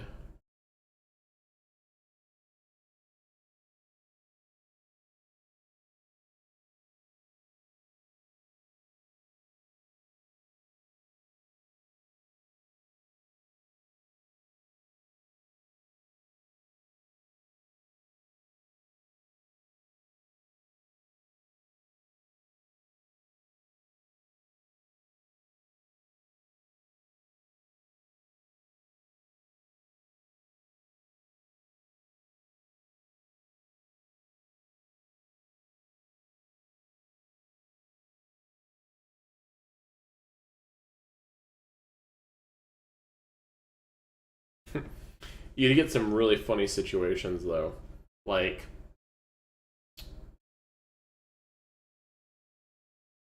fuck. I'm trying. My brain is trying to run through a bunch of scenarios and it's making it hard to verbalize. Like there's a weird thing that can occur, which is whenever the enemy or whenever the player goes, whenever processing the behavior for the player's actions, if we conceptualize all the actions that the player could take and then build around those accordingly, like we want to do, if we limit the reaction scope harder, there's going to be situations where one action does not produce reactions and another does.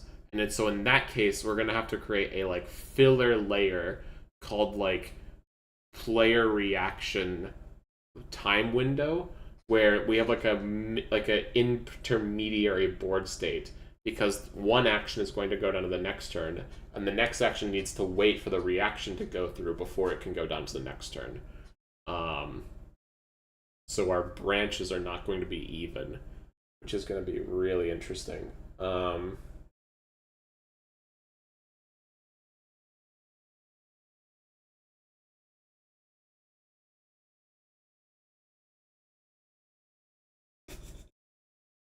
Okay, so these are the times that we wouldn't use stress.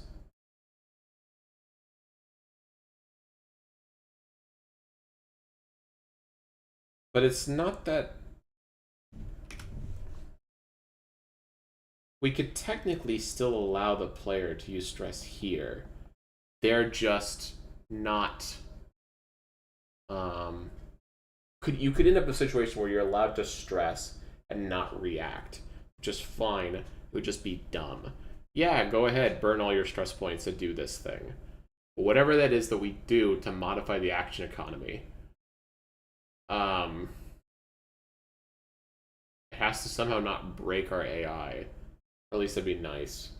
Because otherwise the enemy is going to have to just scrap all the work they do every time the player stresses, which is going to be a huge cost in performance.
Part of me thinks that...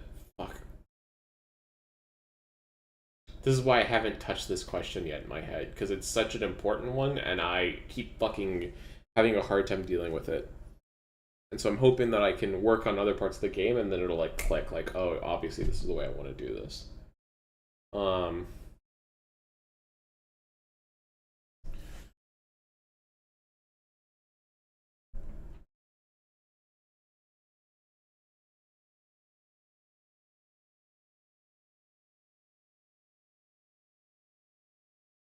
Okay.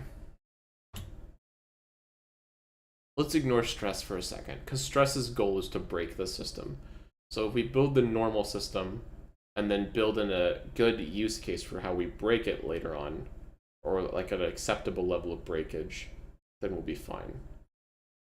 We have the speed, or no. So the issue that I'm running into is I'm trying to imagine ways to make the stress system feel fun.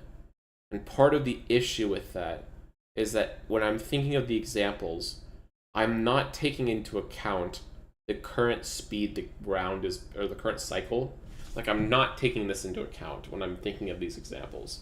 But if we theoretically, the examples I'm thinking of would involve this in some way. So we would either have to make sure the player is aware of these, or we would have to come up with a better way to represent speed.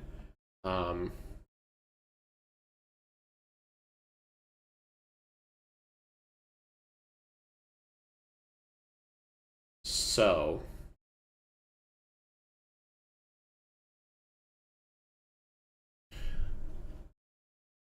okay. Fuck me. Let's... Oh, man. We have a player. We have two enemies. One fast, one slow. We'll say a vampire and zombie. Okay. The behavior case that I want to account for is vampire enters room, player ducks behind cover, reaction, maybe not.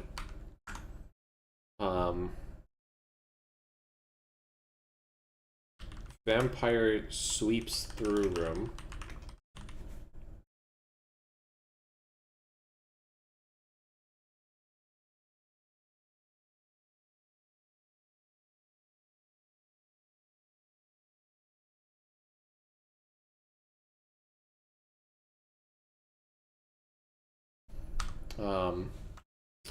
Is fast.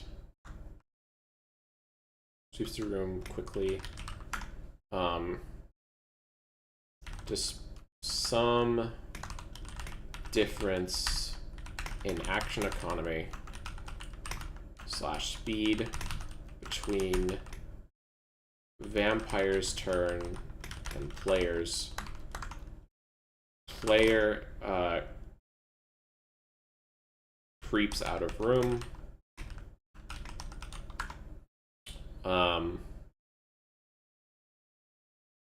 Then we have player turns corner. Vampire missing. Gone. Player bumps into zombie. Player has same speed diff, but on his side versus zombie. The noise of combat attracts the vampire. The player has to focus the vampire, which is faster and thus more brutal. The player then fails to successfully block the zombie, and takes and ends and worsens position. Worsened position results in kill or results in death. Okay, this is like a scenario that I think would be interesting to see be able to play out. Okay, assuming this scenario, we could describe a just simple back and forth, but we'd have to have some other way to articulate difference, which would be like action points. But one of the rules that I'd made previously was that the actions should be one action turns, and the reason is that one action turns are more visceral. If the player is always going one action per, it's going to feel more real to do one action response, one action response, one action response. So I prefer the idea of the player having one action. Theoretically, the player could have one action and the enemies could have multiple on their turns, and then we go back to this, like the smaller units who have, or the slower units who have less action economy than one, so it'd be like half or whatever. I feel like we kind of work our way back to the previous position, which was, well, why the fuck would the enemies have 4 action turns while the player has 1? We should just make the enemies have 4 turns that they go through. And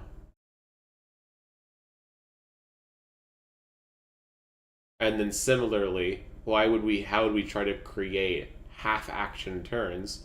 Let's just reduce how many times the enemy can go each turn and just set it that way. And in a way, that's basically the same thing. But now we enter the weird stage that we already wanted to do this. I feel like I'm just retreading old ground in my head for the design. Problem with this was simply the exponential factor, where one enemy would go 4 times, and also managing this turn sequence was painful. Oh my god, it was painful. Because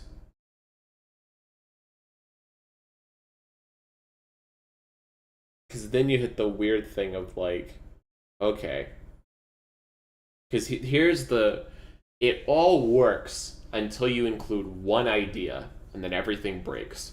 And the idea was, well, what if the player gains the ability to go faster? What if they pick up items or whatever? Or they're just slower? Like, there might be different characters with different characters, different speeds.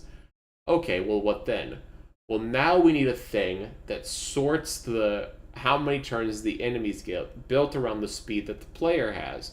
And so now we end up in this weird world where Some enemies will have 4 turns, others will have 3 turns, others will have 2 turns, and then you'll gain an item, and then they'll lose access to those turns. But then there's like a weird conversion rate where at one point, Dracula was getting 4 turns for everyone, while the Banshee was only getting 3. Now that the players gain some speed, now the Dracula's getting 3 for every 2 that the Banshee's getting, and so now it's just fucking. It was such a, which I get. Theoretically, it's fine, like it works. It's not like a bad idea in like a like it is broken thing, but it's just it's fairly clunky. And and then that was the other thing. Because these were going to be simultaneous, how do you tick through the turns? So what it really became it became similar to this, where you were iterating down through speed, but you were then doing it through all of the things with speed greater than the player. Then the player would go, and then you would do something similar for all of the enemies slower than the player.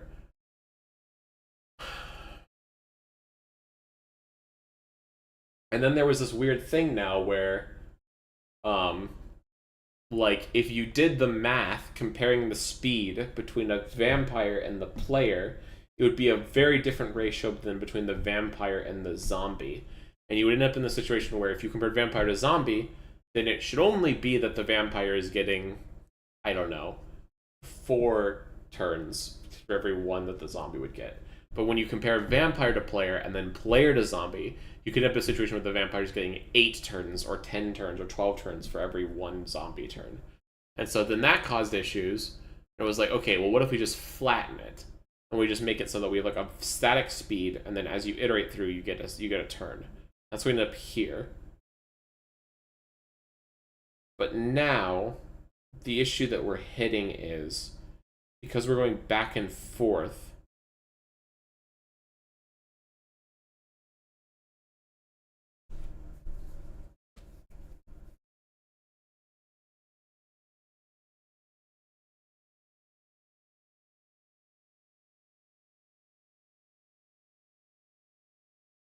how do we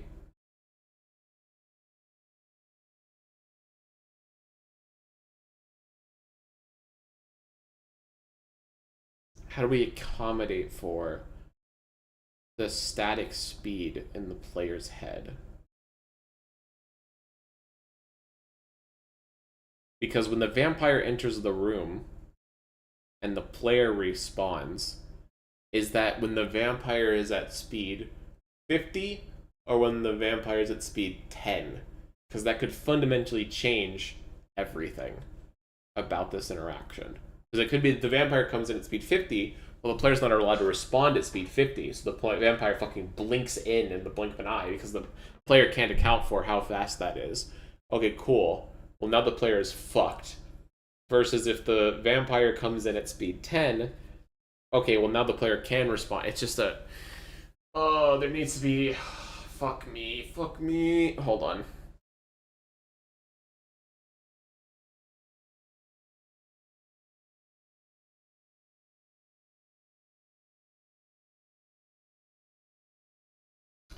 You could do the classic roguelike thing of you're just iterating over steps. Each enemy has a cooldown. The player has a cooldown. And so you just increase the step counter that much. But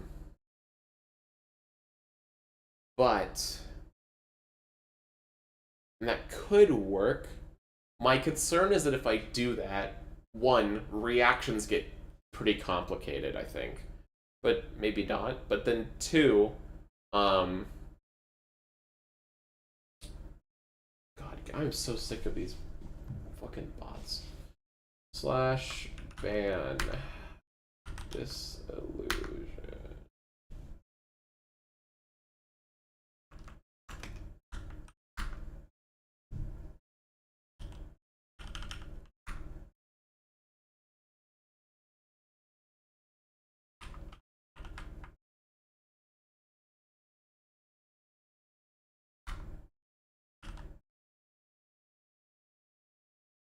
It's tab, right, for the autocomplete? What am I missing here?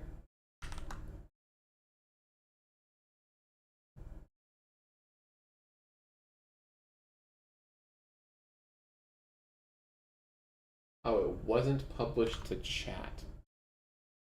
What the fuck? Hold on.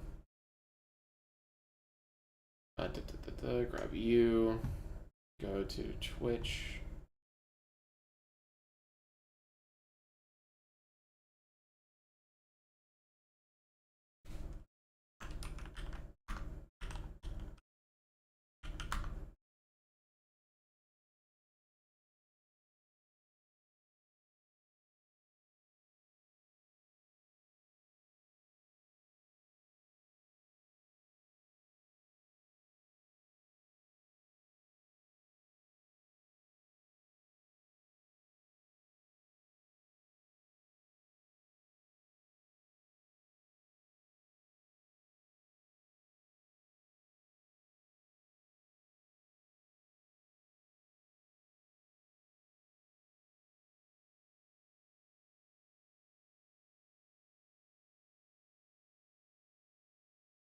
Okay, I can't find the thing. It's fine. How is the live stream doing? The current bitrate is lower than the recommended bitrate. Uh-oh. Test? Uh-oh. Okay. I can still hear everything. So Twitch is saying it's too high, and YouTube's saying it's too low. How does the YouTube sound? Uh-oh. Okay. I can still hear everything. Okay, YouTube sounds fine.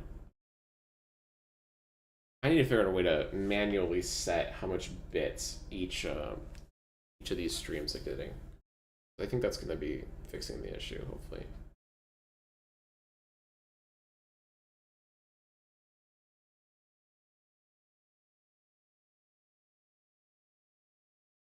All right. Let's ignore the stream stuff. Let's go back to coding.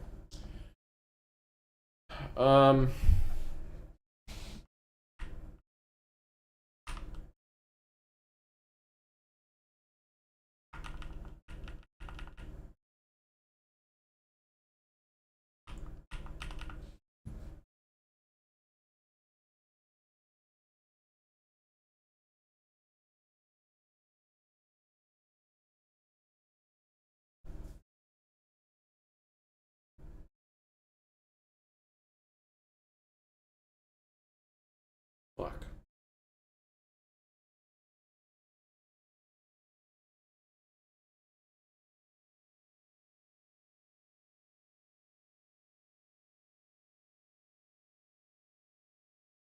What time is it? It's 3 o'clock.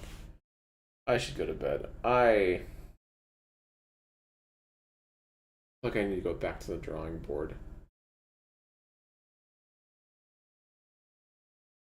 And it's not necessarily just over the stress system. It's also just the fact that reactions need to be curbed.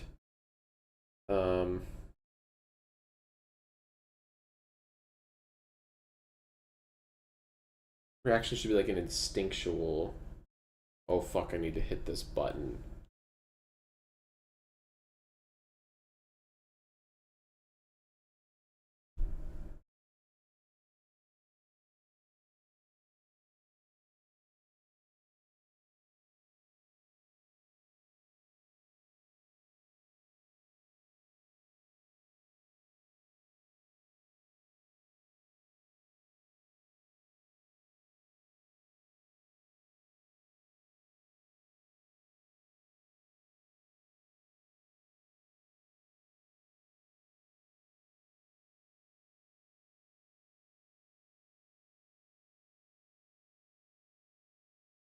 I need to like distinguish in my head.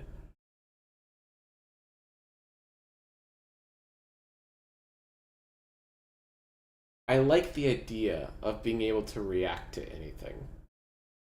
I think. Like that conceptually, that makes sense somewhat, right? Like if you're in combat and the enemy goes to swing, at any point in that swing, raise the shield. You'll get the block in, everything's great. But then, and then if like the enemy goes to run backwards and try to leave melee, you react, slash at them. Totally makes sense, no problem. But then you end up in this weird world where, okay, I'm walking through the hallway alone, and in reaction to the enemies that I don't see going right now, I'm then going to just step forward. It's like, okay, so you're just getting two actions a turn right now with no real reasoning.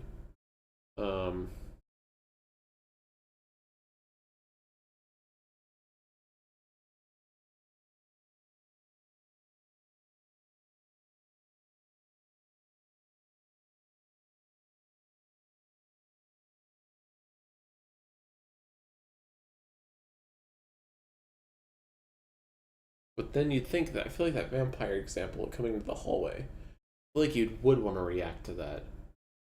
So it can't just be based off of like combat. There has to be a non-combat purpose, or like a booby trap or something. Dodging that would be a reaction.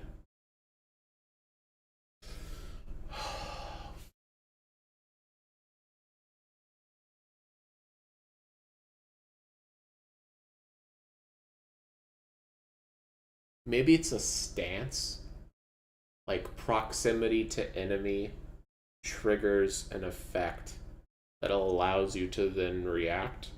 So when you're in combat, obviously you're close enough, the reactions work.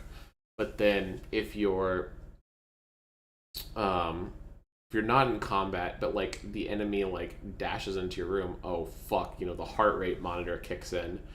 Your heart's beating and you fucking dive behind the chair. That could work.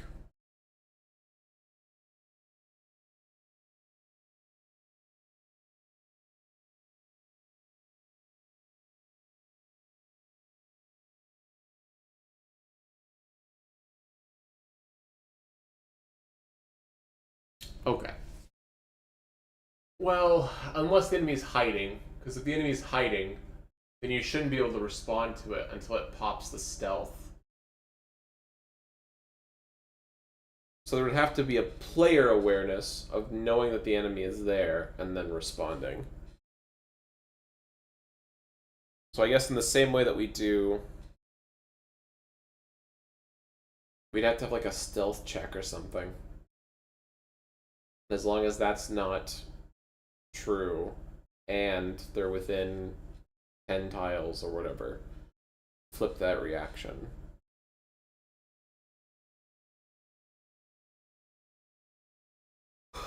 Okay. So I think that's how we can get consistency. Let's try that. Reactions are allowed if in combat or enemy near that's not in stealth.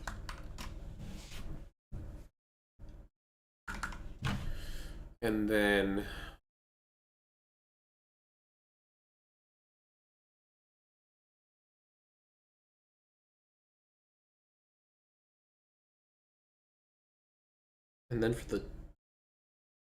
for the speed kerfuffle.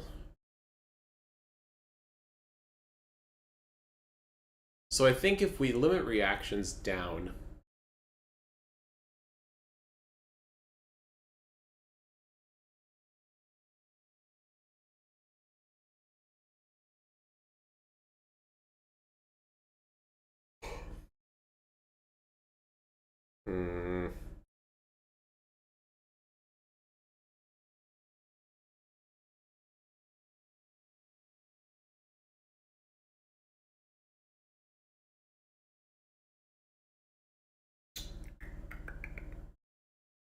fuck. Okay. So one of the things that the speed needs to do, or that I liked the idea of this, was that enemies that were going exceptionally fast not only weren't reactable, but had like a blur effect to them where you couldn't even process. Like the idea was that they're so inhumanly fast that you fail to even see them move. And the idea came from like vampires who look like they're fucking teleporting because they're just so fast that they're fucking whipping around the room faster than you can process. And the issue is that if we make that true of all of their turns, then you have zero method of engagement with them, which is a bit of a problem. But then I thought about, okay, well, cool, we'll just set a restrictor on it, right? So, if their speed was 40, then they would get, and then similarly on this turn system, I figured that it would be, you can respond 1 up, right? So if there was a 50 enemy, then you couldn't respond during this turn, but you could respond during this turn. But that just means that, again, you have to keep track of the current round prio in your head. When I feel like, A, I don't know if I want to make that UI, because it's going to take away from the visceralness and having to do that calculation every time. But then B,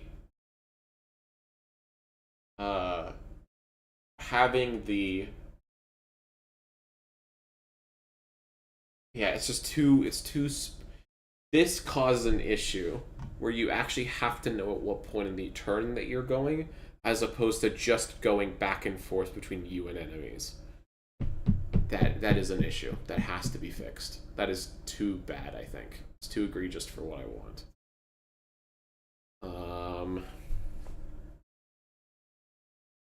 Can I think of a quick and easy fix?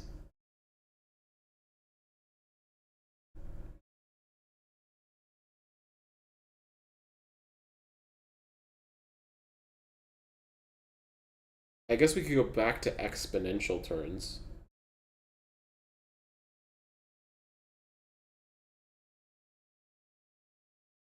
And just let the time scale be weird.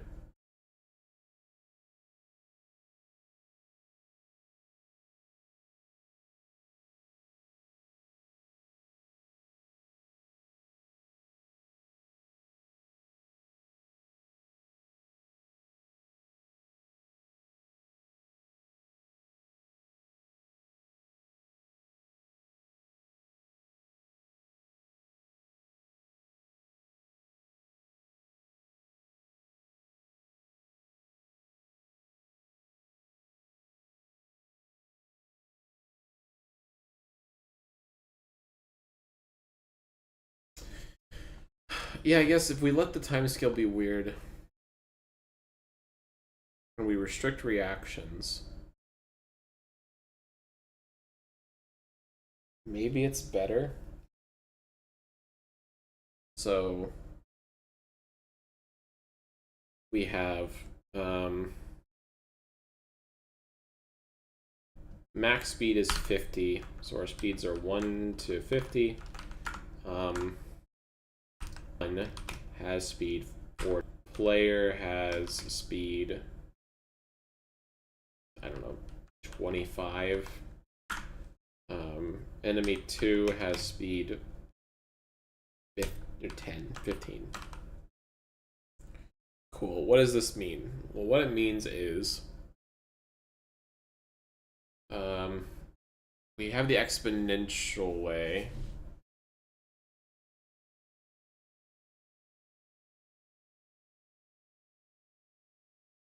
The exponential way is enemy 1 would go at 40, 35, and 30.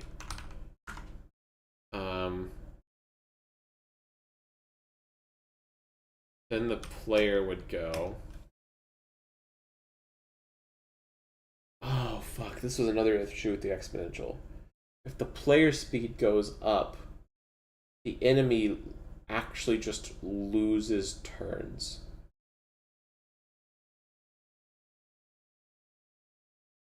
But I guess it's not really losing turns. I mean, it is. But because the player is closer to the enemy, what it really is just that the enemy and the player are reacting to each other more. But it's still fucking weird. Cause like,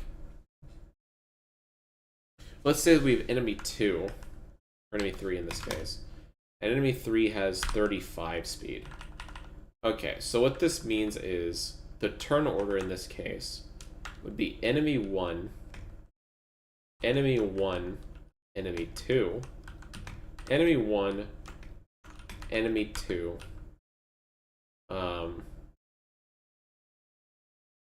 So now we're at 30. And then we would hit... I don't know how we'd handle if it was on top of it, so we'll just say greater than. Maybe they get 1 extra for being on the same thing, so then enemy 1, enemy 2, player, and then enemy, oh, that should be 3.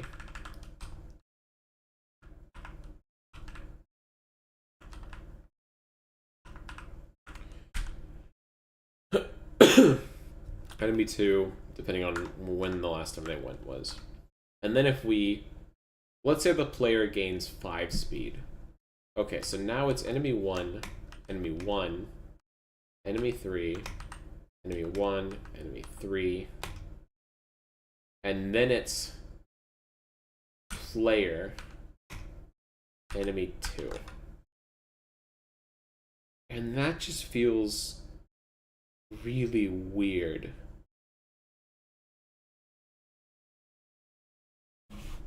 Because now I guess the enemy 2 odds go down, so it's still relative, but it feels like we're just crimping out the higher speed enemies' turns.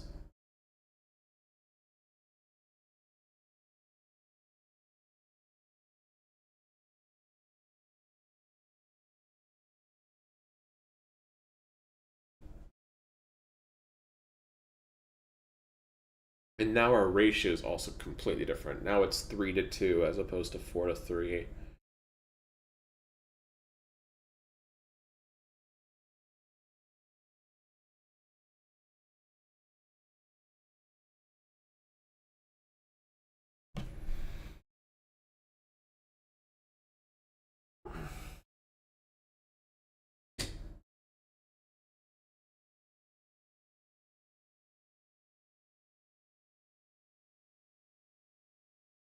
Fuck.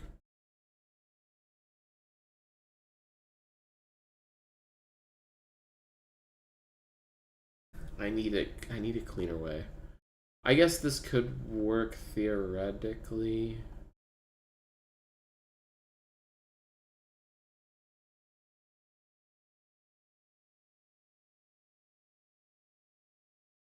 Then if you do the classic roguelike way,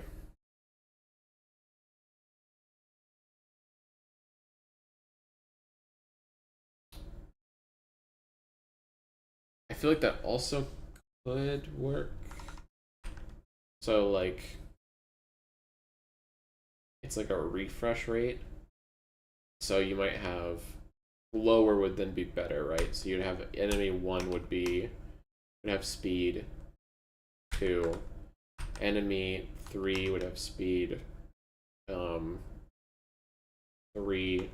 Enemy player would have speed let's say 5 or no 6. Then we'll have enemy 2 has speed 9. So we would go cycle 1, cycle 2. That's enemy 1. Cycle 1, cycle there's cycle 3, cycle 3 would then hit E3. Cycle 4 would go back to E1. Cycle 5 would be nobody. Then we go back to cycle 6, which would be E1, E3, P0. Then it would go 7, which is nobody. Then E1, would be 8, so that wouldn't happen. That wouldn't happen. Then you would hit 9, which would be E3, E2.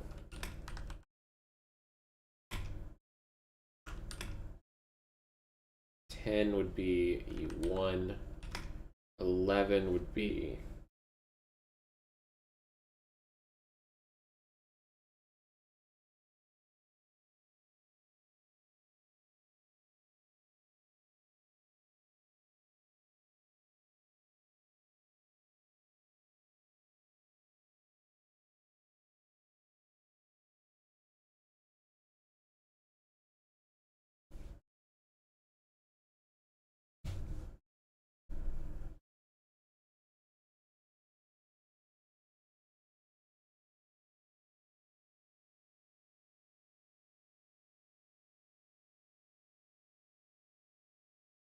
eleven would be nobody. Then it would be E1 again, E3, E0. Yeah.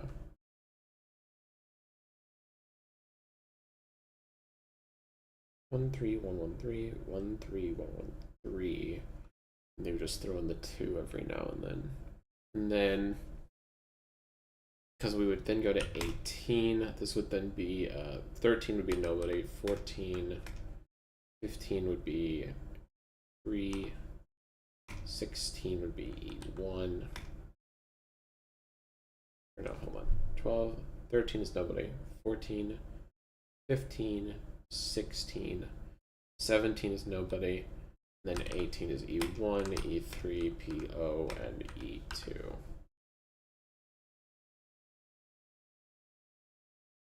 Or no, E2 should happen. I guess it normally wouldn't.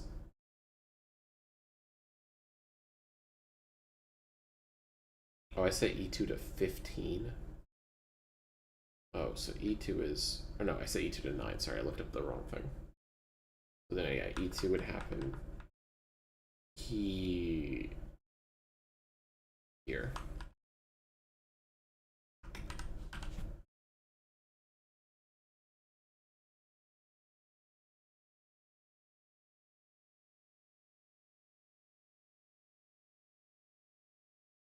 Yeah, so this is like the classic roguelike turn structure, where you have like a cycle counter that you're going down through.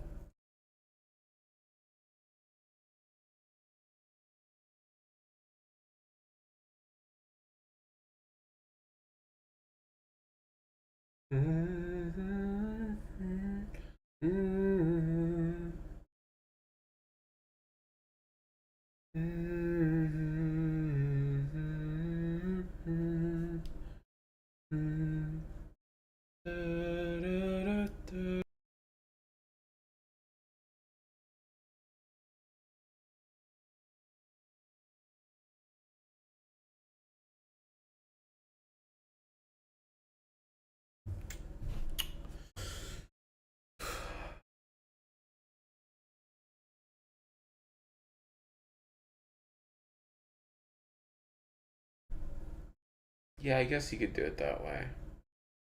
And then stress would simply be that when you held the button, you would decrease their temporarily decrease their number by that much.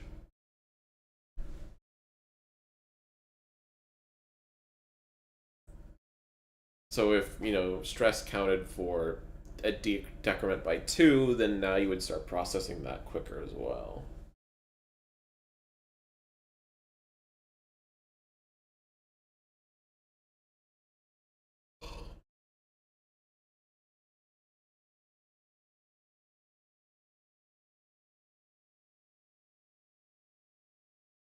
Let's see, what are the pros and cons of this? Oh god, I need to go to bed soon. I'm so fucking out of it.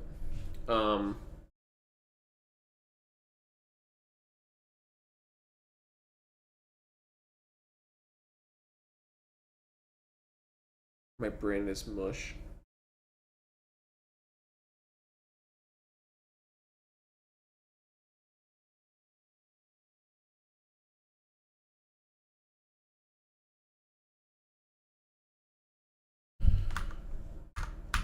You know what?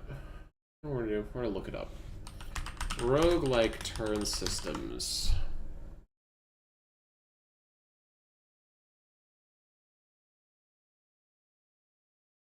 Trying to make a roguelike, and while beginning development with the fundamentals of the turn order, I am curious whether there were potential better ways to go about it.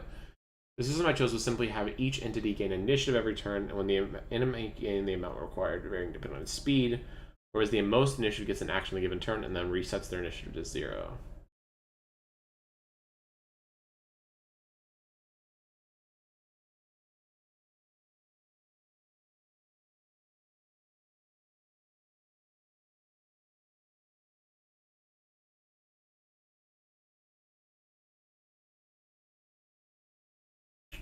Oh, that's interesting.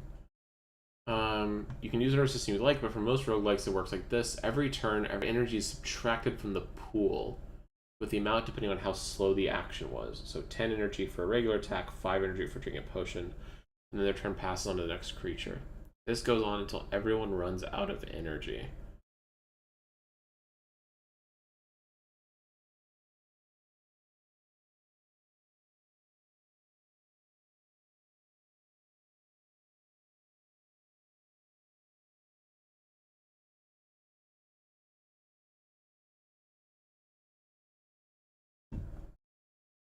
Rogue Basin. Time systems. Okay, let's see what we have. Time system are controllers built into roguelike engines, which handle the order of interaction of the actors inside the world. There are many ways to handle the interactions that are usually unique to each project. However, certain similarities allow to propose a categorization of the following. Player-centric. Have the main game loop UI, handle UI, and call move monsters or generally another function that advances the whole world a turn in the code for some of the player actions. Generally inflexible approach, although might seem appealing for animation-heavy and quote-unquote modern games.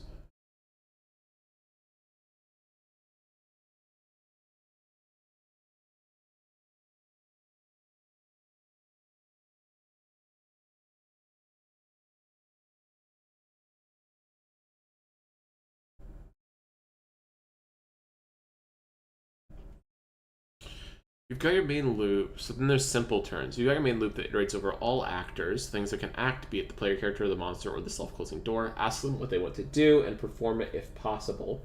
The actors might still be able to do some things by themselves without consuming a turn. This approach is better, but it's a bit awkward to write the actor's code, because every turn the function is called anew. You've got to record all state information in the actor's data. Probably do a switch statement at the beginning of the actor's code. Note that the slow monster may wait once per several turns, and fast monsters can perform actions without returning. That's a little messy.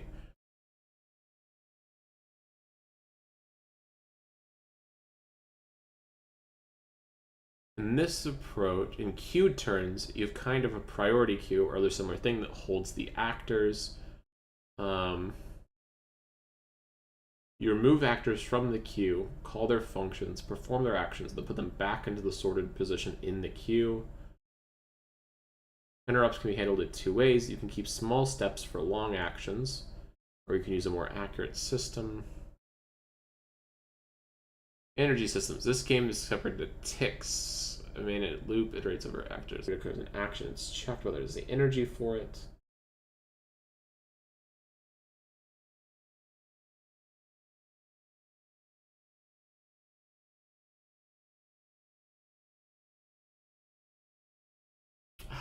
But the problem I have with this is that I want the turn system to be visceral, and I feel like if I stagger out the turns, then it's not gonna feel right when you're playing it. But let's see, what does it look like? Roguelike tick turn system.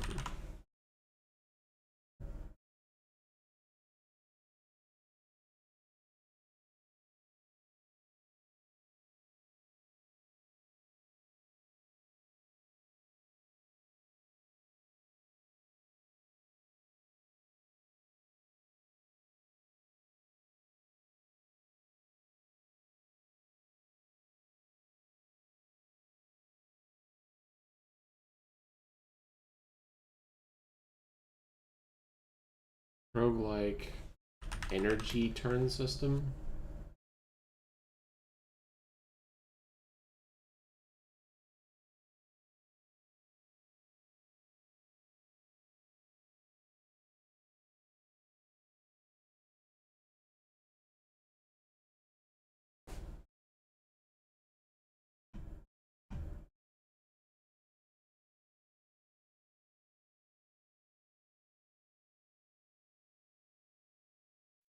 Hi everyone and welcome to Umberus Does the Complete Roguelike Tutorial Part 4 and 5. Turn system. Hopping over there. Now, before we can Oh my improve God. our AI and make them do stuff, we're going to have to introduce the system of turn. And right now, the only thing that can act is the player because we have no concept of turn. So we need to start implementing our turn-based system. And this is another rabbit hole in roguelike dev. I mean, there's infinite discussion to have about how to do a proper turn-based system. And you can read about it all you want, but for our case, since it's a tutorial, we're just going to implement a us versus them system. So for now, we're going to create a new game state script, and in this state, we're going to keep two variables, player turn and enemy turn. And then in engine.py, we'll add a new game state variable and we'll initialize it to player turn. And since right now there's pretty much only one thing the player can do, we'll add a check just before moving to make sure that it's the player's turn, otherwise we won't let him move. And when he actually does his move, we're going to switch the turn to the enemy and we're going to set the game state to enemy turn after the player has moved. Of course, we want to add something for the AI to do on their turn so that they can loop and give back the control to the player at some point. So what we're going to do right now is just a simple loop, and for their action, we're just going to put some print, and that's it. We'll assume that the AI has acted, and we'll just return the control to the player after we've looped over all the entities. Now, as we run the game and test our new turn system, we can see that every time the player moves, then all the AI are print their little comments, and it's gonna come back to the player turn. But actually, I think that's a little bit too spammy, so just for fun, I'm going to derail from the tutorial a little bit, and I'm going to add a check before printing the message to make sure that the NPC that's saying it is visible to the character. So basically, only what we see, we can hear. And now when we test it, it's really nice because we can move around the dungeon, and when we see a monster, we can see them talking to each other or something, and then when they go out of sight, then we stop hearing them, but they're still acting and still doing their turn, but in the background we don't see them because they're not in our line of sight. And that's pretty good. And with this, we've completed part 5 of the tutorial, so that's going to be it for this week. Stay tuned next week for part 6 and 7, and for now,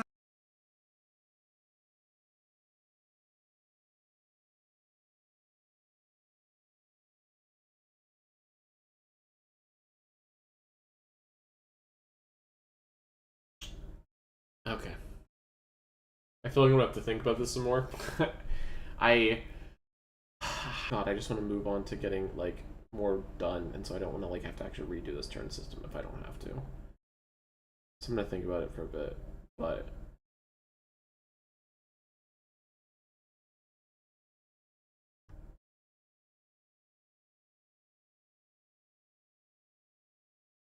okay.